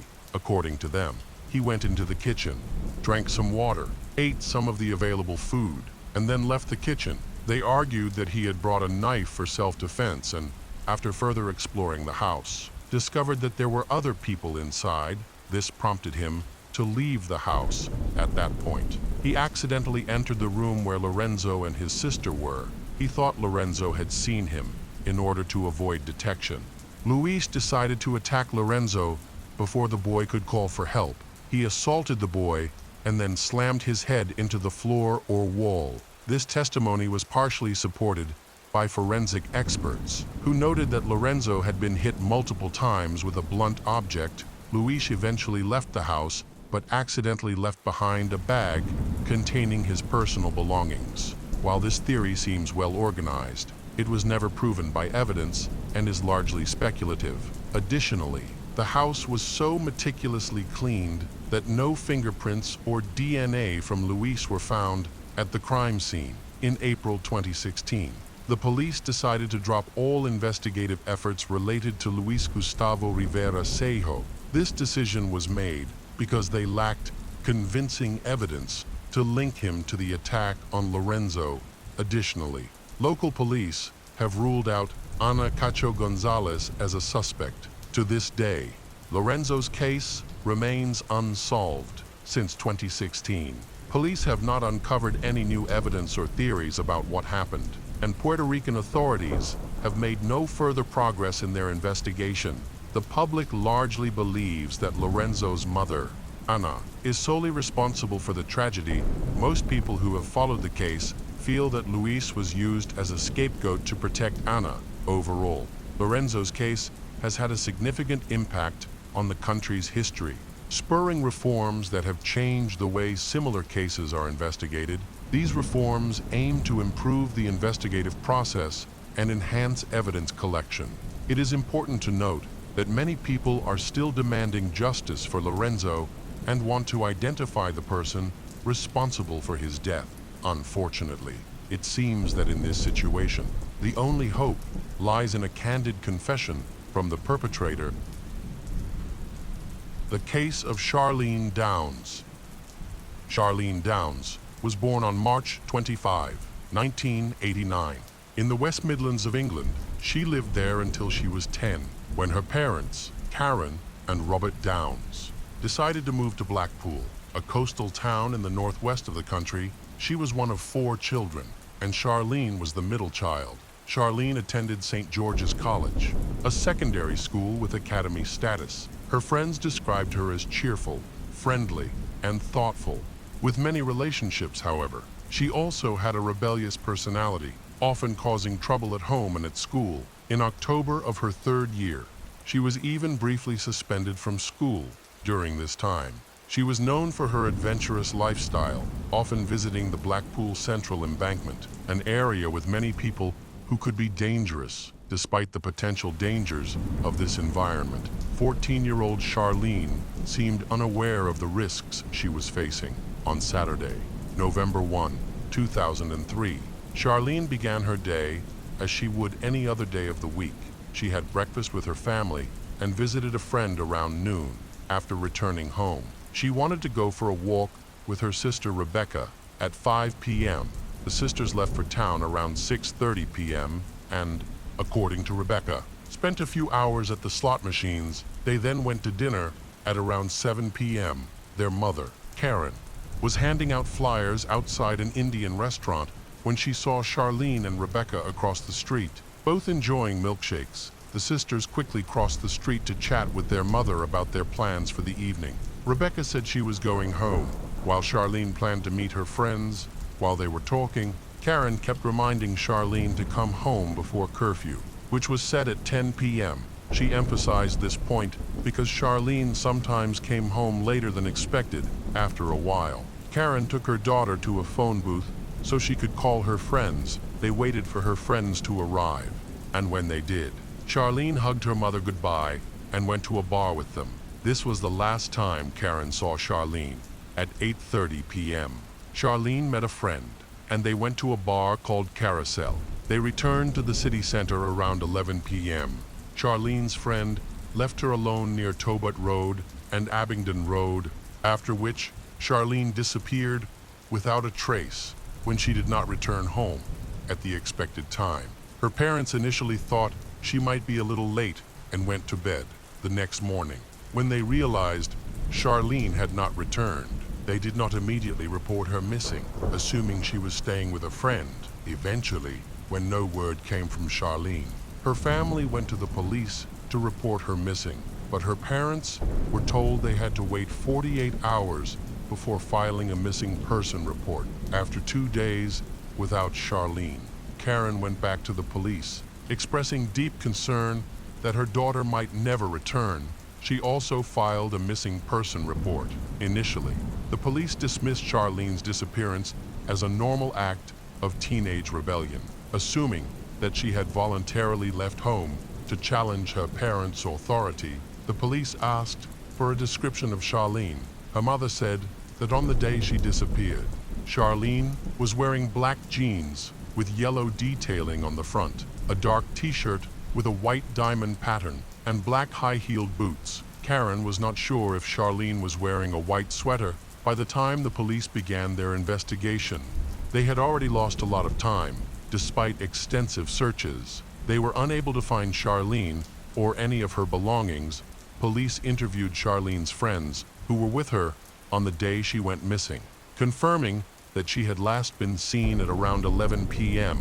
They also reviewed surveillance footage that showed a girl resembling Charlene at the intersection of Dixon Road and North Pier at 9 p.m. She was accompanied by a woman with blonde hair who was wearing a long coat. However, this evidence was not very helpful, as it was recorded 2 hours before Charlene was last seen, since the police had no other leads. They saved the video as potential evidence. Days turned into weeks without any updates on Charlene's whereabouts. At one point, Charlene's mother, Karen, realized that neither the national nor local press were reporting on her daughter's disappearance, seeking help. Karen contacted a local newspaper to request coverage of her daughter's story. The newspaper's representatives said they had heard about the case before and apologized for not reporting it sooner. They explained that the police had asked them not to publish any information because they believed Charlene had run away voluntarily rather than being kidnapped. This left Karen and Robert extremely angry that the police had not informed them that the case was being treated as a runaway case. They were also confused as to why the police had asked the newspaper not to share their story. Charlene's family was devastated and shocked when the police failed to find her in the crucial early days after her disappearance. Had the case been made public immediately, there was a chance that someone might have been able to provide useful information. Unfortunately, the lack of communication created a vacuum of information, and no vital leads emerged. Charlene's parents had no reason to suspect that their daughter had run away. The case eventually attracted media attention, and they believed that more people might have come forward with details if her story had been shared sooner. Sadly, weeks passed as news of her disappearance appeared in newspapers and on television, but no leads emerged regarding Charlene's whereabouts. Initially, the parents were concerned that no one would contact them with information. However, after Charlene's story was reported on the local news, the police received hundreds of tips. Several people reported seeing Charlene on the side of the road or in a shopping mall. While one witness claimed to have seen her on the train tracks, the police investigated these reports, but unfortunately, none of them were true. There were no cases involving Charlene. The police then interviewed all of Charlene's family members. Charlene's father, Robert, became the focus of the police investigation due to rumors of his cruel behavior and alcohol use. Robert reported to the police that he did not remember where he was when Charlene went missing. The police suspected that he might be involved in his daughter's disappearance. During a search of Charlene's home, the police discovered women's underwear and red nail polish among Robert's belongings. However, as the investigation progressed, this story began to unravel. Robert was receiving psychological support for gender identity disorder. His secret was that he disguised himself as a woman and called himself Martino when he was home alone. When the police began questioning Robert about his addiction, he became much more aggressive and at times even hysterical. This alarming behavior raised serious concerns for social services regarding the welfare of his children. Meanwhile, the investigation into Charlene's case stalled. The situation not only baffled the police, but also put considerable strain on Charlene's family, leading to their gradual disintegration. In the summer of 2004, a social worker visited the family for the first time to assess their situation. During this meeting, Robert lost his temper and threw a potato at the social worker. Shortly after this incident, their son was temporarily separated from his father out of concern for his safety. The boy was ultimately sent to his foster parents' home, Although the police suspected Robert, they were unable to file any charges because there was no evidence against him. The investigation continued as the police searched for new leads. They soon recalled that within the criminal network, there was a group involved in the exploitation of minors. The police believed that Charlene, along with many other girls her age, may have been influenced by members of a criminal organization. This theory was supported by the turmoil in Charlene's family. Social services reports indicated that Charlene frequently interacted with people who had been convicted of serious crimes, most of whom were friends or acquaintances of her parents, however. Charlene's family denied knowing any such individuals. In the months following Charlene's murder, no new leads emerged, and it appeared that the investigation was stalling. In March 2006, a local businessman came forward with information that dramatically changed the course of the case. He reported that he had been informed that Charlene had been murdered by two people associated with a fast food restaurant. He named both of these men as Iyad al-Bati, a fast food restaurant owner, and his friend and business partner, Mohammed Raveshi. Acting on this information, the police quickly stepped up their efforts and installed listening devices in both Mohammed's home and car. The devices were active for 4 weeks, after which the recordings were analyzed. The final report found that Iyad and Mohammed frequently mentioned a teenage girl and how they had disposed of her body. As a result, in 2007, Iyad and Mohammed were charged with disposing of Charlene's body. Iyad was also accused of abusing Charlene before her death. The trial began in March 2007 and lasted for several months. The prosecution presented theories about Charlene's death and how the perpetrators had disposed of her body. However, there was no physical evidence to prove that Iyad and Mohammed were involved in the crime, and Charlene's body has not been found. In addition, the recordings presented in court did not mention the specific victim by name. Therefore, the High Court jury could not reach a verdict on the guilt of these men.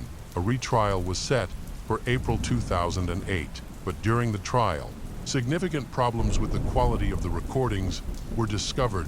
It is unclear what these problems were, but it is thought that the person responsible for transcribing them may have made erroneous conclusions about the nature of the recordings, as the recordings could no longer be used as evidence in court. The prosecution did not present any evidence, and both men were released. Iyad and Mohammed each received $250, or about $314, in compensation for their wrongful detention and trial. Iyad later faced a number of legal issues related to child abuse, but was subsequently released. As mentioned earlier, the relationship between Karen and Robert was troubled during a heated argument. Karen attacked her husband Robert with a knife. However, Robert did not pursue charges because the injuries were minor, and he believed Karen was suffering a mental breakdown due to her failure to achieve justice for their daughter Charlene. Charlene's parents were disappointed to see Charlene's alleged killers go free and even receive compensation. In 2009, Charlene's sister, Emma, 24, was tried for a racially motivated attack on a young man named Tariq. Tariq was the brother of a man previously accused of Charlene's murder. On the first day of the trial, Emma admitted to the attack but insisted that her actions were not racially motivated, since the man accused of killing her sister Charlene had never been convicted. The court accepted her guilty plea to common assault, which did not carry a prison sentence. Another case involving a member of Charlene's family led to a trial. During this trial, Charlene's younger brother admitted in court that he had attacked a man named Mohammed Raveshi, who had previously been charged with disposing of Charlene's body. Charlene's younger brother was later fined and given a suspended sentence. Significant revelations emerged in 2014 when the Times newspaper published allegations against Charlene's parents, Karen and Robert. The newspaper reported that leaked documents showed that social services and West Midlands police had conducted a joint investigation into Charlene's family. This investigation focused on an incident that occurred in 1999 Shortly before the family moved to Blackfield, a man with a criminal record for child abuse was frequently seen at Charlene's home. The newspaper staff also made a disturbing discovery. Charlene's family moved out shortly after Charlene went to the local hospital. Furthermore, the Times reported that several men had visited Charlene's home after meeting Robert at a nearby pub. One of the men referred to Charlene as his girlfriend, while another confessed to paying Charlene's father, Robert, for access to her. This information brought Charlene's family into the public eye, but it did not prove their involvement in their daughter's disappearance. Following this media frenzy, the investigation into the case was adjourned. In August 2017, new information came to light when police arrested a 51-year-old man named Nigel Lloyd. The police were suspicious because Nigel had just left his business and moved from Blackfield to Preston. At the same time, Charlene went missing. However, after 48 hours of questioning, the police released him due to a lack of strong evidence against him. Karen later published a book in response to an article in the Times. In her book, Karen explained that she and Robert had their own group of friends and that sometimes one of them would stay overnight at their house. She felt there was no reason to worry because they were all local residents. Karen believes that they had nothing to do with the disappearance of Charlene or the other children by the time the book was published. It was too late initially. Most of the local population were genuinely sympathetic to Charlene's parents, but as more and more unpleasant details of their lives came to light, people began to view them as guilty of what had happened. Despite various theories emerging during the investigation, the police had no solid evidence against them. Accusations against Charlene's parents continued to surface in the media, mostly concerning their alleged interactions with men who had previously been convicted of abusing minors. Karen admitted that one of the guests had expressed affection for Charlene, but she immediately diffused the situation, and he never mentioned it again. When asked about the men who had stayed overnight at their home, Robert claimed he had never seen the children interact with any of the guests. After reviewing the documents, it became clear that Karen and Robert did not fit the mold of typical parents. Additionally, her father's struggles with addiction, mental health issues, and relationships with strangers exacerbated the situation. This highlighted that Charlene, like other children in the area, was always at risk. Tragically, Charlene's younger brother, who was struggling with depression and addiction, passed away from a drug overdose, bringing yet another heartbreaking loss to Charlene's family. The case of Eilish Poe. The story begins in 2018 when Eilish met a man named Jonathan Crossley. They spent the summer together, meeting at mutual friends' parties. While they didn't fall in love right away, they developed a strong friendship based on their shared interests, as they were both teachers. However, as the summer ended, their paths diverged. Jonathan was preparing to leave for Spain to teach and become a professor, while Eilish was teaching third grade in Fort Collins, Colorado, in 2020. Jonathan ended his teaching career in Spain and returned to Colorado after coming home. He reconnected with his friend Eilish. Their relationship quickly developed into a romantic one from the beginning. Jonathan wanted a serious relationship with her, but Eilish did not see it that way. She was honest about her feelings, expressing that she preferred a casual relationship without a serious commitment. Jonathan agreed to her terms, but he hoped to change her mind over the next few months. He tried various strategies to win her over and control her. Jonathan became aggressive and often caused trouble over trivial matters, both with her and her friends. By the end of the summer, Eilish was exhausted and decided it was time to end their toxic relationship. His constant declarations of love and obsession were too much to bear, and he was unable to convince her to continue their romantic relationship. However, Eilish did not want to hurt him and was concerned about finding a gentle way to break up. Eilish gathered the courage to tell him that they needed to break up before he became too attached. Jonathan was furious when he heard this. After the breakup, he continued to show up at her house with surprise gifts like chocolates and flowers. and he kept sending her messages, expressing his love in various creative ways, despite still having feelings for him.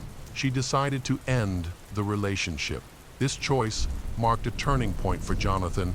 Instead of being loving, he became aggressive when he realized she was no longer interested. He began to threaten Eilish. He repeatedly stated that he was deeply in love and could not let go of his feelings. Even mentioning murder, Eilish began to fear for her safety. But then, unexpectedly, Jonathan disappeared. He stopped calling and texting her every day, and the threats ceased, allowing Eilish to relax, however. Her relief did not last long. A few months later, on November 3, 2022, Jonathan contacted her again, expressing his desire to reconcile. Eilish, still steadfastly rejecting him, confided in her loved ones about her ex-boyfriend's annoying obsession, trying to understand why he couldn't move on without her. On November 4, Eilish returned home from work. She left her things behind and found the basement door open, although it seemed unusual. She wasn't worried, so she just closed the door. Eilish was tired from a busy day, which included tutoring an 8-year-old girl. In addition to her regular job, she changed into her flamingo pajamas, ready to relax. But first, she needed to clean her pet rabbit's cage. To do that, she went down to the basement to get some fresh bedding. As soon as she walked down the stairs, Eilish heard rustling behind her, and suddenly, she was attacked by Jonathan before she could turn around to see what the noise was. Jonathan had tried to make peace the day before, but was rebuffed, and now he was back for revenge. He had come to her house with the intention of attacking. He had spent about 26 hours at her house. Waiting for the right moment to strike, he broke in by shattering a small window on the first floor.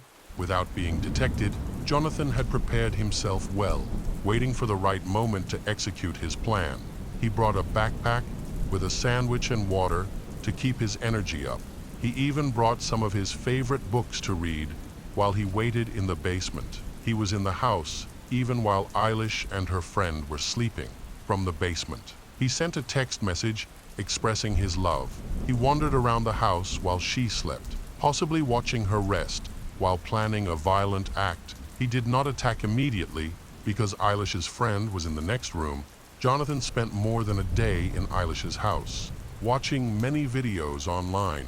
He specifically selected and rewatched the most gruesome scenes from his favorite horror movies. Eilish was caught off guard when she went into the basement, and Jonathan suddenly attacked her from behind. He first tried to strangle her, and Eilish struggled to fight back. He slammed her head against the wall, causing her to lose her balance and fall to the floor.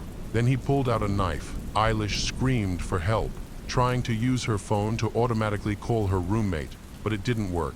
They lived together to save money, and Jonathan knew this, so he timed his attack to ensure that her roommate wasn't home. Jonathan hit Eilish multiple times, realizing her only chance of escape was to disarm him and fight back.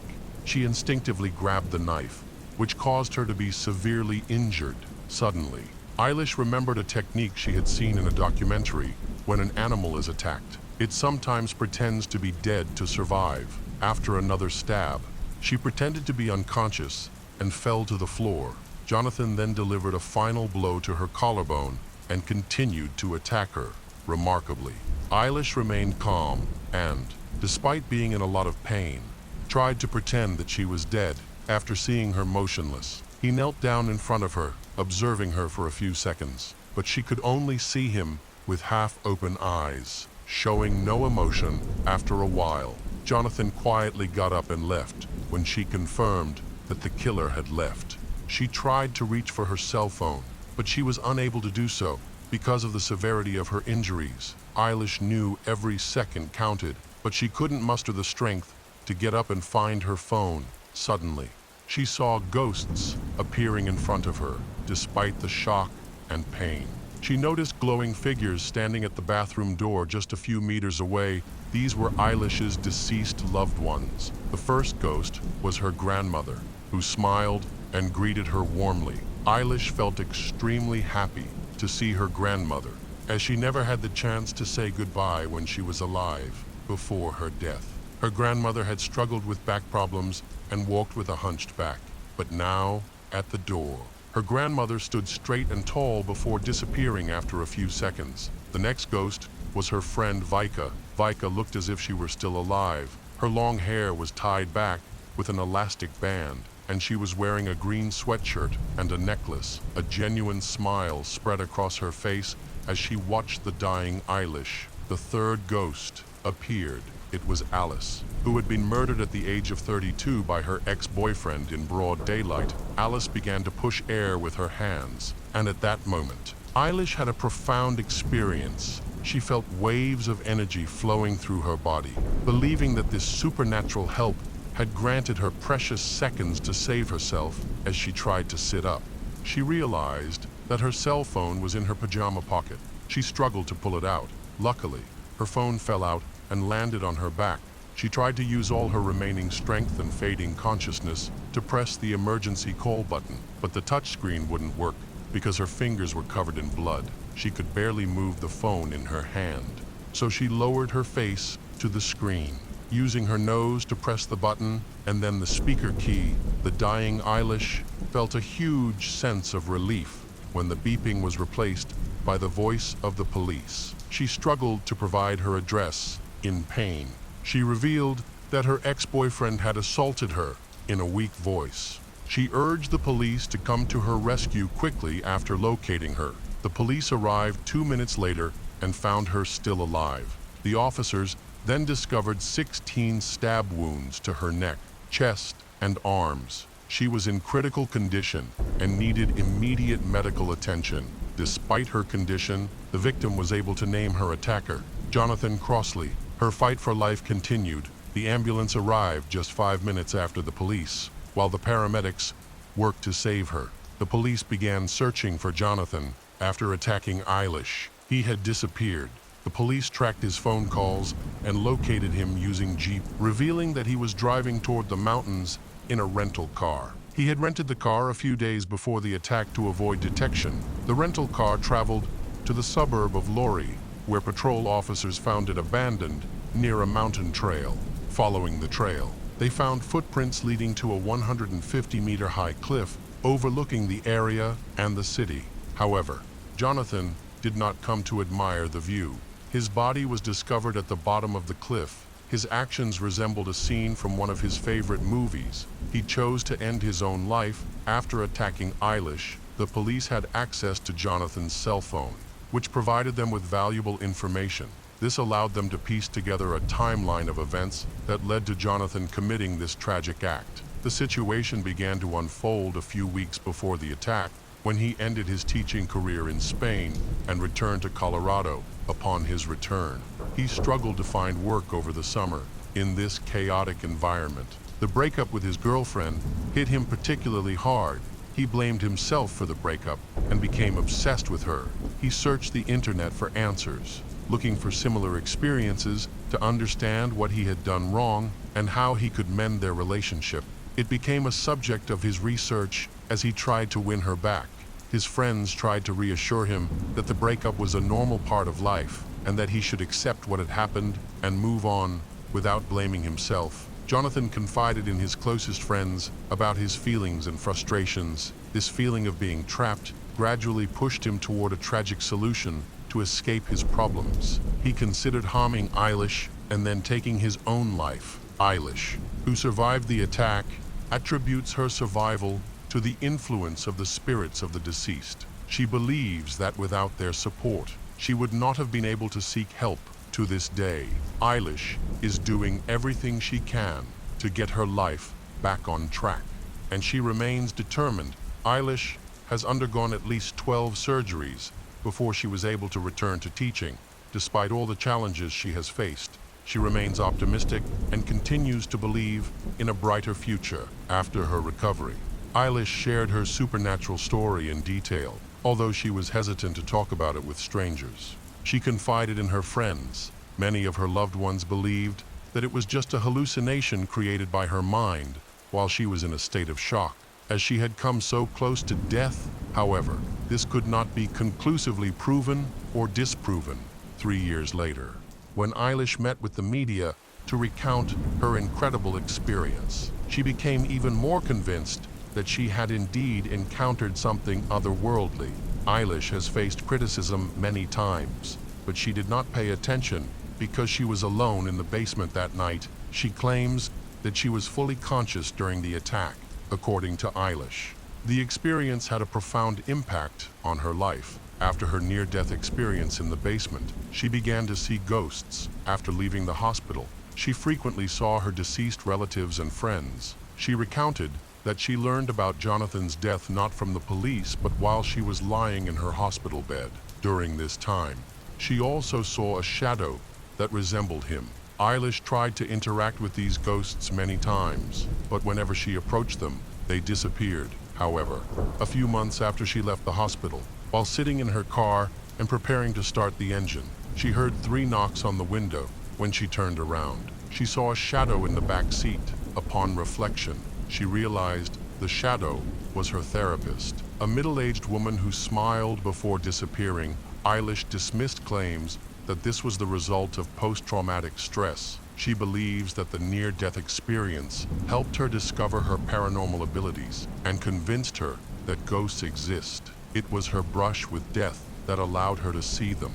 After the attack, she struggled with the psychological effects and eventually returned to the scene of the crime, where she almost lost her life. To her, the basement felt cold. She later brought friends and acquaintances there, many of whom also felt the heavy, oppressive atmosphere. Eilish has also demonstrated psychic abilities on several occasions. She sensed Jonathan's death before the police found his body. She knew he was dead and alerted the police to his location. She also predicted that a colleague at work would give birth. She shared that sometimes she felt a strong energy from antiques, which could be so overwhelming that it made her feel nauseous. In the interview, she revealed that Jonathan continued to haunt her even after his death. After she was discharged from the hospital, she dreamed of him almost every day. In these dreams, Jonathan just stood in front of her, looking at her with the same cold eyes he had the day he decided to kill her. One day, she asked him why he did it. Jonathan's ghost replied that it was because of unrequited love. He still loved her and always would. Jonathan could not let her go or allow her to belong to someone else. After being discharged from the hospital, Eilish's father often stayed with her overnight to help her feel safer. He mentioned that on the nights she dreamed of Jonathan, he had similar dreams as well, and they would share their experiences in the morning.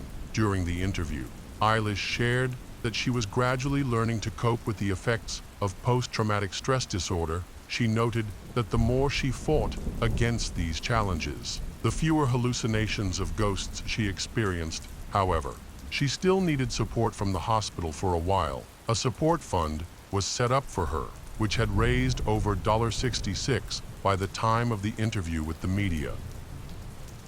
The case of Maria Lehner and Laura Dalton. There are individuals who can be described as true parasites, living off others for extended periods. They are cunning manipulators who constantly exploit their victims. Even more frighteningly, some do not hesitate to take their behavior to the extreme, committing crimes with unimaginable cruelty. On the evening of March 19, 1999, residents of an apartment complex near the Iowa City campus were alarmed by a strong smell of burning and smoke coming from one of the apartments. Some residents stepped outside and saw a fierce fire raging through the windows of a small apartment. They immediately called the fire department. When firefighters arrived on the scene, the fire had already spread, shattering windows and producing thick columns of black smoke.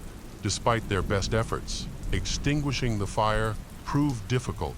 Neighbors stated that the apartment was believed to be unoccupied. As the permanent residents were out of town, firefighters initially focused on fighting the fire from the outside before entering the building.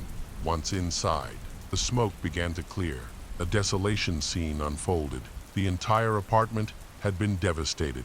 With furniture and belongings reduced to ashes, they found a body lying near the entrance to the hallway. More shockingly, a second body was found in a back room. Both bodies were burned beyond recognition. The first body, located near the door, was less severely burned and was identified as a young woman who appeared to have died from smoke inhalation while attempting to escape. The second body, lying on a bed in a back bedroom. With most of the flesh completely destroyed, it was impossible to identify the victims at the scene due to the severe burns. For this, an examination in the laboratory of forensic experts would be required. Police were quickly called in to investigate the cause of the fire and the deaths. Initial theories suggested that the victims may have succumbed to toxic fumes or suffered an accident, possibly caused by an unextinguished cigarette, since the apartment was a common rental for students during exam periods. Investigators also considered the possibility that the fire was linked to excessive drinking. However, what they uncovered next completely shifted the direction of the investigation. Among the ashes, firefighters found a few items that were surprisingly intact. Among these items, they discovered documents that could help identify the deceased. A driver's license was found in a purse belonging to one of the victims. Following an investigation, the forensic experts confirmed the identities of the victims in there. A victim was identified as 29-year-old Laura Dalton a few days before the fire. Laura had traveled to Iowa City to visit her cousin. Strangely, Laura neither owned nor rented the burned apartment, suggesting she had ended up there by chance. None of the neighbors recognized her. Laura had grown up in the area and lived with her parents before moving away as an adult. However, she often returned to her hometown to visit family and stayed for several days. Iowa City was her favorite place, where she enjoyed spending time not only with her relatives, but also with her friends. It was a charming town where most residents lived modest lives centered around education and part-time work. The second victim, Maria Lehner, was a 27-year-old woman. She came to this town on business. She lived in a rented apartment that was not the one involved in the fire. Maria, like Laura, had no known relationship or connection with the owners of the burned apartment. The next morning, Laura's cousin and Maria's mother went to the morgue to identify the bodies. However, the autopsy revealed a disturbing detail. Both victims had died before the fire started. Their lungs showed no signs of smoke or hot air inhalation, indicating they were not breathing when the fire consumed the apartment. Although the body was severely damaged, the forensic team quickly determined the cause of death to be blunt force trauma to the head, most likely from a construction tool. While inspecting the burned apartment, forensic experts discovered what appeared to be bloodstains and strands of hair. The police promptly began analyzing these as potential evidence. This evidence later confirmed their suspicions were right. A barbell was found in the apartment and identified as the murder weapon, as it contained traces of blood from both victims during the apartment search. Investigators also found an empty can, despite severe fire damage. Appeared to be a can typically used for storing and transporting fuel. Meanwhile, the owners of the apartment denied ever storing fuel in their home, so they determined it had been used shortly before the fire. Detectives concluded that the attacker had murdered Maria and Laura, poured gasoline from the can on their bodies and nearby furniture, and set the apartment on fire to destroy evidence. The presence of flammable substances made it clear that this was a deliberate and carefully planned double murder. However, proven facts, not assumptions, were needed to solve the case. Forensic experts thoroughly examined the scene. A cigarette butt was discovered near the bodies simultaneously. Forensic experts were in for a great surprise, as it turned out that traces of incipient decomposition were found on the bodies. This decomposition will take at least a day after death. No evidence suggested that the bodies had been moved to the apartment after the murders. Most likely, Maria and Laura were killed there, and their bodies were burned several days later. Through investigation, the investigators speculate that Laura was killed on the night between Wednesday and Thursday, and her body remained in the apartment. Maria was killed a day later. On the night between Thursday and Friday, this discovery shocked the police, as they had initially believed the arson was carried out immediately after the murders to destroy evidence. The most puzzling aspect was that Maria had been brought to the apartment where Laura's body had already been decomposing for a day. Laura's friends reported that the last time they saw her alive was on Wednesday evening. That night, the group of friends decided to spend the evening at a bar, and Laura joined them for a few hours. Everyone was having fun, drinking, and relaxing.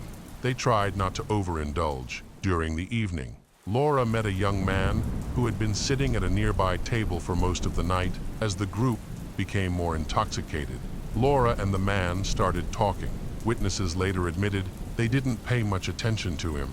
The two quickly struck up a conversation, and after some time, the man suggested they go to another bar.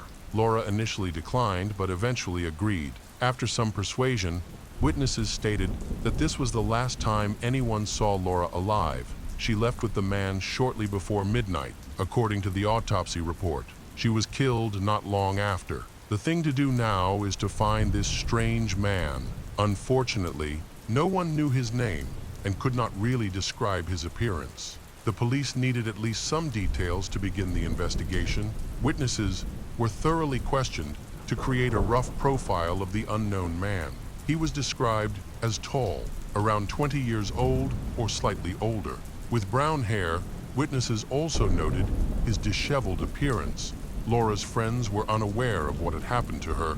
She didn't call them the next day, and she hadn't contacted anyone at all. Laura also failed to attend the group's next party, held at the same bar the following evening. This time, Laura's friend, Maria, was present at the party. Maria's body was also later found in the burned apartment, and it appears she was killed just one day after Laura. Strangely, witnesses reported an almost identical story about Laura. Maria had been drinking with friends, and she caught the attention of a similarly unkempt young man sitting at a nearby table. He appeared friendly and spent much of the evening trying to charm her. The man seemed skilled at gaining trust, easily convincing Maria to leave with him for another party. She failed to recognize the threat and trusted the persuasive stranger. The bar owner also noticed them as they left. He provided the investigative agency with a slightly more detailed description of the man the investigator were searching for. This helped detectives create a more accurate sketch, despite the limited information, but the investigation now had a lead. The police also identified his behavior pattern. He observed women in bars for extended periods, waiting until they were intoxicated enough to lower their guard before making his move. In addition, he had access to one of the rented apartments. Either using his own key or the trust of the landlords, the police interviewed everyone, including students, who might have had access to the burned apartment. However, most of them had moved out long ago and no longer had access. For a time, the investigation stalled. In addition to the help of forensic experts and laboratory tests, additional evidence is needed to advance the case. One of the key stages of the work was to conduct an analysis of the discovered empty can. The resulting picture was consistent with what is left by gasoline vapors. The empty can was clearly used to carry fuel, which was poured over the bodies. Among the other evidence found at the scene of the double murder was a matchbox with just one match missing. It appeared the perpetrator assumed the fire would destroy all evidence. However, the fire was extinguished before everything was consumed. Investigators concluded the match had been used to ignite the fire.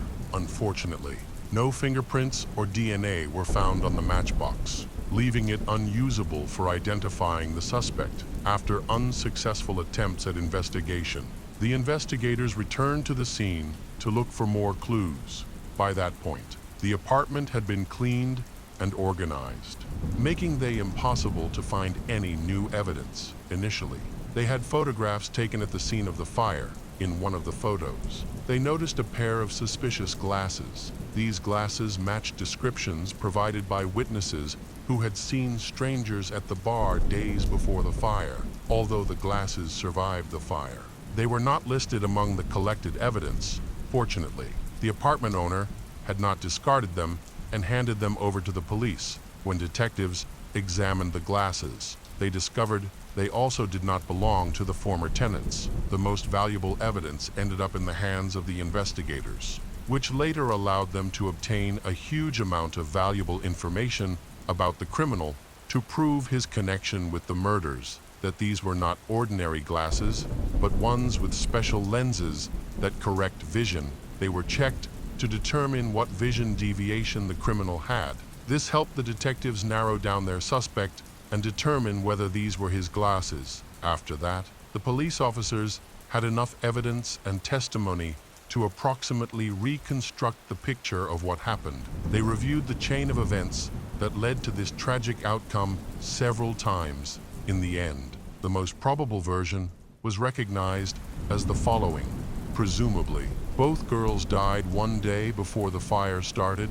The cause of death for each was prolonged beating with a blunt object, likely a barbell. They received head injuries incompatible with life to get rid of traces of the crime.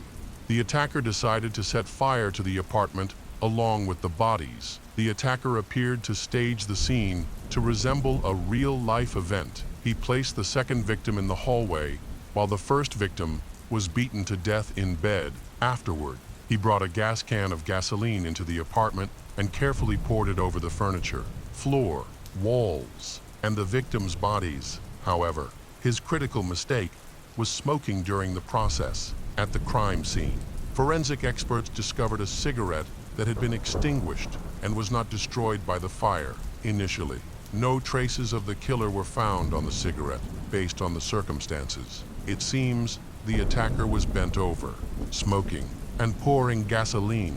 When the concentration of vapors increased, the cigarette ignited. The resulting flames struck the attacker in the face, causing him to drop his glasses. The glasses were found slightly melted.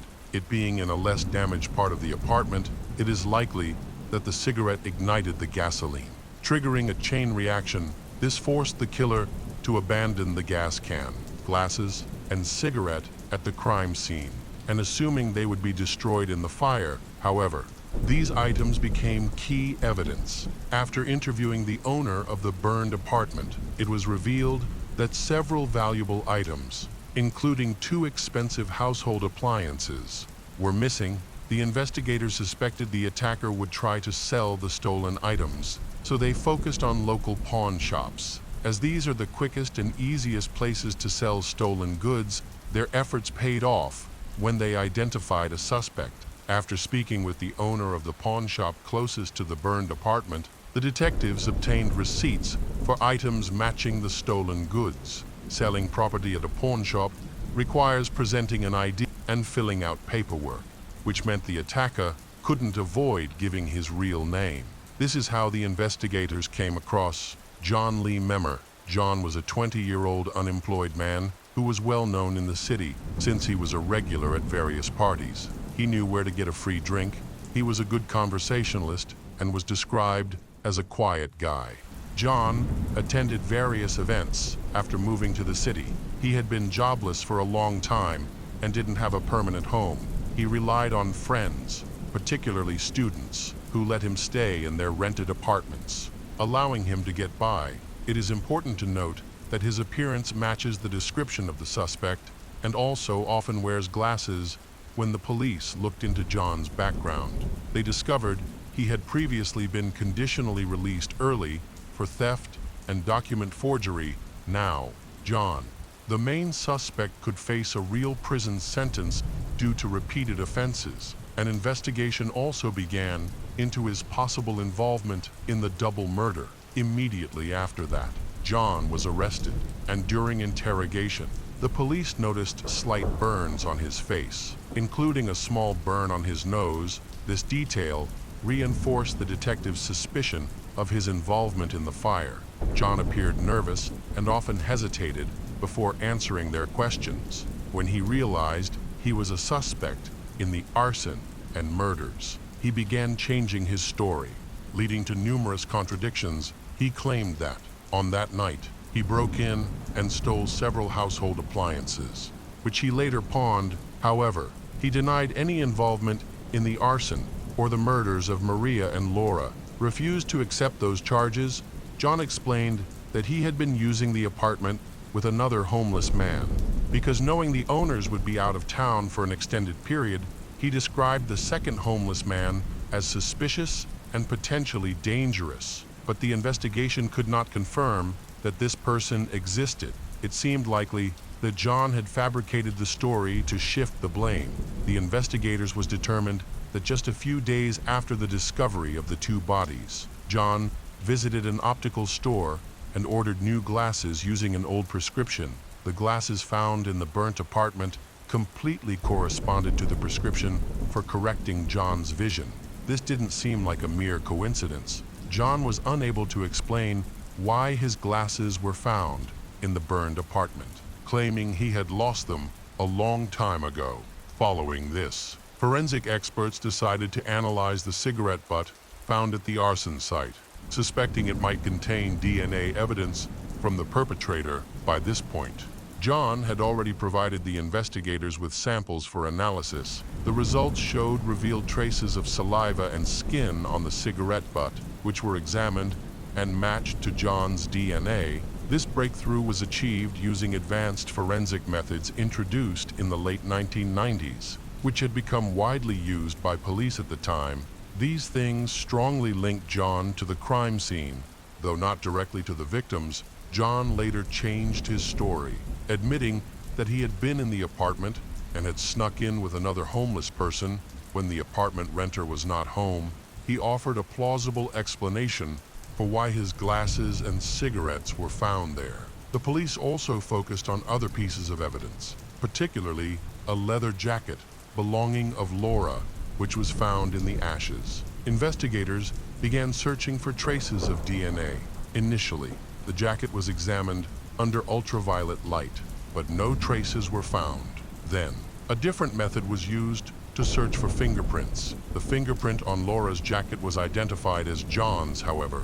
This alone did not confirm his involvement in the murder. Detectives also examined John's shoes and the clothes he wore on the days of the murders. On one of his shoes, they found two tiny droplets of blood, about the size of a match head. Forensic scientists analyzed the samples and determined that the blood belonged to Maria. It was clear that John had attempted to wash his clothes, but traces of blood remained. Now, the police obtained undeniable proof of his guilt. John was unable to explain how the victim's blood ended up on his shoes. This detail became clear evidence that he had been in contact with Maria around the time of her death. When confronted with the accusations and presented with the evidence, John changed his story yet again. This time, he claimed that he had invited Maria and Laura over. They had been intimate. Then he left first, however, due to the condition of the bodies. This claim couldn't be verified. Forensic experts found no indication of an intimate relationship prior to Maria and Laura deaths. His story was clearly false, and his shifting testimonies only deepened the investigators' mistrust. With all the evidence collected, the prosecutor's office pieced together the chain of events leading to the fire and the double murder. John had gained access to the apartment while the tenants were out of town. There were no signs of forced entry. This easy access to the home alarmed the tenant's owner and moved elsewhere. After meeting Maria and Laura at a nightclub, John waited until they were intoxicated and less alert. He then initiated friendly conversation, flirted, and used his charm to gain their trust. Eventually, he convinced they to go to this apartment. His intention was to pursue intimacy, but neither Laura nor Maria reciprocated his advances. This rejection infuriated him and caused him to lose control. In his anger, he attacked Maria and Laura with a barbell. The severe head injuries they sustained from the blows resulted in their deaths the following day. On Friday, John returned to the scene to destroy evidence and steal household appliances from the apartment to cover his tracks. He set a fire, but made several mistakes, leaving behind significant evidence at the crime scene. A few days later, John was tried on charges of first-degree murder and arson. The defense has stressed that John is not known for being aggressive, although he has a history of minor crimes. He has never physically harmed anyone. Besides, One key point the prosecution has highlighted is the tattoo of two teardrops near his eyes, a symbol commonly used in the criminal world to indicate murder. He got these tattoos before attending the trial. However, John claims that the tattoo were merely a tribute to two friends who died in a car accident. The prosecution presented a combination of circumstantial and direct evidence to build its case. As John has never confessed to his guilt, the overwhelming evidence convinced the jury that John was the perpetrator. As a result, John Lee Memmer was convicted of 2 counts of first-degree murder and 1 count of arson. He's sentenced to 2 life sentences without the possibility of parole after serving 10 years. John appealed, claiming that the public defenders had failed to do their job effectively.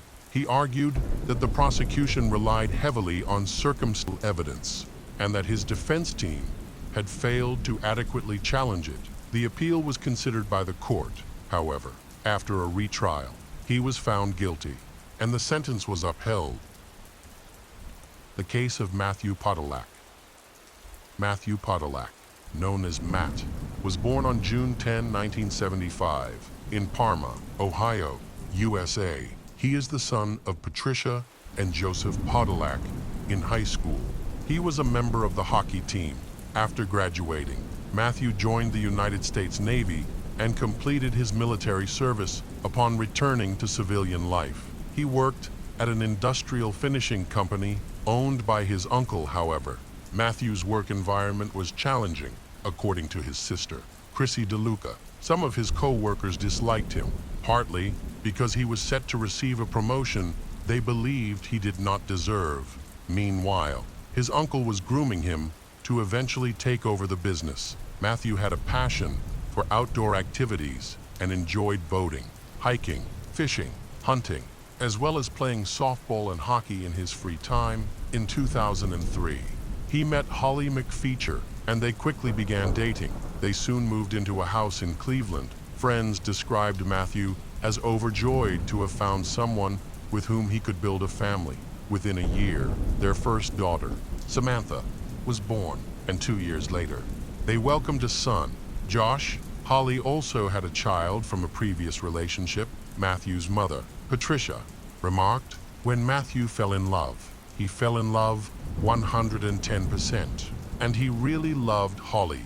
So, in a short span of time, Matthew transitioned from being a bachelor to a father of 3. The first few years of his relationship with Holly were filled with mutual understanding, love, and passion. By the mid-20s, Matthew and Holly's relationship had become strained. They frequently arguments and full of disagreements. When they fought, he would leave home and spend the night at a friend's house. This happened repeatedly, and Matthew's friends urged him to end the relationship, as they felt Holly was selfish and untrustworthy. However, Matthew always returned to Holly. He had a life insurance policy naming Holly as the beneficiary. His friends advised him to remove her as the beneficiary, but he ignored their suggestions. According to Russell, Matthew's best friend, his emotions during this time fluctuated dramatically.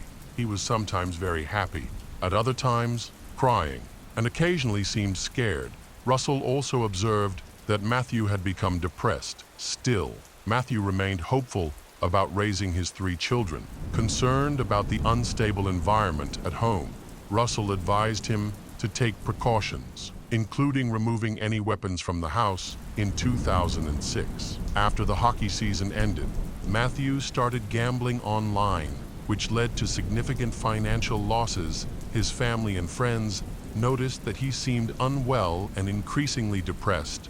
Following their advice, he consulted a doctor who prescribed antidepressants. By the spring of 2006, Matthew's health began to worsen. On Memorial Day, Russell became very concerned about Matthew's physical condition. Russell asked Matthew to help move a motor from one boat to another, but Matthew, who used to be very strong, had gained weight, was sweating heavily.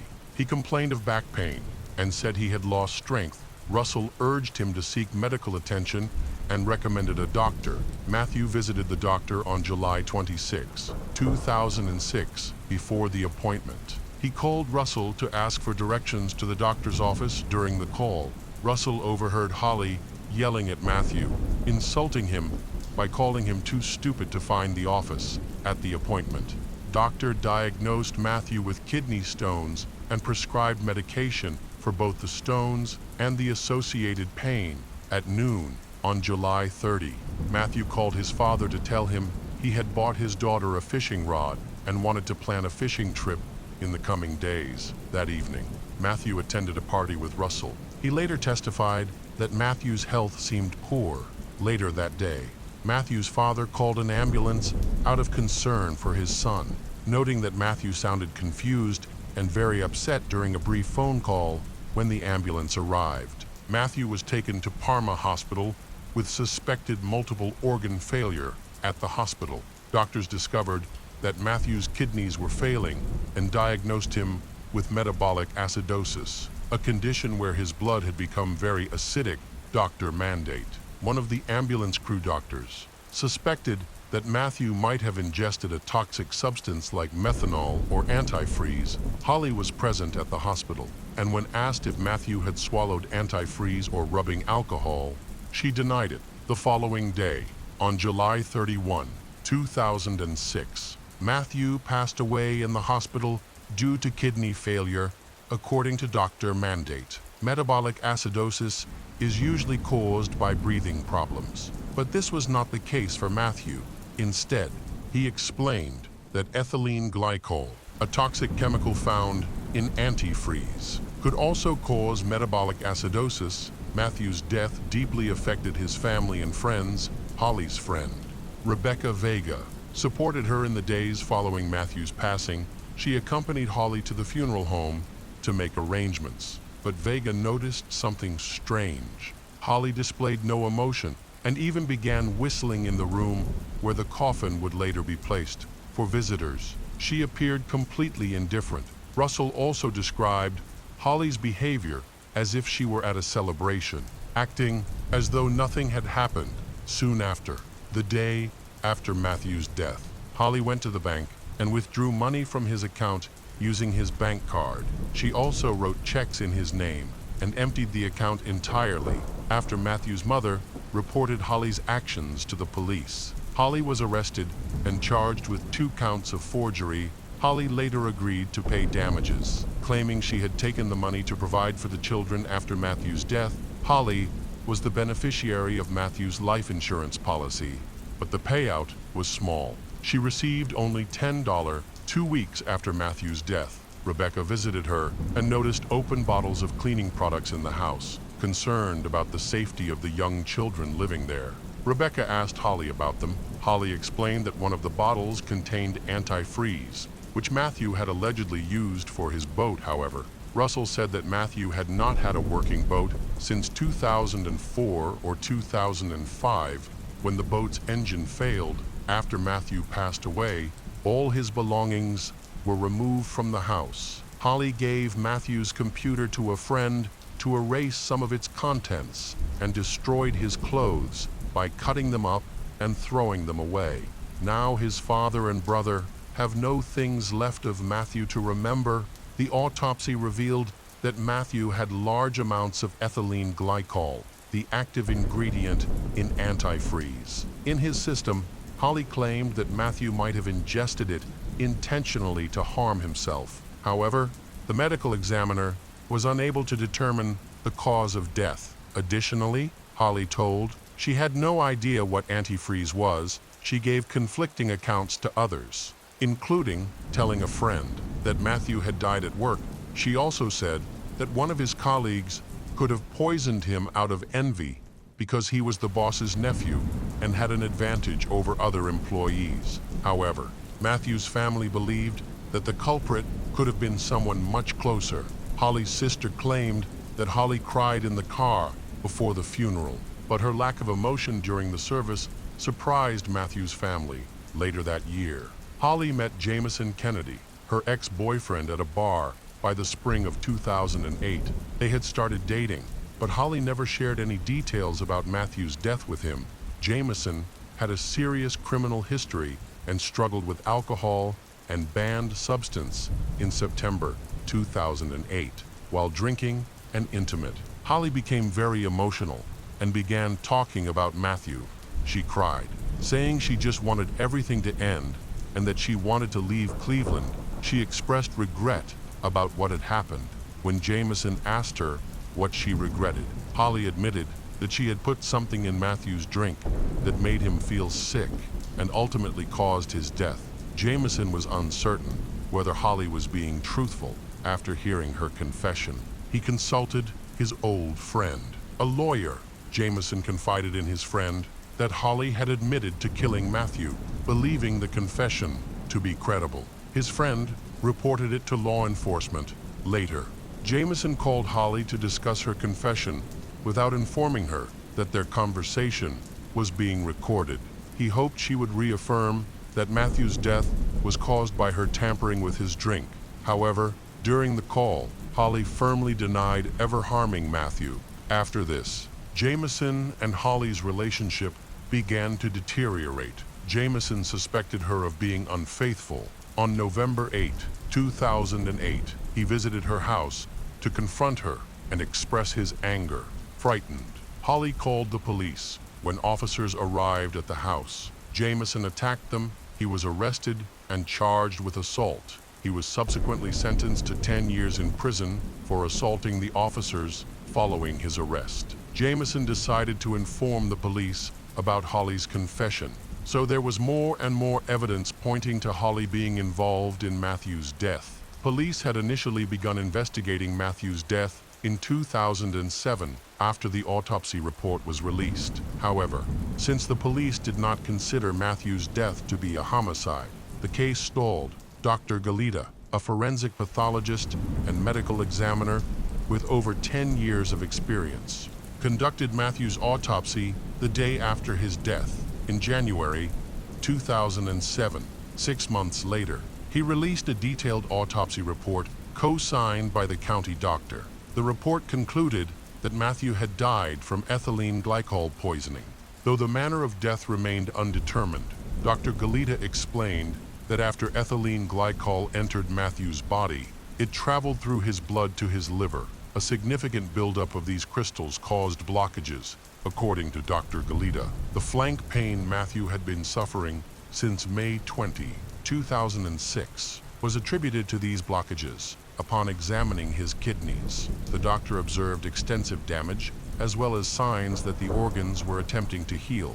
Crystals were also found throughout other parts of Matthew's body, including his brain and ears. The examination further revealed that Matthew had very severe acute myocarditis. Dr. Galita concluded that myocarditis could not have developed from one episode of acute ethylene glycol intoxication. Instead, it would have required at least 3 months to manifest. He concluded that Matthew died of chronic ethylene glycol poisoning that occurred over a 3-month period. Matthew's friends noted that his favorite drink was raspberry iced tea, which he frequently brought to work. Matthew's friend mentioned that Holly occasionally delivered Matthew's lunch to work, which always included a bottle of raspberry iced tea. In August 2007, police discovered 2 bottles of Pensarn antifreeze in Holly's garage in 2010, 3 years after the original autopsy report. The forensic expert issued an amended report concluding that Matthew had died from chronic ethylene glycol poisoning and declaring his death to be a homicide. The amended report did not change the cause of death, but changed the manner of death to homicide. In July 2012, Holly McFeature was charged with the aggravated intentional killing of Matthew Podolak and the distribution of a substance not intended for human consumption. Matthew's older brother, Mark, revealed that their family suspected Holly's involvement in Matthew's death. Investigators believed that Holly had been secretly adding antifreeze to Matthew's iced raspberry tea over the course of several weeks or even months. Holly pleaded not guilty and went to trial in 2013. The case against her relied entirely on circumstantial evidence. During the trial, the prosecution called 15 witnesses, including Matthew's family, friends, his doctor, Dr. Galita, and several police officers involved in the investigation. Testimony covered Holly's suspicious behavior, a phone call she made to Matthew before he visited his doctor, and the fact that Matthew had not owned a working boat since 2004 and had no practical reason to use antifreeze. Meanwhile, Holly's defense attorney argued that Matthew's family and friends were quick to blame her without any concrete evidence, putting enormous pressure on law enforcement to act against her so soon after Matthew's death. The prosecution's main witness, forensic expert Dr. Galita, conducted the autopsy on Matthew. Dr. Galita provided a detailed explanation of how he determined that Matthew had been poisoned over a period of 3 months. He discovered crystals in Matthew's kidneys and signs of cardiac myocarditis, which are consistent with prolonged exposure to ethylene glycol. He ruled out other potential causes, such as fungal or viral infections, and clarified that myocarditis could not have been the result of a single acute exposure to ethylene glycol. Other witnesses supported Dr. Galita's findings. Matthew's friends testified that his health began to decline in the spring of 2006. In July 2006, he was diagnosed with kidney stones, and his condition worsened over time. Regarding Matthew's relationship with Holly, prosecution witnesses described it as increasingly strained. Holly's lawyers claimed that their client was not involved in Matthew's death. They argued that Matthew was depressed due to significant gambling losses, work-related struggles. The defense suggested that he intentionally ingested a fatal dose of antifreeze. They also maintained that Matthew's death resulted from a single instance of poisoning, rather than repeated doses over time, to support their argument. The defense called Dr. Robert Bucks, an expert from El Paso County, Colorado. He testified that Matthew's death was caused by acute poisoning, meaning a one-time exposure to ethylene glycol, which could indicate he was intent on self-harm. Dr. Bucks disagreed with Dr. Galita's conclusion that Matthew had myocarditis, and instead argued that Matthew likely suffered a heart attack. He further explained that myocarditis can occur without ethylene glycol poisoning, and that lower back pain is not a symptom of such poisoning. Additionally, Dr. Bucks stated there is no link between kidney stones and poisoning. However, the prosecution presented evidence that, while Matthew experienced some depression, he was committed to being a father to his children and was making plans for them. Testimony also revealed that Matthew had sought medical treatment for both his mental health and physical issues. Jameson Kennedy testified in court, claiming that Holly had confessed to him that she spiked Matthew's drink. However, Holly denied ever making such a confession. Jameson's testimony was supported by Inspector Mike Quinn, who noted that when Jameson told law enforcement of Holly's confession, there was no public knowledge that Matthew had died from ethylene glycol poisoning. This refutes the theory that Jameson might have fabricated his testimony based on information he heard elsewhere. Holly, however, argued that Jameson made the accusation either to secure a reduced sentence for his own crimes or to take revenge on her. The jury spent 3 days deliberating and weighing the evidence and testimony presented before the court. Ultimately, on August 28, 2013, they found Holly McFeature guilty on all counts related to the death of Matthew Podolak. Evidence of questionable conduct, particularly her use of ethylene glycol and her strained relationship with Matthew, played a significant role in Holly's conviction. The court sentenced Holly to life in prison, with the possibility of parole after 30 years. This decision reflected the seriousness of the case, as well as the significant risk that Holly's actions posed to others. Although she would be eligible to apply for parole after 30 years, the success of her parole request would remain a major challenge and was uncertain. The case of Miriam Bilte. Miriam Bilte grew up in Hildesheim, Germany, where she excelled in school. After completing her studies, she was accepted into the University of Hanover, where she studied mechanical engineering for 5 years and earned a master's degree immediately after graduation. She found a good job as an engineer at a small design company a few years later. In mid-2018, she changed jobs to work for a larger car manufacturer, where she took on the role of design engineer. In 2019, Miriam lived in her hometown of Hildesheim.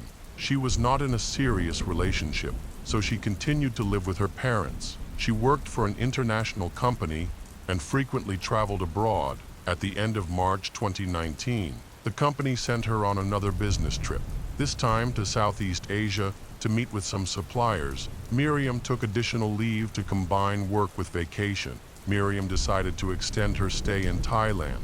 She had heard about the beautiful beaches and rich history of the country and wanted to experience this beauty firsthand. After completing her business negotiations with the suppliers, she boarded a flight to Bangkok. Although traveling alone can be risky, Miriam is experienced and knows how to navigate a foreign country safely. She prioritized her safety during her short vacation by following some important rules, avoiding going out alone after dark, keeping her valuables safe, and always being wary of strangers. Unfortunately, we cannot predict other people's intentions, making it difficult to know whether they might cause us harm. Soon after arriving in Bangkok, she took a trip to Pattaya, located in the southeast of Thailand. Just off the coast was Koh Si Chang, an island she wanted to explore. On Sunday, April 7, 2019, at the age of 20, Miriam bought a ferry ticket to Koh Si Chang for a few hours, planning to return to Pattaya in the evening. Her simple goal was to enjoy fresh local seafood, visit some of the island's ancient temples, and soak up the seaside atmosphere. By noon, Miriam had arrived on the island. She quickly rented a motorbike, a common mode of transportation in Thailand. Using Google Maps, she planned her route and set off on her adventure. One of her destinations was a white stone temple located on a hilltop. The temple was famous for housing the footprint of the Buddha and was established by the ruling Chakri dynasty, making it important to Buddhists. The temple was tucked away in a quiet location. Miriam loved being in peaceful places, away from the hustle and bustle of tourists. She had no idea what awaited her there. After reaching her destination, Miriam parked her motorbike near the flower stall at the foot of the hill. She greeted the vendor and headed toward the temple. The hike ahead was challenging and best suited for those in good physical condition. Surveillance footage captured Miriam climbing the stone steps to the monument. However, Miriam ascended the steps but never returned. This was puzzling because the stone steps were the only way down the hill. Her rented motorbike remained parked at the foot of the hill, near the flower stall. Although the temple is situated on a beautiful hill, there are no other attractions nearby, making it unclear why she took so long and why she did not return. As night fell and she had not yet contacted anyone, her relatives in Germany began to worry that something might have happened to her.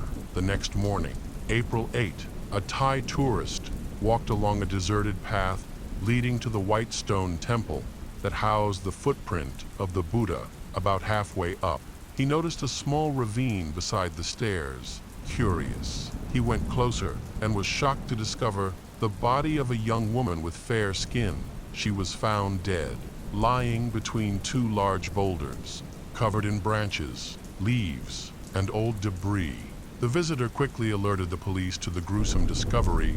Officers rapidly climbed the hillside to the site where the body was discovered. The victim was identified as a German woman named Miriam Beelte. After examining the scene, police determined that her death was not an accident. Miriam was found with a broken leg and multiple injuries to her head and face, consistent with being struck by a heavy object, such as a brick or stone. It was tragic when it was discovered that Miriam had been abused before her death. However, the exact circumstances surrounding her death remain unclear. The stone shrine dedicated to the Buddha has only one entrance and exit, which was monitored by a surveillance camera that recorded Miriam as she climbed the hill. It was soon revealed that an unidentified young man had been seen going up the stairs with Miriam, making him the prime suspect. The police quickly identified him.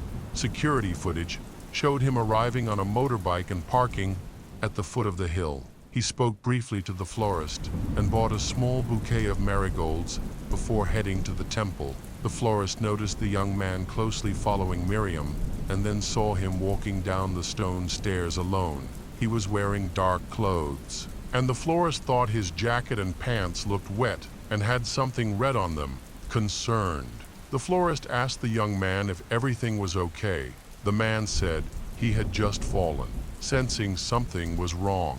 The florist tried to recall the young man's appearance and noted down the model of his motorbike and the license plate number. The florist then shared his observations about the suspicious man with the police. The police discovered that the motorbike belonged to a 24-year-old man named Ranakorn Romruin, a local resident of Kosichang Island. Ranakorn lived alone and owned a small boat as well as a motorbike. He worked as a beach cleaner during the day, where he paddled around in the boat, collected trash, and cleaned the beach. Locals described him as a quiet and solitary man after work. Ranakorn would often go home, watch TV, and drink beer, leading a lifestyle similar to many other young people his age. However, few knew that he was struggling with serious personal problems. Ranakorn battled drug addiction and regularly used methamphetamine. The day after Miriam was murdered, Ranakorn was arrested as he returned home from work in the evening. He was taken to the police station for questioning, and a few hours later, he confessed to the crime.